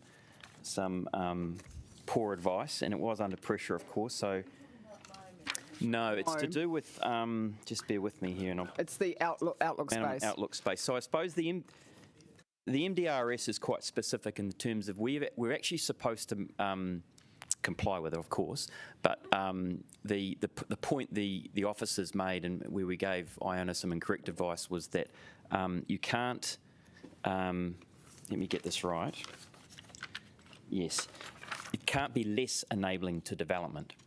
And what the chairperson's actually doing at the moment is making it less enabling to development. So we are in contradiction to what is effectively law.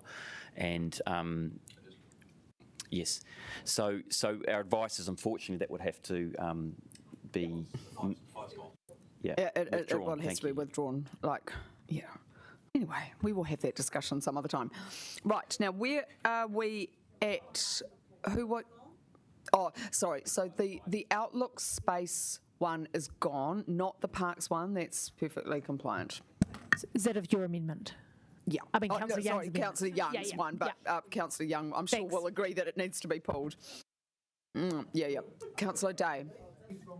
I've got a question, because we've made some really big changes, and we've got a very big change up as an amendment now, and I'm just wondering what are the impacts so far of the changes that have been voted on. Would like some officer advice, just because we've now made changes that will then interact with some of these things, and I think people might be a little bit confused about the impacts of what we've already agreed to today.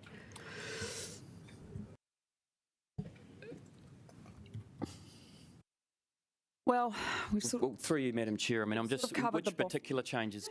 Which one do you want? Maybe could you just give us a bit more info? Probably particularly like the walking catchments and the impact that's will have on the future work that needs to happen to get us to the next stages of this plan. Yeah, so Adam, I think if we take the councillors through where we were with the spatial plan walking catchments and what has changed since, that would probably help with that question. Sure, so through the chair. So the final spatial plan approved a 15-minute walking catchment from the edge of the city centre zone. You'll note that that zone is where we sit now, and it extends down Adelaide Road to the intersection with John Street. So the countdown, that's where the extended city centre is. The walking catchment now from that point would be a 10-minute walking catchment. That would mean the area of which we would have to enable 6-storey development has now shrunk, and development capacity from that edge of that city centre, from John Street and Countdown, has now shrunk. It shrunk to a 10-minute walking distance from a 15-minute distance. All right. Look, colleagues, this is we have already voted on this. So it's not really, what we have got is some other amendments on the table. But these things, and one of these amendments impacts directly on Let's Get Wellington Moving. Yeah. So that is relevant, and that is relevant within the context of what we've just decided. Could we actually, I mean, those maps from the original spatial plan probably exist. Could we actually just take an adjournment and get printouts of like 15 and 10? Yeah, I would really appreciate that, because we're voting again, and this is amendments gone through, but we're then voting on the substantive, and I would like to know where that 10 to 15-minute catchment boundary is. I just can't recall it. Hang on, look, sorry. It shouldn't be a problem. I mean, we don't need to stop the meeting. We can somebody just please print the catchment between the difference between 15 and 10. It's the original. It's in the archives. I just wouldn't mind seeing it before. Yeah, I can't. I haven't got a computer, but I'm just wondering if someone can print that for us. I don't think Could the team pull those maps? Is that possible to do that quickly? And PDF it and send it around an email. Okay. So, Councillor Condi, did you...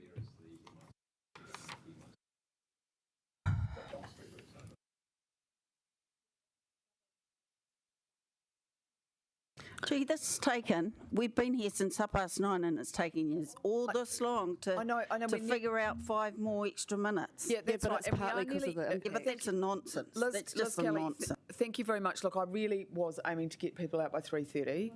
So we have still got some amendments on the table. Does anyone, while we try and get the maps, but does anyone wish to speak on the amendments, the Councillor Young-Wolf amendments?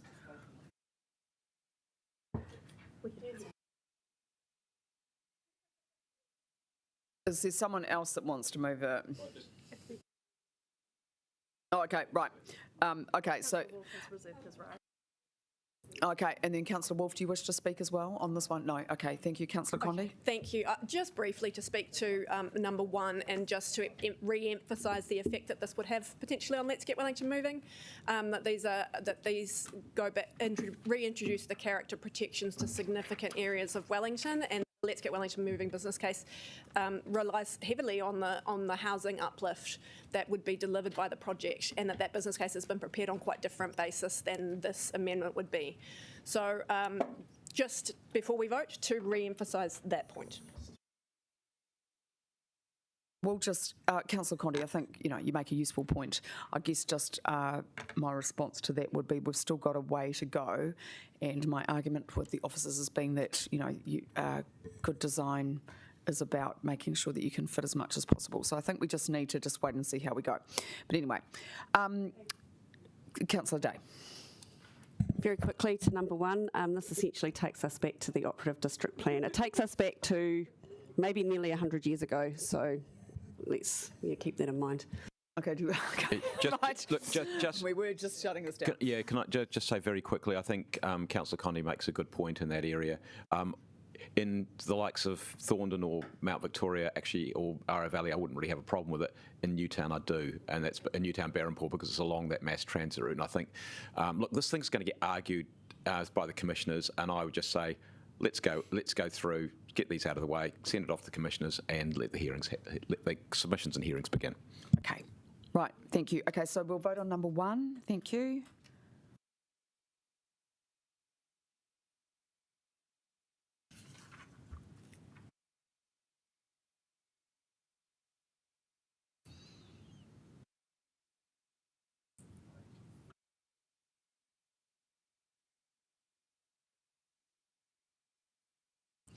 So that fails with 3 in favour, everyone else against. Oh, sorry. Okay, so if you could just change Councillor Rush's vote. It's all right. Okay, let's all pay attention. Right, Moya Street. Just two in favour of that one. Right, okay, Moya Street.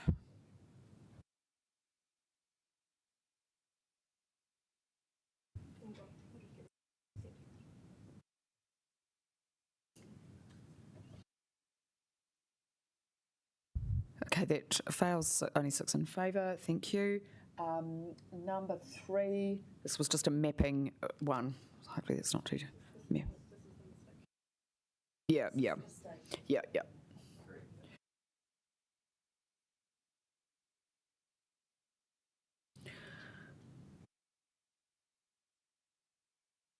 Right, thank you, that goes through, 2 against. The minimum sunlight access to parks, if you could vote on that, please.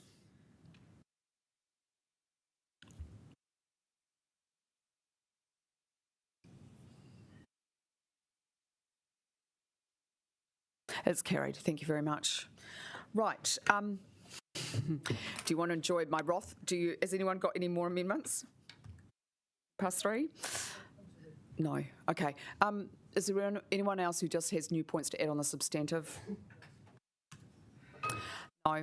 All right. Then it just... Madam Chair? Yes. I mean, I had put in a query last night involving the wrong ward councillors about the Johnsonville market.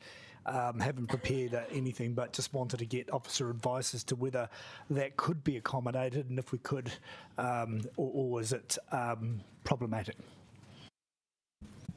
Yeah, through you, Madam Chair. So Councillor Rush is talking about the zoning provisions that apply to schools and the holding of markets in those schools. The team are working on that. Sean, did you have an update at all? I didn't. Adam was looking into it for me. Yeah. So Through the chair. So it's my understanding that the Johnsonville Market that operates at Johnsonville School, where they have a very good pool for teaching kids to swim, has or is working through a resource consent for the operation of that market. So I can't speak to that. In terms of the proposed district plan provisions, what is proposed is that in the medium density residential zone and the high density residential zone for which the market is located, a temporary activity, i.e. an activity which is not usually permitted on that site, can be undertaken for up to 3 consecutive days without the need for resource consent. So it would be a permitted activity subject to standards for transport, noise and light. For phone. I just wanted to speak to the substantive. Yes, sure, you're allowed to. Great.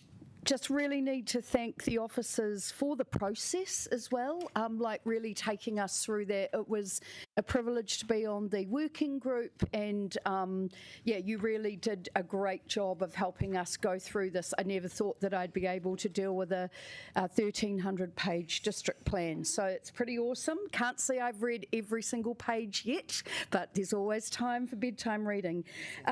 What I did want to say was just to acknowledge how far officers went on the Three Waters work, and to thank you for that, because as we've already said, we've really come a long way. We've still got a long way to go, but we know we're doing a good thing when the chair of the ERG, Lynn Cadenhead, did ring me to say she supports the work that officers have done. So officers, if you think the councillors are hard graft, try working with Lynn. She has got a standard that we have met. So there you go. So thank you from her. Okay. Just wasn't sure where you were going with it. Councillor Fitzsimons.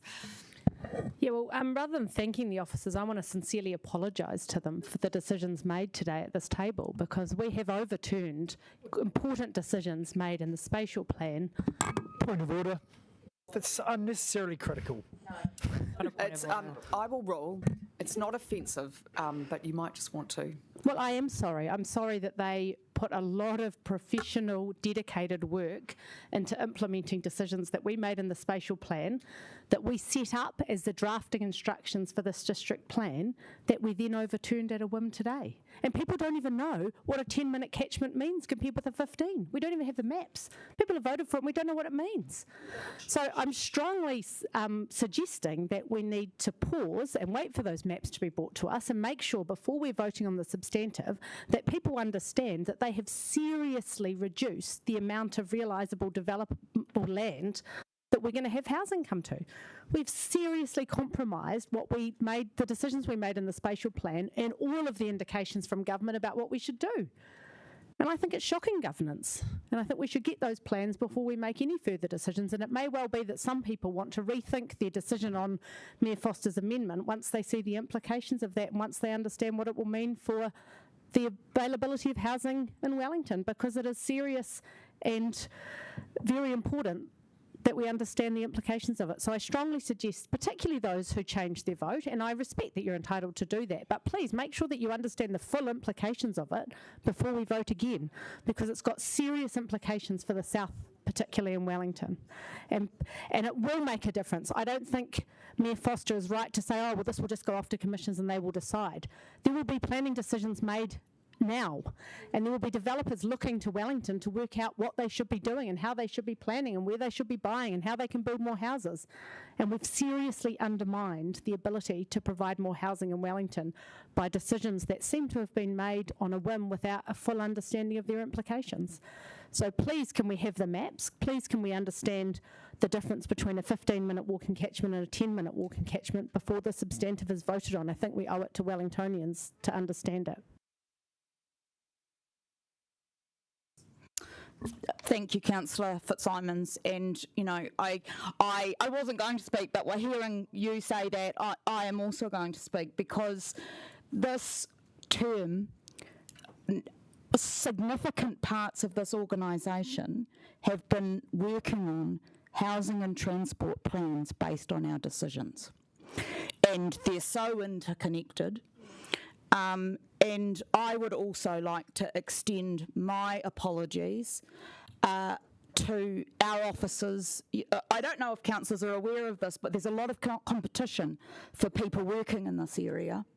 And I guess if you put yourself in a similar position, you had worked on something for a year based on a legitimate decision of this council that people have changed massive swathes of, with sort of as if this doesn't matter to anybody. And actually, it matters massively to the people that work here, to the people who build and design housing, to government, to all of the housing providers, that we, you know, this is one of those days where I, again, feel embarrassed to be associated with the poor process, the lack of foresight, the lack of analysis. Point of order. Yep, what is it? Point of order. Well, first of all, I think that's offensive because you've used it before. The second one is that you're also having a go at us for ignoring officers, where you have also ignored officers, particularly around character areas. Right, so Councillor Matthews, I don't think we're doing ourselves any good by having this kind of conversation. Okay, so could I just counsel a bit of... I don't think I've said anything offensive. It's legitimate political opinion. And also the community that rallied around our spatial plan and thought that we had made decisions. And this was supposed to be the rule book. The spatial plan was supposed to plot the growth, and this was to be making the rules. And actually, we have undone the majority of what we did a year ago and have made, we've wasted a lot of time and money. And I guess I'm not clear of the reasons, other than that people don't like change and don't want housing. And sometimes I think the misapprehension that zoning equals houses, which it doesn't. It's just the idea that housing might be allowed in a certain place. So, you know, it might. This has been a devastating day for me personally, but is a devastating day for lots of people who are listening to this and who are expecting a certain level of governance that I feel we're not delivering on. And actually, had we lost, you know, as I say, a year ago, I lost lots of the things that were important to me. But, you know, we have to have the credibility to be able to progress work. And it doesn't mean a year later you just wipe nearly everything you did.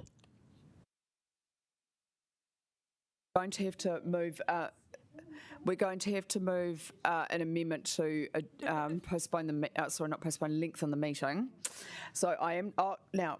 Mr. Ordain has the map, so we're going to just, if we can get one of the staff just to distribute them, we're just going to have a 5-minute adjournment. Yep, thank you. Reminding, of course, that everyone has seen these maps before. This is not new information. Yep. Yeah. Yes, we will probably have to. Yep.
Has everyone had enough? No.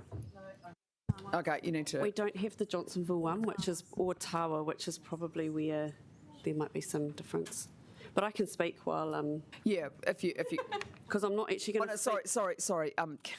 Councillor Paul did think there was an adjournment. Sorry, if you could just wait till and then. Yeah, and then we are going to move that we.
Extend the meeting.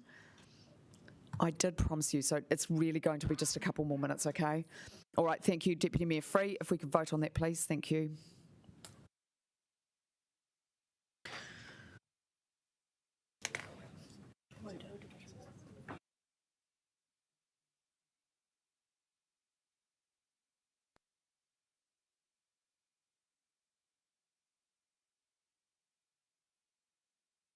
Liz Kelly, I appreciate your consistency. Right, I think you've been, you have given us a message. Right, Councillor Day.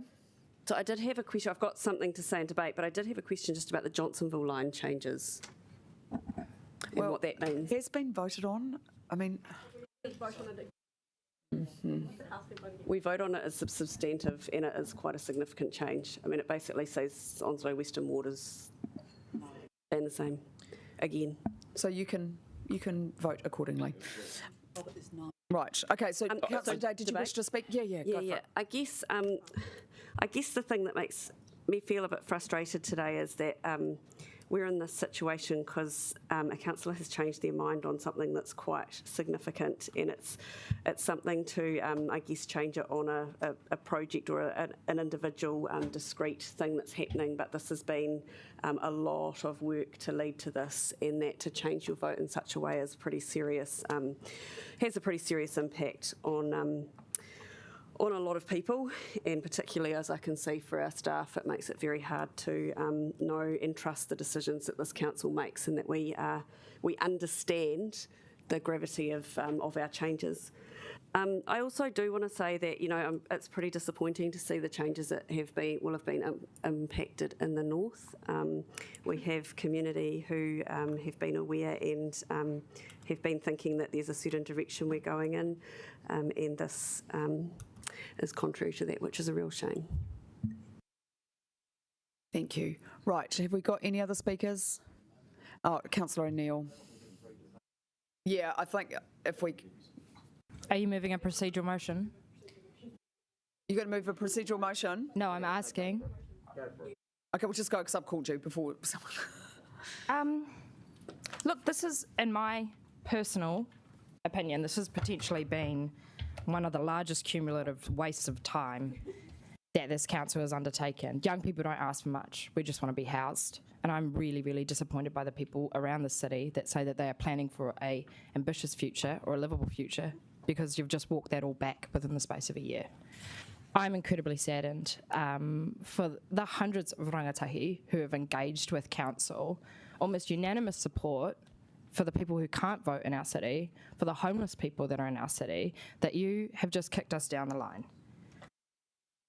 I'm not a councillor that is particularly excited in dropping another 400 million on something like the town hall, but what I am excited about is a council that plans for the future. Those are the kind of decisions that I want my city leaders to make. And I actually think it's a real damn shame that in an election year, 2 councillors have changed their votes on character, and our mayor has walked back the leadership on once a progressive housing plan. I too feel really sorry for staff. I think that our planning team is probably one of the coolest teams you can work in, next to the traffic engineers at council. But yeah, I just feel like this is a bit of a kick in the shin, and we can hold out for details around the edge of really technical matters with the commissioners, but I just thought that maybe I would hope our leaders would have the courage to stick to a tough decision that they made a year ago. Right, Councillor Rush. Thanks, Madam Chair. I think it's a great day for the city. I think it's a great day for democracy. I think we have listened to the people in a number of ways, and we've walked back a few things which I think went way too far initially. So I think it's good. I think the allegation about councillors changing their mind, when I changed my mind when it suited you, it was great. It was celebrated. Everyone loved it. But when I change my mind, it doesn't suit the Labor Party. It's a problem. And in the end, the walking or changing my mind on the heritage actually made no difference anyway, got outvoted. So I'm not quite sure where you're going with that, Councillor O'Neill. Anyway, I've had a great day today. I'll tell you a little bit more about it. And I think... But I think, I think the officers have done a great job, but everyone always knows that it's got to come back to the council to be approved, and today is the day. And maybe just a little lesson, if those of you who are a little bit disappointed today had reached across the table and been a little bit more collaborative, maybe we could have come up with something that we could have all liked a little bit better. Anyway, happy days. Councillors, we are just going to take a slight, sorry, we've just got another issue. A slight adjournment because I don't want people standing at... Yes, a proper, and Liz Kelly, I'm really sorry about this. So 5 minutes. Yeah, you can.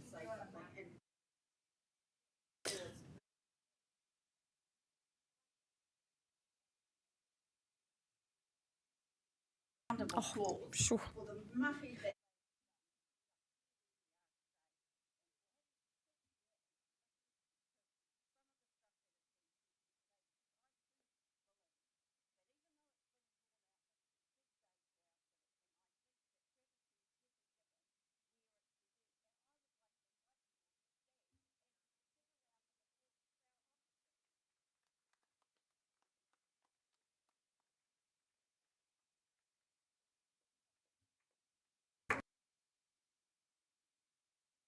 We just do need to sort this issue out, so it's 5 minutes, okay, and then we will finish.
Kelly, being held accountable, right.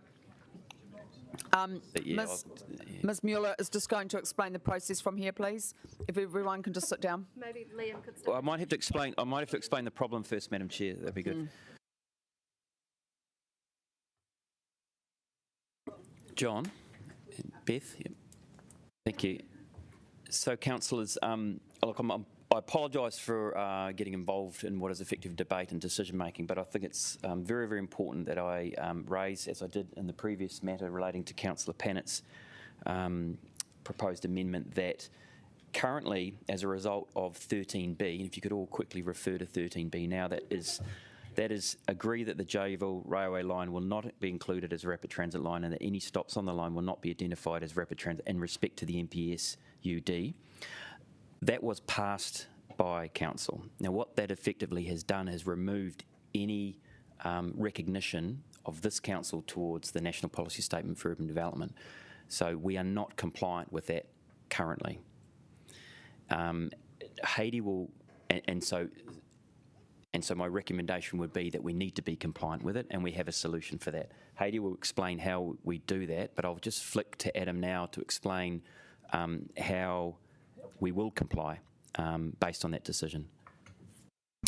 Through the Chair, so at all times we must comply with the National Policy Statement on Urban Development 2020. You have made the decision that the Johnsonville rail line is not to be classified as a rapid transit service and stops under Policy 3C of the MPSUD. We need to meet our obligations, as Liam has said, particularly under Policy 3D, which means intensification in and around suburban centres.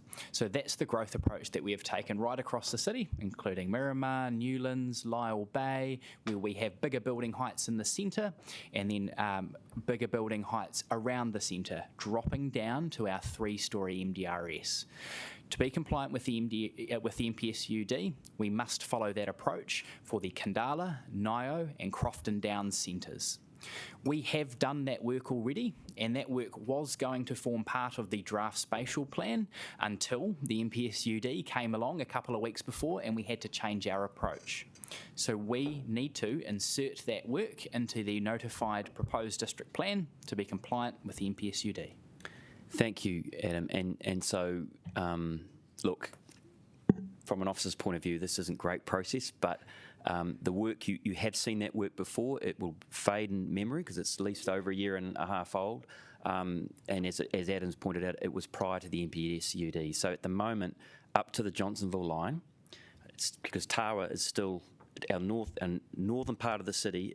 From Johnsonville to Tawa is still compliant with the MPSUD, but the decision you've made today, the lines up to Johnsonville isn't, and so we need to replace it with a different approach, which Adam's just explained, and Haiti now is going to explain to you how to do that. And also, I guess we just do need to acknowledge there was officer advice sought a few days before, so anyway, we will just reflect on that later. Okay, Haiti. Okay. Through you, Madam Chair, no further amendments can be proposed to the substantive because every single person at this table has already spoken to their substantive with the exception of Deputy Mayor Free. So no further amendments can be posed. What we could do is with the unanimous leave of the meeting, 13B could be replaced with different wording or removed altogether. Otherwise, should the vote fail, if we do not have unanimous agreement from the leave of the meeting for that to be withdrawn, should the vote fail, another motion could be posed to provide direction. Can you just word, there is some wording about that we can vote on. Adam, just dictate that now. We can, and Haiti can write it up. I just wonder whether, because you said that we changed some of the wording on 13B. I wonder whether it would be possible to put in after apply, put an and almost put those centres back in, or whatever had been developed by the MPS. Through the Chair, that's the easy peasy solution there. Cool. So apply and instead. Sorry, Adam, if you could just start from 13B, agree, just so that I know exactly where to put words in. Oh, shit, my eyesight's not that good. It's I need my glasses.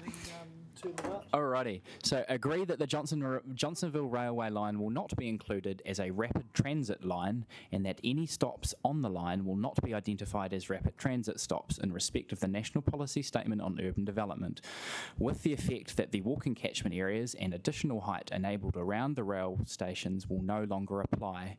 Instead, building heights and densities of urban form commensurate with the level of commercial activity and community services under policy 3D.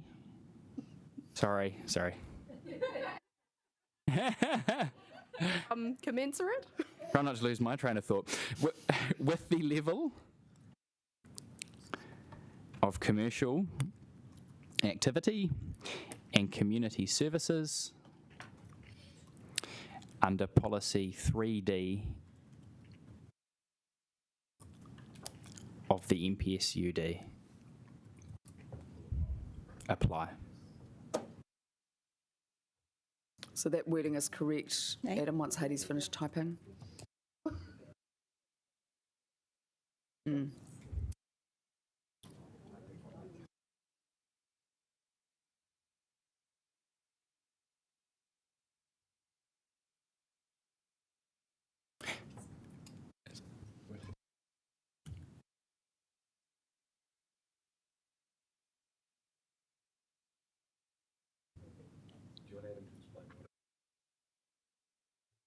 Hang on, we're just got to make sure the wording's right first. Just let's get that right, please. After.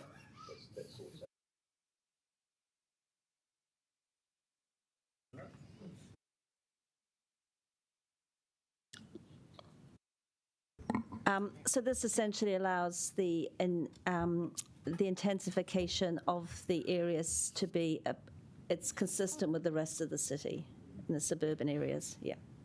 Through the chair, that's correct. Is that correct? Yes. So do you want to, is there anything you need to add in terms of what the implications are? I can explain that. So consistent with what we have done in all other suburban centres that are growth areas, for example, Newlands, Miramar, Lyell Bay, there will be within the local centre zone itself 6 stories, followed then by an area of 4-storey residential, dropping down to the MDRS 3-storey. That is consistent with all the other suburban centres' growth approaches that are not otherwise affected by the walking catchments.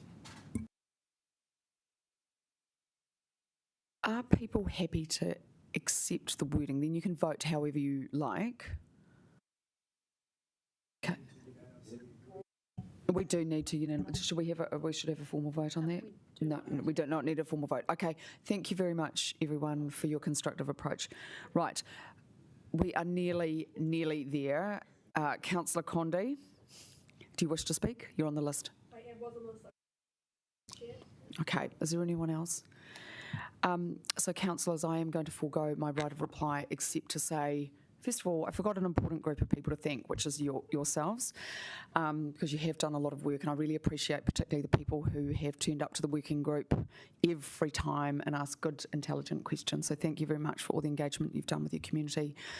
And also, of course, again, a thanks to the officers, because it is a difficult council to work with. And I say, the Mayor and I set a poor example by allowing so many amendments. Now everyone wants to do it. But anyway, I hope we can now come together a little bit as we vote, and we will just, if people can just say what they, maybe we need to vote on everything separately. How many are there? 28. 28. Okay, well, let's just see, and accepting that no one's going to use this vote as, ammunition against.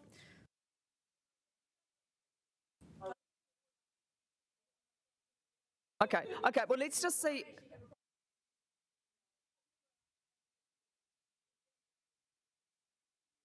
Okay, let's just see if we can do a bunch so that we aren't doing 28 votes. Okay, so is 1 and 2 okay? Obviously. Keep going. No, 3 has been changed though. Oh, okay, all right. Noting. Is everyone okay with this? 8 has changed. So maybe 1 to 7 or just... Okay, right, okay. So 1 to 7, Thank you, colleagues. I appreciate your approach.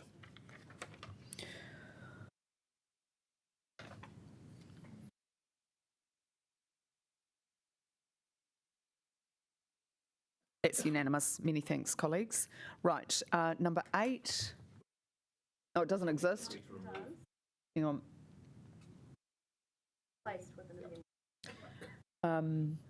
All right, so we're going to do 8 separately because I am going to exercise my position. Okay, so if we could do 8.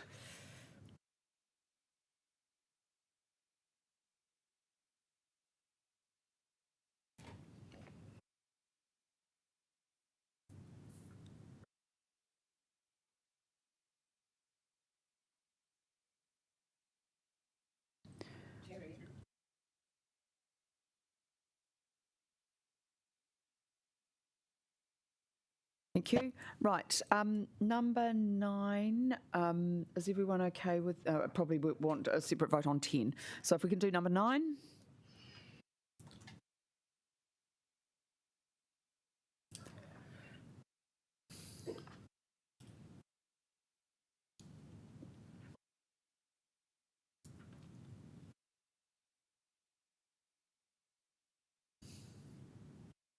Thank you, that's unanimous. Number 10, I presume do you want to do 10 and 10B, or do you want to do those separately, colleagues? 10 and 10B now? Thank you.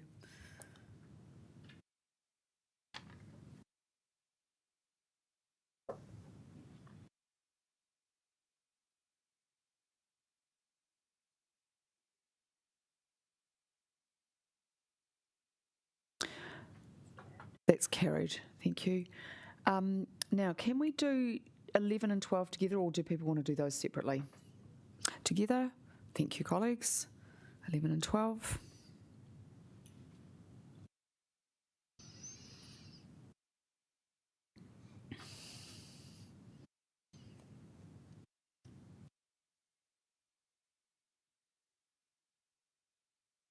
That's unanimous, thank you very much. Right, number 13.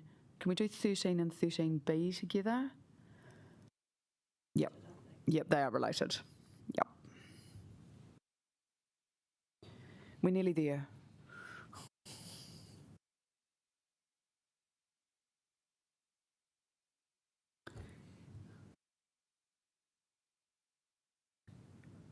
That's carried, thank you. Number 14 and number 15. Can we do 14, 15 together? What's number 16? 16, 17, fine. 17. Oh, just up to 17. Yep. Thank you.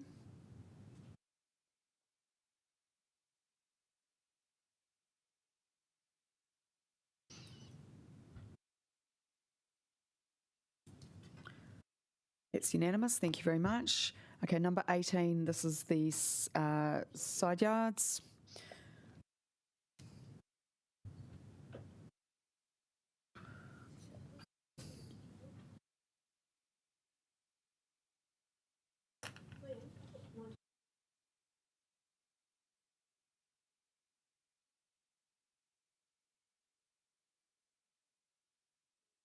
Hang on. Can we just do number? We're just doing side. Yeah. It's on the rural loop. Okay, so that passes. Right, now, sorry, just looking at number 20.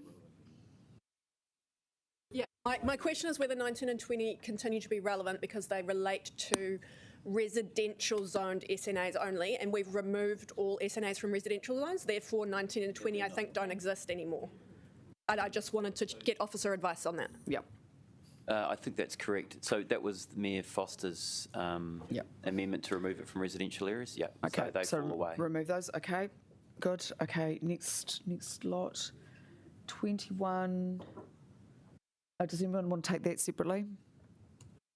No. 22. Oh, anything? Yes, they did. So does anyone want to do those separately? 21 and 22 together as a package, or? Sorry, I can't hear. 21 and 22 together? No, because I want to vote against 23. So what are we doing, 21? And 22 together, yep.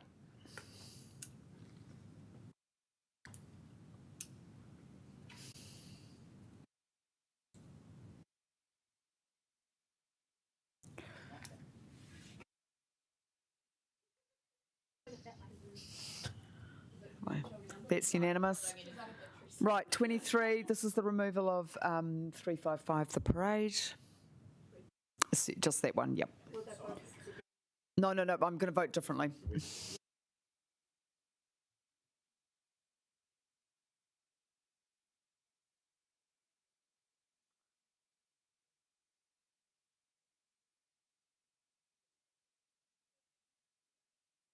Okay, thank you. That's carried. Right, number 24. Can we do 20? What's 25? Can we finish this off now?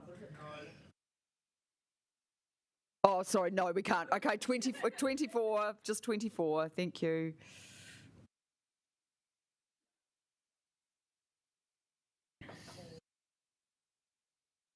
Hopefully that's very non-contentious.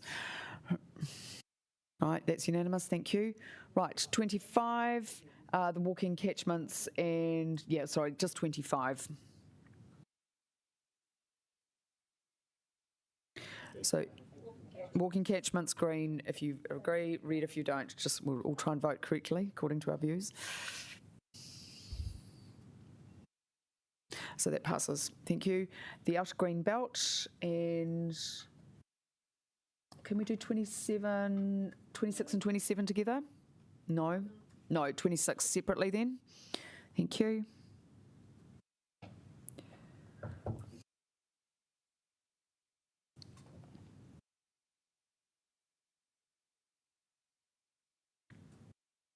That passes, thank you. And 27, we'll just do that.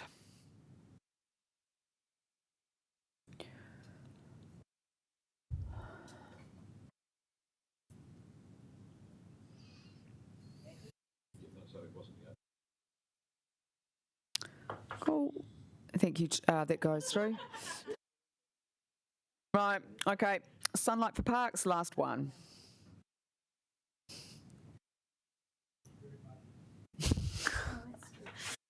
All right. We finished debate. That passes. Thank you very much, colleagues. Oh, right. Did you vote incorrectly? Yep. Sure. Okay. Right. We have now adjourned the meeting. 20 minutes, finish the meeting. We're 20 minutes. Oh, you people made it go on. Yes, yeah. All right. We now, Etu. Afterwards. Unahia, ki tu uru tapinui. Kia wātea, kia mama, te nāko, te tinana, te wairua. E te ara taketu. Koe rā e rongo, whakari aki ki ronga. Kia wātea, ai rā ko wātea. I cannot get that word.